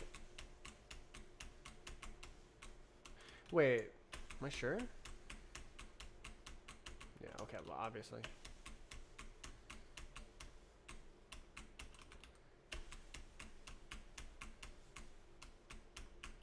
Whoa.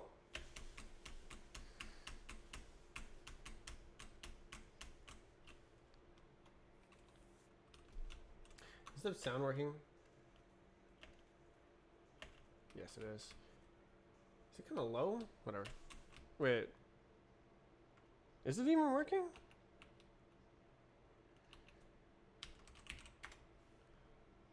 No. Bruh. You could just like... Yeah, there we go.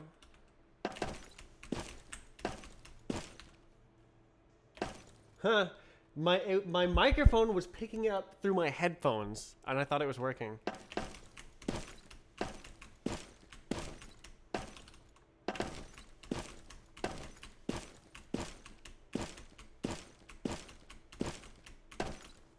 There's no way I'd do good on this map.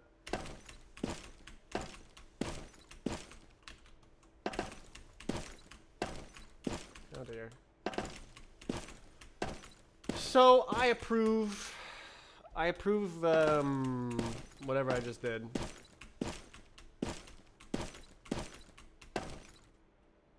Open back headphone struggles. Oh yeah, that's another thing. I wonder if my roommate will be like, you're listening to the music really loud. Excuse me.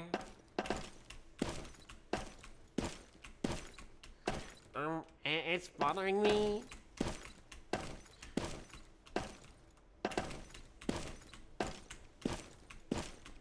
Who knows? I remember when I lived with Alex, we just had zero problems. I was totally expecting one of us to just freak out. Like, I was totally ready for it to be me and be like, I can't deal with this. I can't deal. No, there's no problems. You listen to music that loud? Well, it's open back. So, like, even if it's not very loud, it's like speakers just open, right? It's like playing audio on your phone, right? So like, yeah, it's not like purposefully projecting the audio. So it is quiet-ish, but I mean, not if you turn it up, for sure. It does, it gets out. Like, they make no effort one way or another.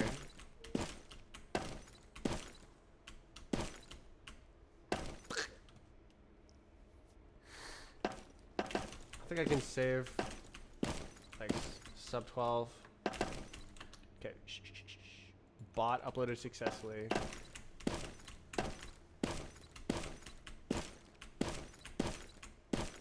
There's lag.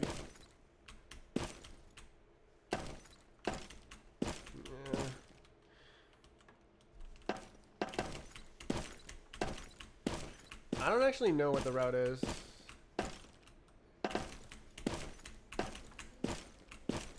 Okay, is there another trick? What happened to the mouse? Come back. 10? You can hit that? Oh my god. That is nuts. Okay. You surf?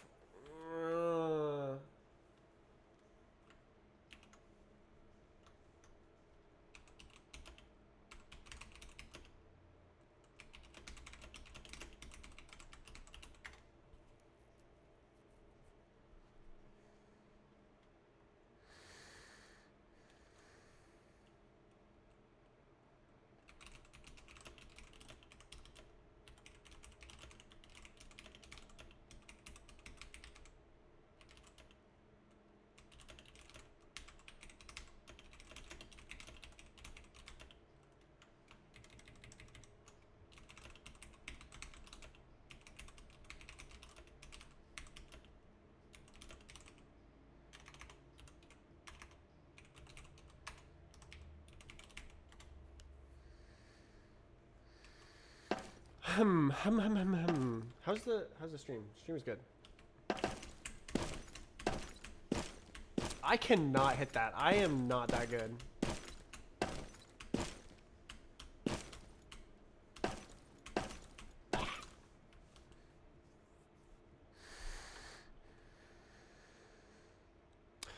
I actually touched the Roblox code today. That's insane. The new Roblox subscription. Yeah, I got an email. I've heard like I think you were spreading that rumor that like private servers are free. Which like sure, whatever. If it gives me more money than the private servers, then sure, whatever. Oh, did I? That's got to be the way at my skill level. Yeah.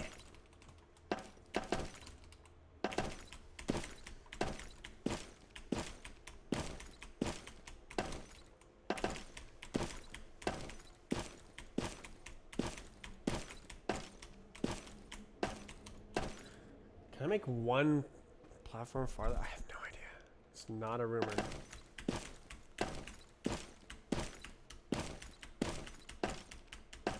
That's too far for me.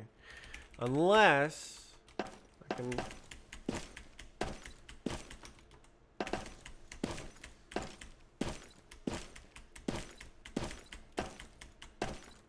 Maybe. I think I have to if I want to hit that.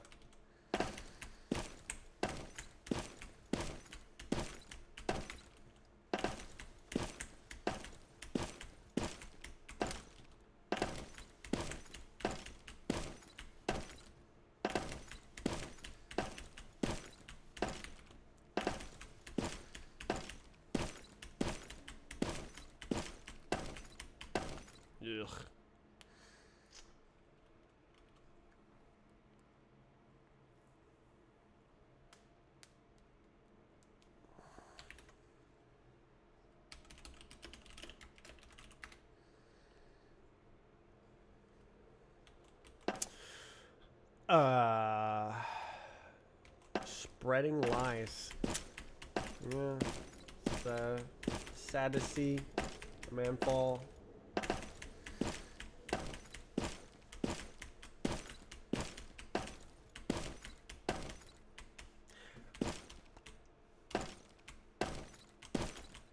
Wait, what? What? That would be my time. You're kidding. I made 6 mistakes.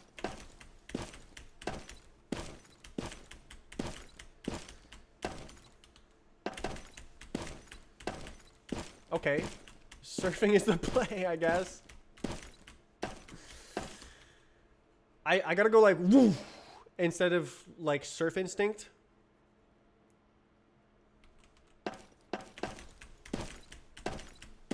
I gotta like turn right and then reconnect with the surf. That is so far. No way. How did I hit it?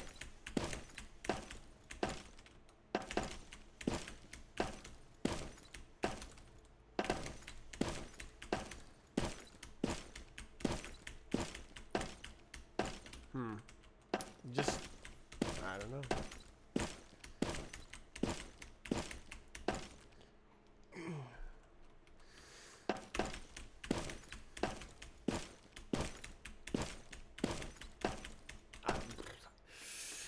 I'm just right between those two platforms.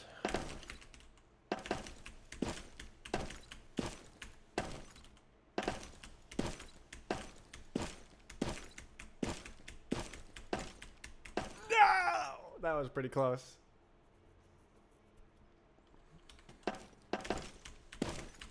That was like my best strafes ever. Okay, I have the surf instinct so wrong. I want to go like, what? But you have to go that way, so.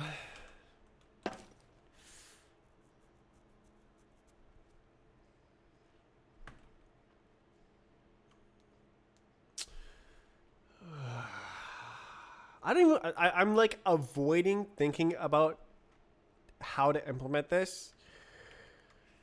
I don't even want to think about Lua.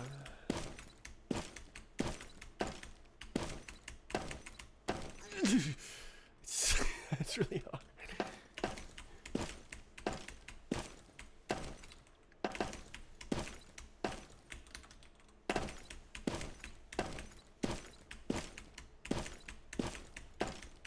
Man, my strafes are getting better.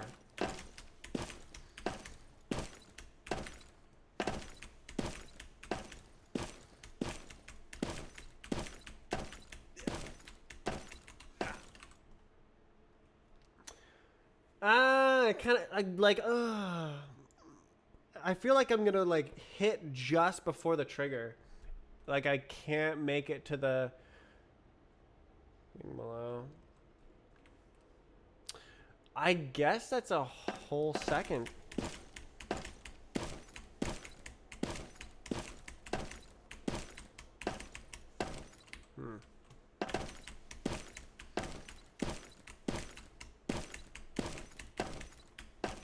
Damn.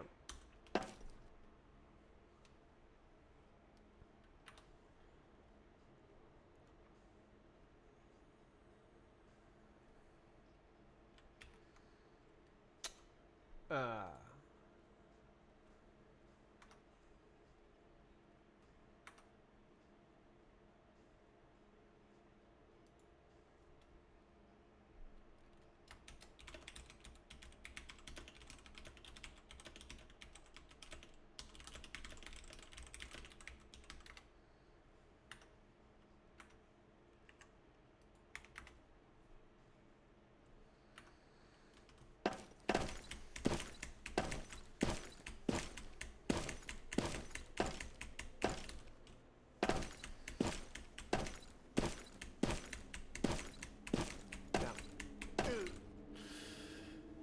Load up Rust instead of Lua.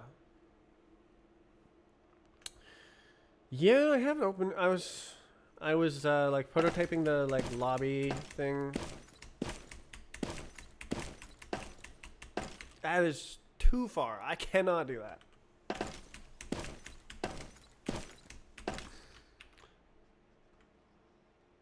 Is this the Clap Your Hands is Party Time song?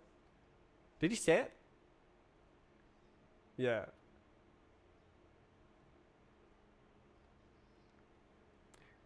That is just a sequence of samples back to back to back.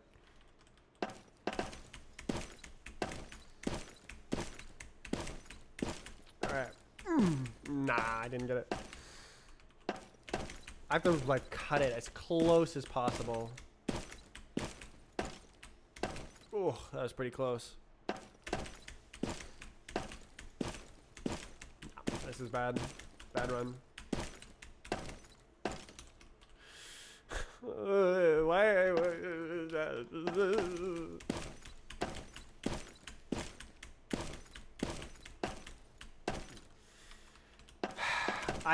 I hit it and I was like a whole second ahead. I just stopped strafing. Just stopped strafing. I just stopped.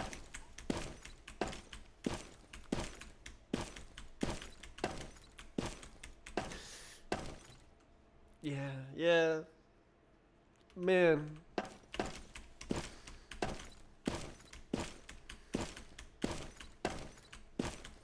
Oh, do I just go on the right side? Is that the way to... Is that how you do it? You just go on the side.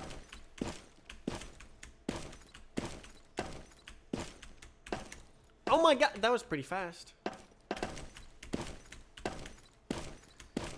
Literally just go closer to where I need to be.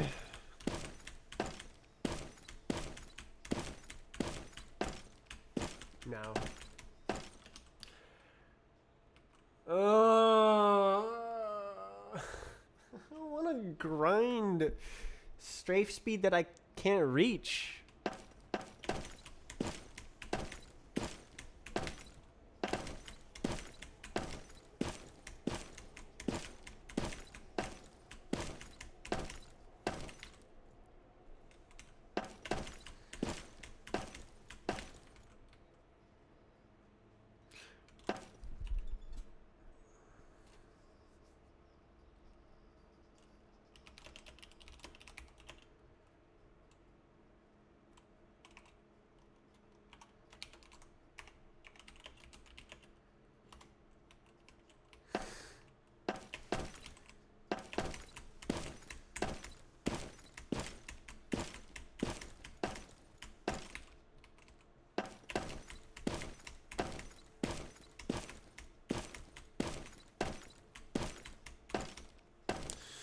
That's my reason, and I'm sticking to it.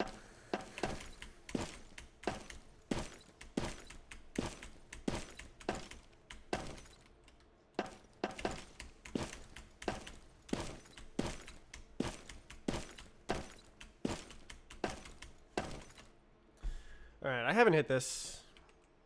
I'm gonna delete my time. God, I hit it once and then over and over again. I think I've hit this before.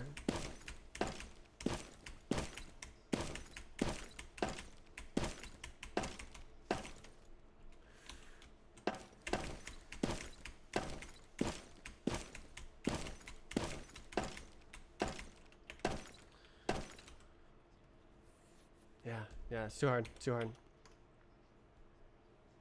Come back.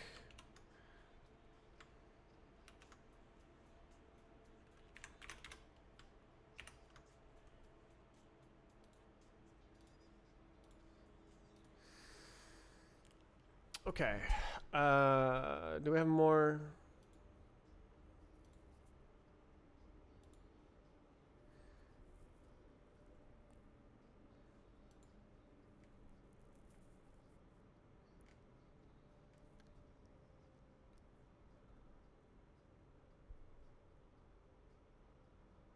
Timer's running. Okay. That's a good catch.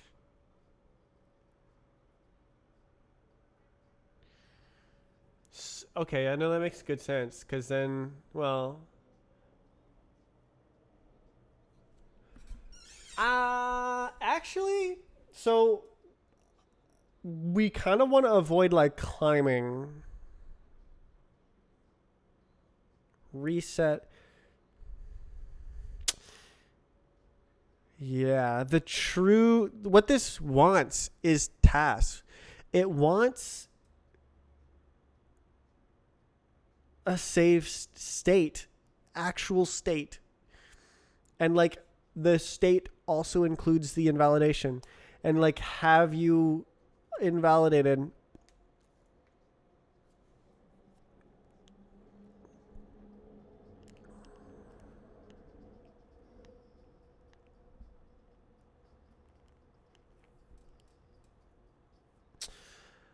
It's painful. It's painful to just not be able to do this on Roblox. You did mention that it's like fairly deterministic when there's not the input weaver.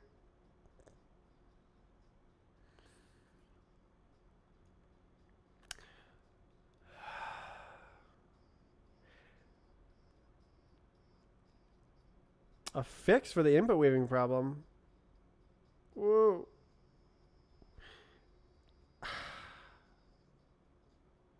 If bots v2 could be deterministic instead of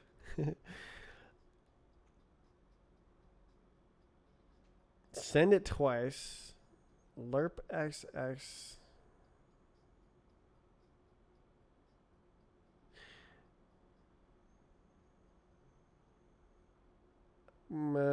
So like mouse interpolation. Yeah, that's not really a real fix, is it?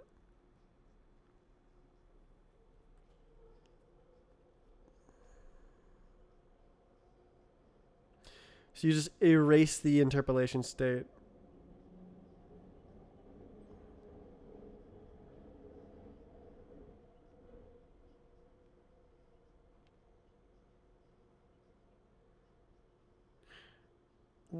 Okay, well, where is that coming from?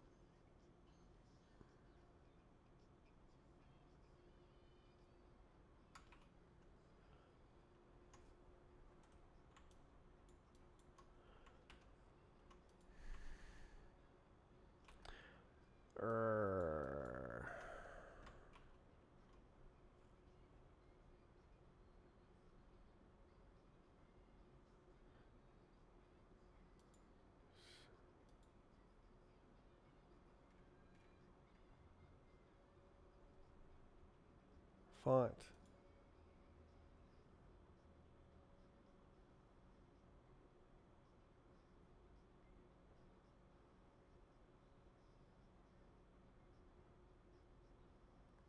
Tragic.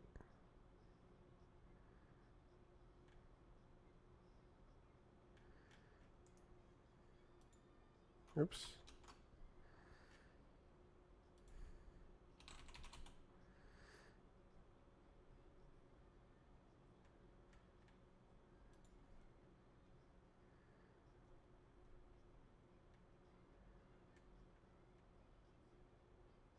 Can I like? I literally can't mark it as resolved. Okay. Um.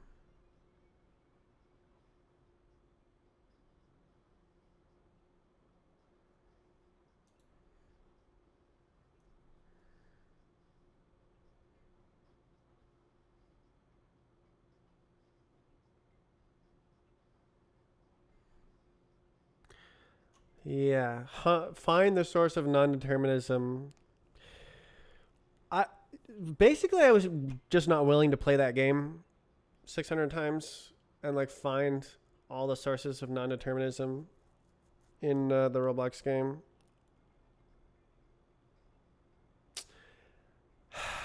Because there's no guarantees that we found them all.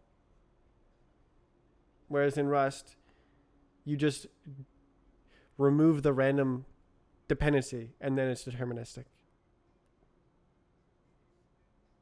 Well, you have to remove floating point as well.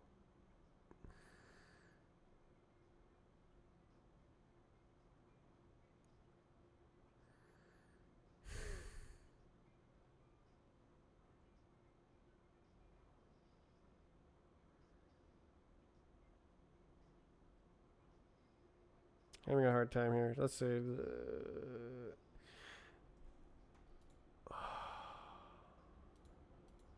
Oops. Yay.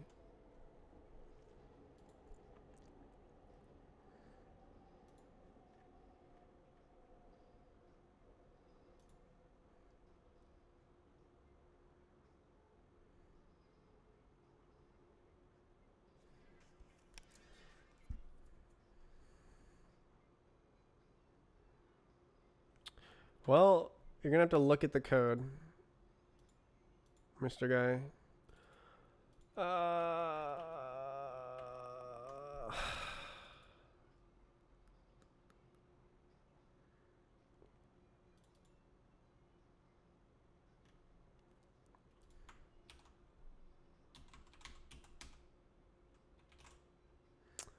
Oh, that's the one. Oh god.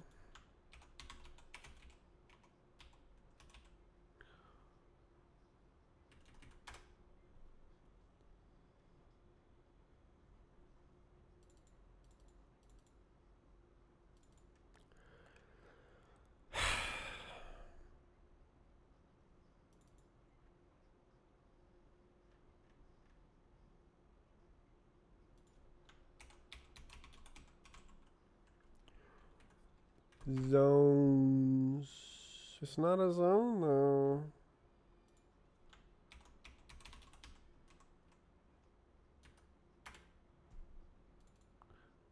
I see.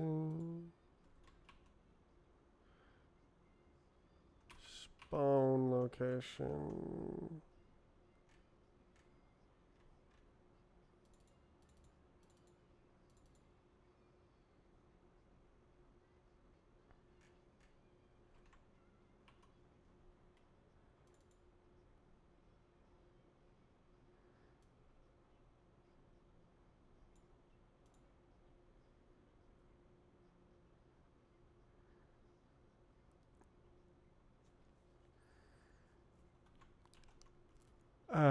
I just don't know my game anymore. I just don't know where to go in the code to implement this.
Yep, I don't know what to do.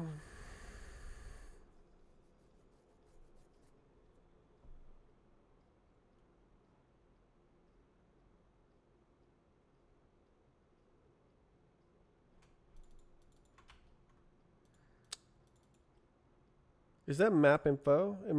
Is gotta be map info.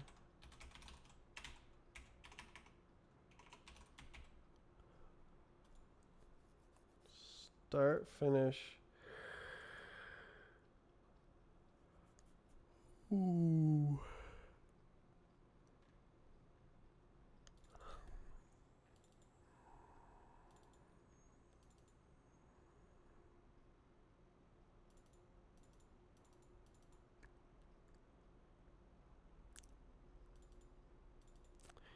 Category. Category. This is just like this doesn't even like improve.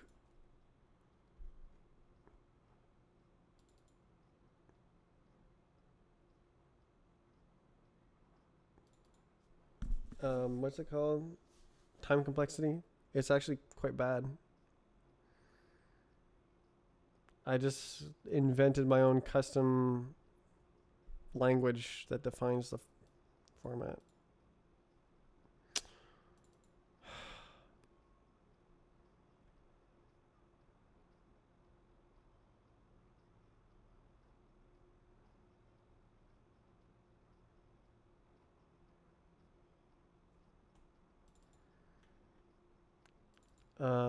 Map info.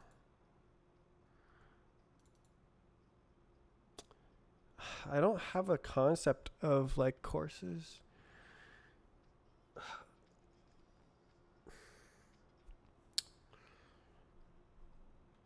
How did it work?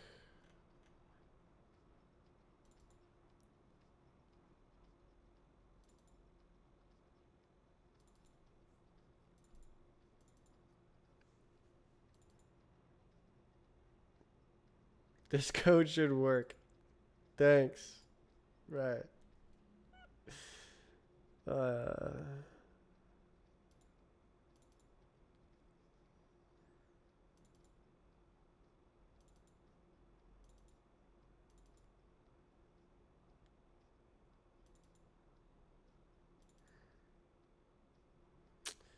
So it's returning the ID.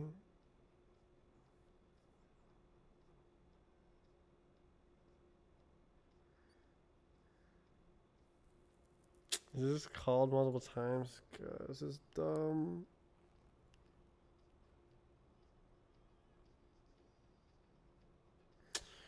I want Rust.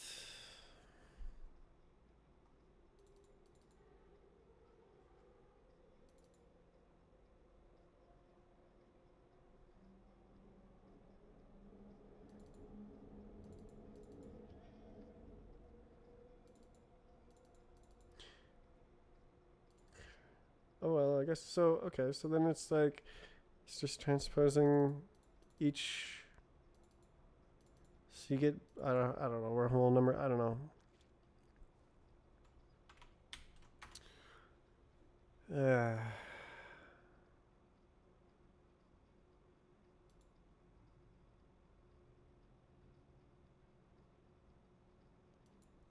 there it is. Okay, so map info world ID. Okay, yeah, okay.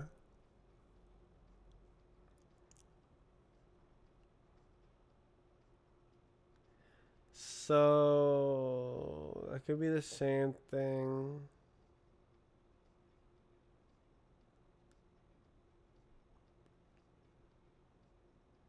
Is it just gonna be 0? What happened? Spawn. Does this make sense? Zone. Category.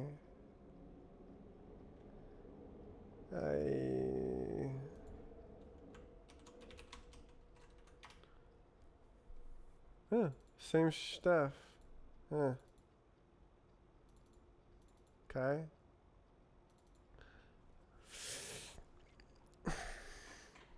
Okay, so this is 0, right? Oh, yeah, okay.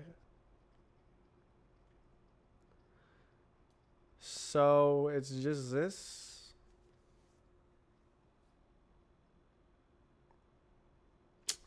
So map info dot finish zones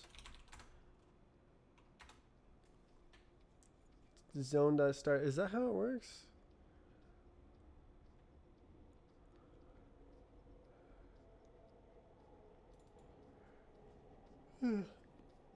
Ah, damn it! I touched my glasses.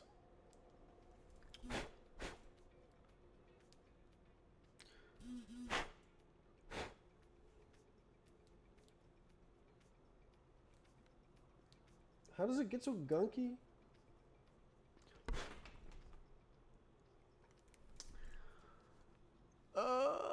Zones. Yeah. Okay. Okay. So they're just separate.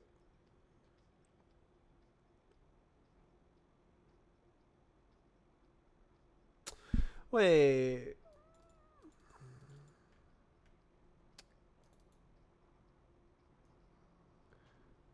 Wait. What? Map info. Ooh. Huh?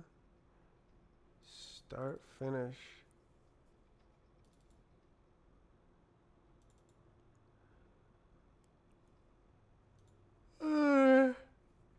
Guys, code is goofy.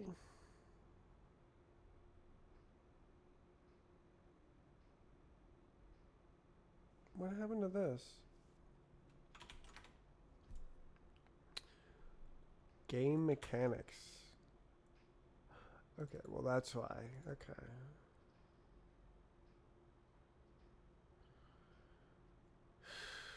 This is so silly.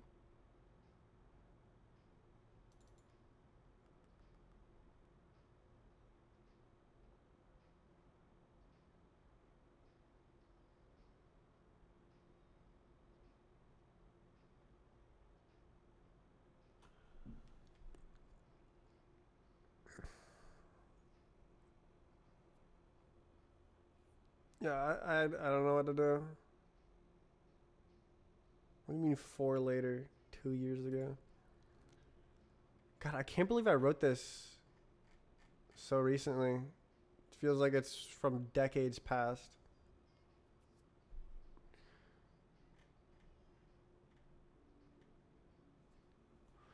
Total brain swap. I'm just not the same person.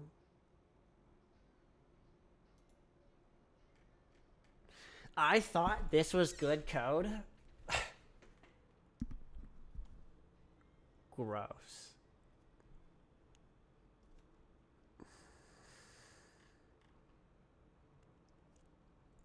It sure is small, but like it's not very meaningful. There's a lot of hidden assumptions and hidden implicit behavior.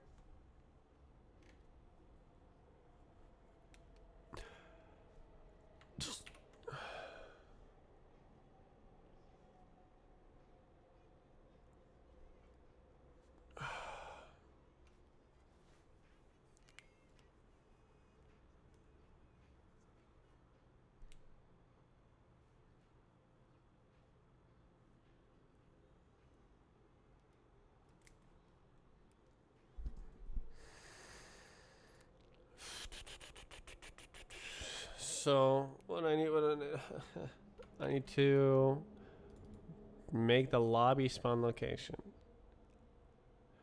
That spawn 0. Do I have it written down? Spawn 0.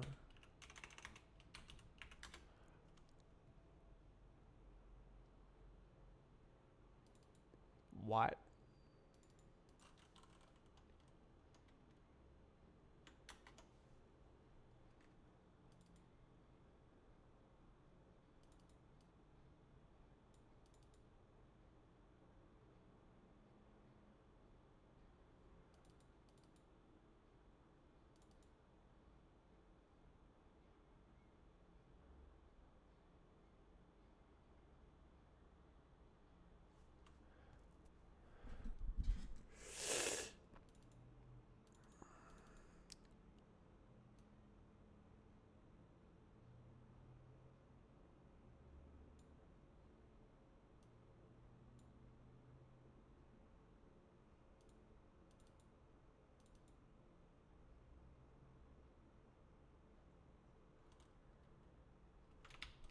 Oh no. Input map. Spawn 0.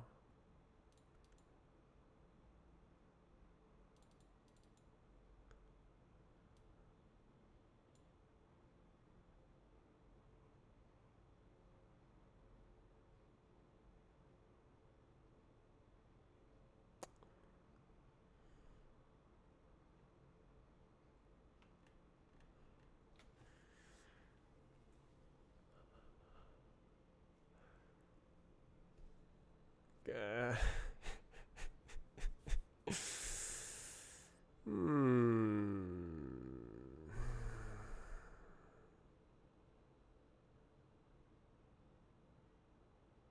1 year ago. Spawn 0. Why don't I look at that comment? That's freaking tiny.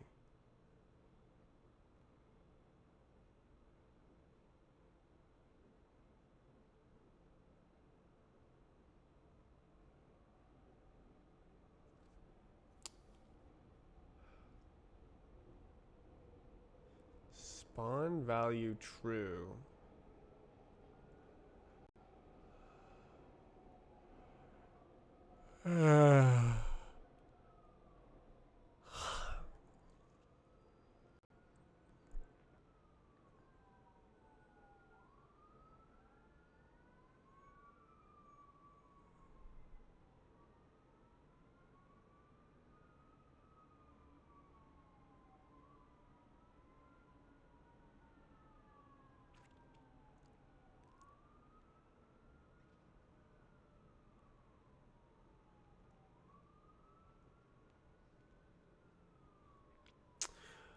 I can't go to the spawn. Game mechanics spawn. So this function expects a spawn ID.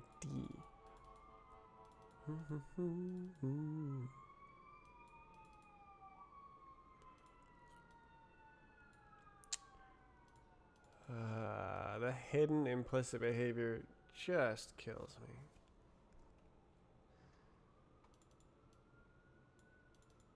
And it's mutable.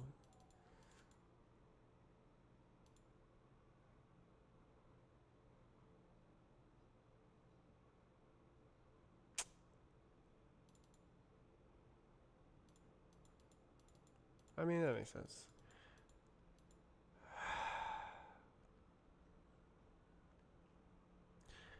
Just everything I care about is out the window. And I only came to care about it in the past 2 years.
So I was thinking that I would just like pass the actual object I want to spawn on top of instead, but this is too spaghetti logic together with the spawn ID stuff to really make heads or tails of it. So I guess I'll just make a new function.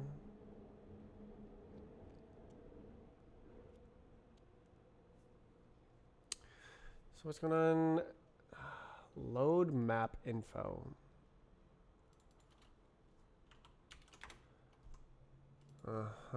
Set map info, load world.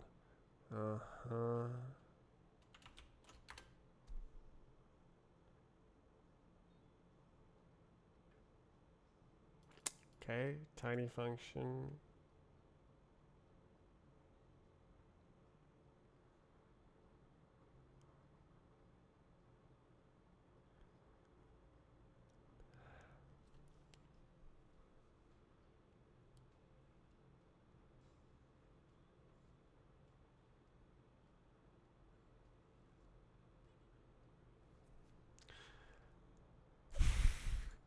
Like that, the problem here is my work ethic to work on Lua code. It's gone. Just don't want to do it. All of the clues I've come to rely on.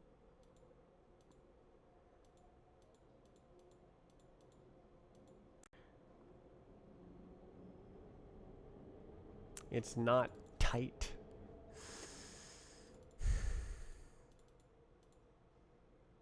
It's loose.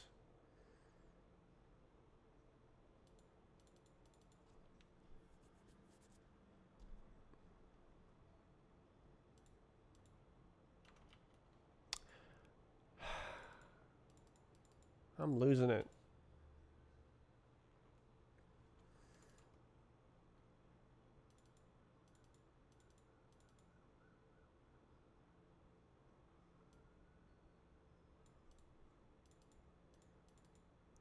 So like that's the function. Where is it? 1, 0. So if I change this function to map lobby, that's it.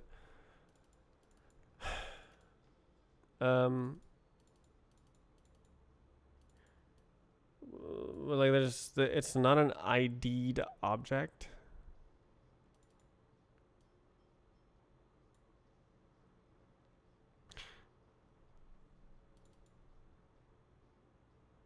What is reset value? Who knows what that is?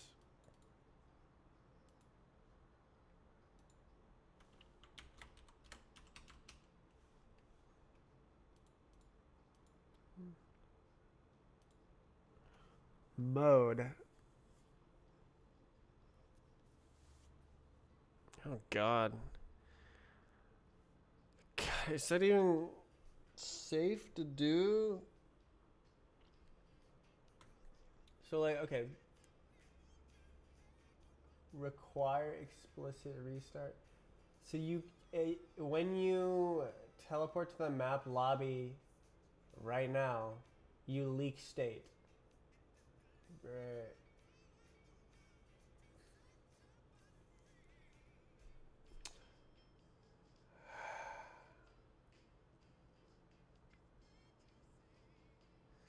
You can smuggle your jump part, which isn't very useful.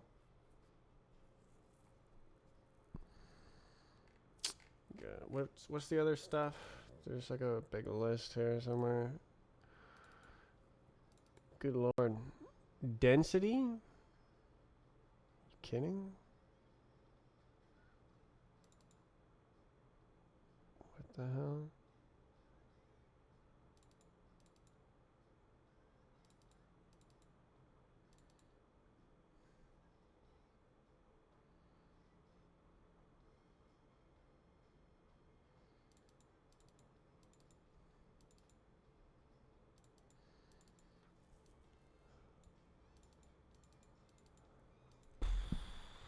I cannot make any predictions one way or another. It likes it. I believe it smuggles all these values. I can't believe this how well this game works. I can't believe it. It's just battle tested.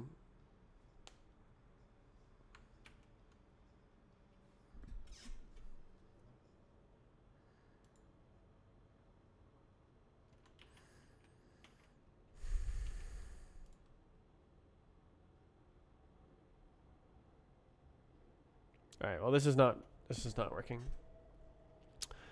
I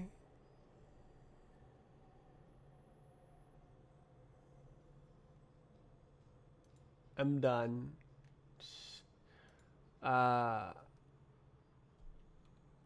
Tommy, if you can implement this, that would be great, because I'm struggling to make my brain do anything. Lost the Lua touch. I've lost a lot of touch. I'm out of touch.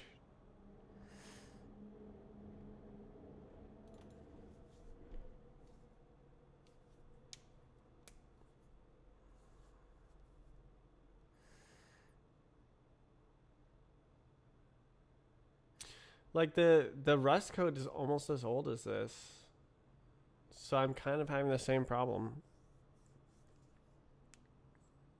I just don't know the code. But I have revisited it a lot more than the Lua code. And it's a lot easier to navigate because it's strongly typed. Things actually have meanings rather than just being words on a screen with no ties to anything in particular.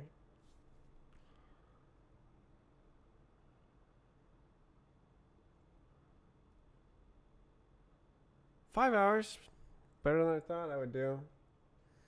Didn't accomplish a whole lot, but past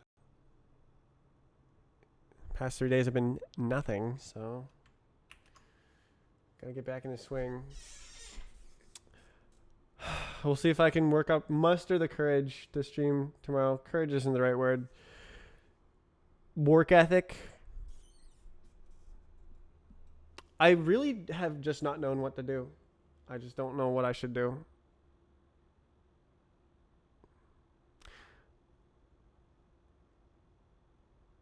What I would like to do is increase the money.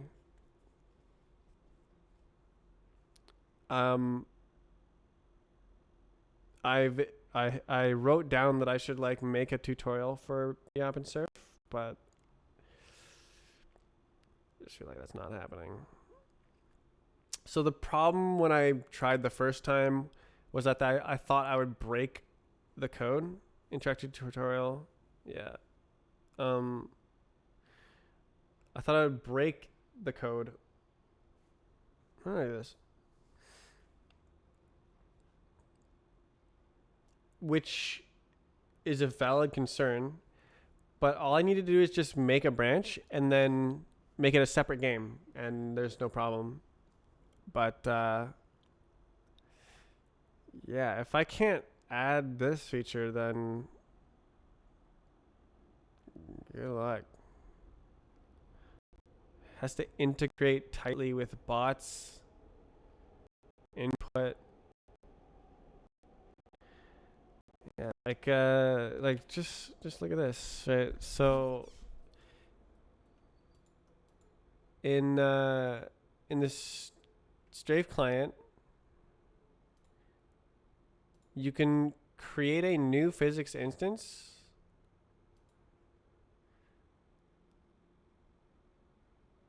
Like this. Physics state new. And then you just run it. Create physics, run physics for 500 milliseconds. And that's it. It just runs.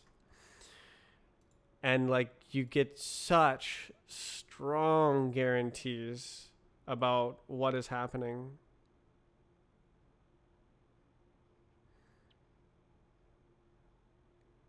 And you just don't get any guarantees in Lua. Yeah, so this is the missing piece right here, physics state from the Roblox game. It's just like scattered instead of being in a singular well-defined struct. What are the most recent changes? 1 year ago. 3 weeks ago. Wow. Yeah, I did figure that out. That's nice.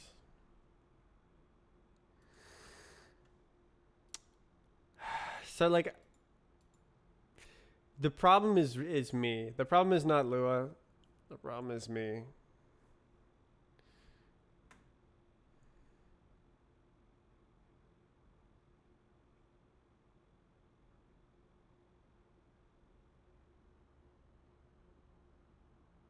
Strict luau typing.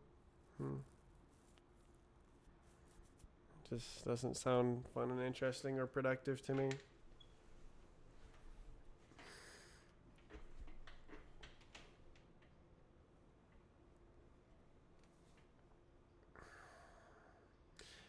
More time sunk into the Roblox black hole.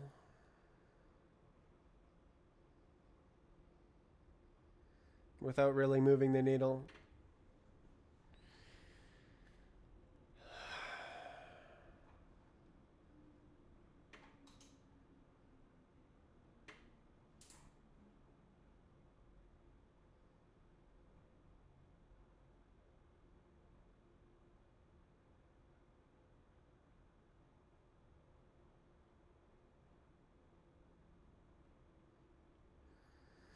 What I like is to solve problems at the source.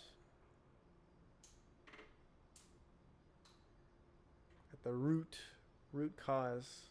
And I can't do that on Roblox. Because Roblox is the root cause.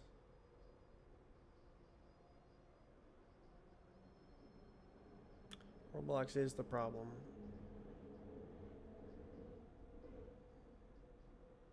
Well, let's just talk.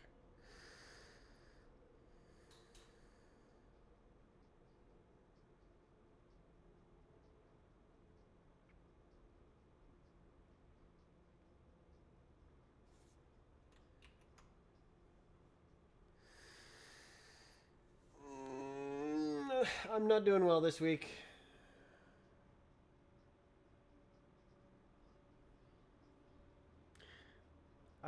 I may just like try to keep taking a break and try to come back strong instead of like weak effort.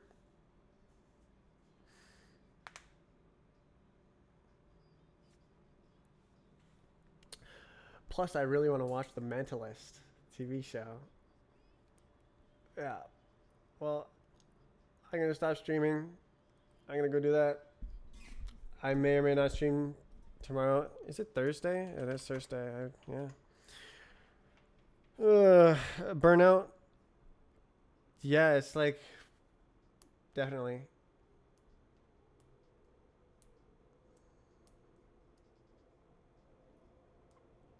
Burnout, depression, that kind of stuff.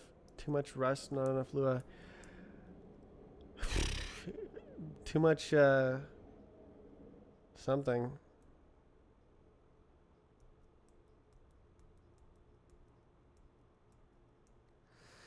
Earlier today, I was trying to work on the video encoding library. I don't know, I just can't do anything. But like that's not true, because like last week I made that whole code port. There's something is going on up here where I can't like I it's like writer's block. I don't know, like I prevent myself from doing the I guess what's one of the things called? It's technical art. I like classify my like classification of technical art is growing, and I refuse to do technical art or something like that. And so I'm like, oh, I'm not capable of doing that. That's technical art. When in the past I was just fine doing everything.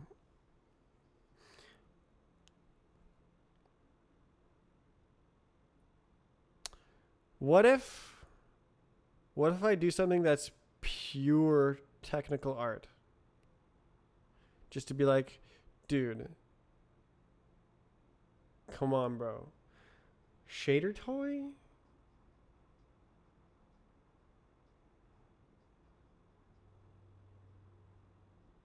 pure technical art. Yeah. Graphical shader that like draws something. Straight client graphics. Yeah. I think it's the same thing blocking that I wanted to edit the Strafe Client graphics so that there's a code path for objects to render that have no texture.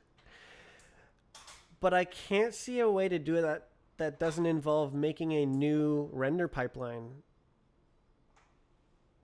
Because like you must have a texture bound if you want to render. And so that requires there to be a default texture.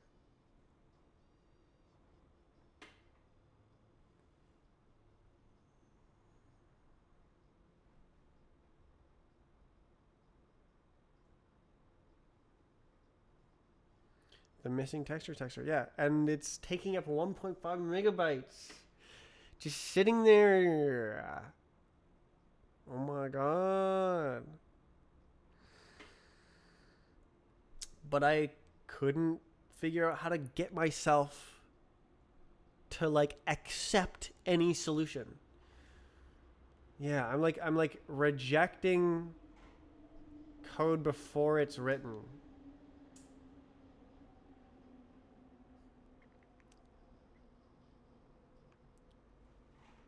Generated like the black and purple grid on source.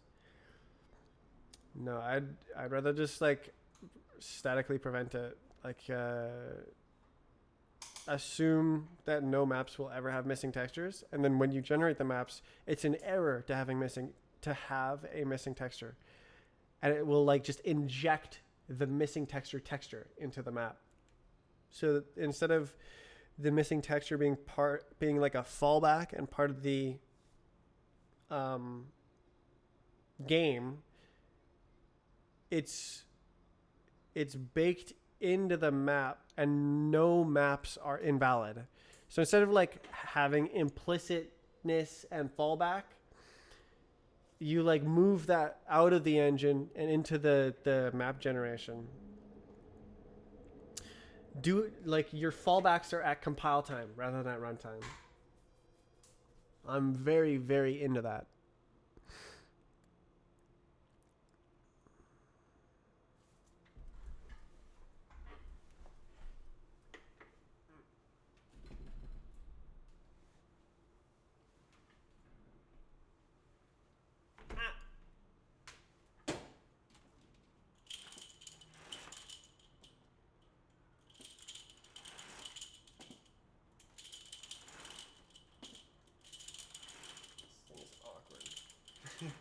And I go dark. Bravo 6 going dark.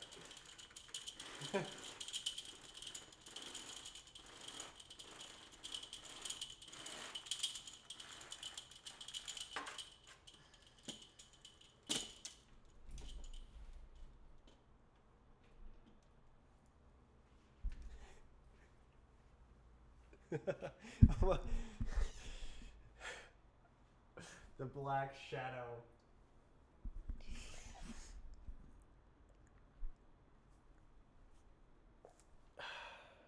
Do I have like a piece of cardboard or something?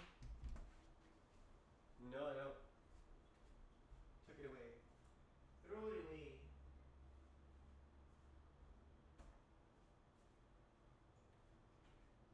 Oh, this'll work.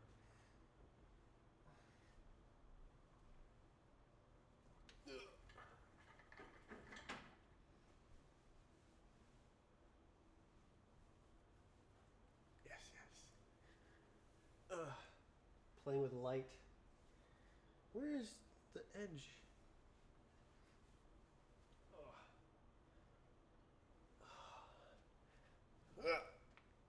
There you go. There you go. How much light? I think it's still. Oh yeah, well. Like how much of the camera has to be? I think it's like a center area.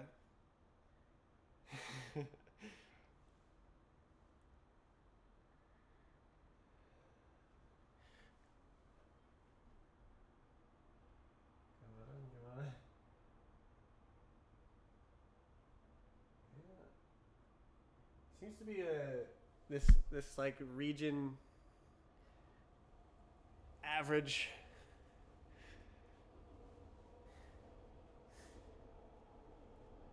All right.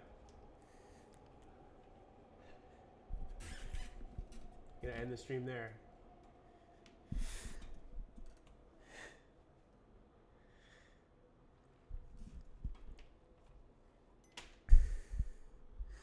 Goodbye.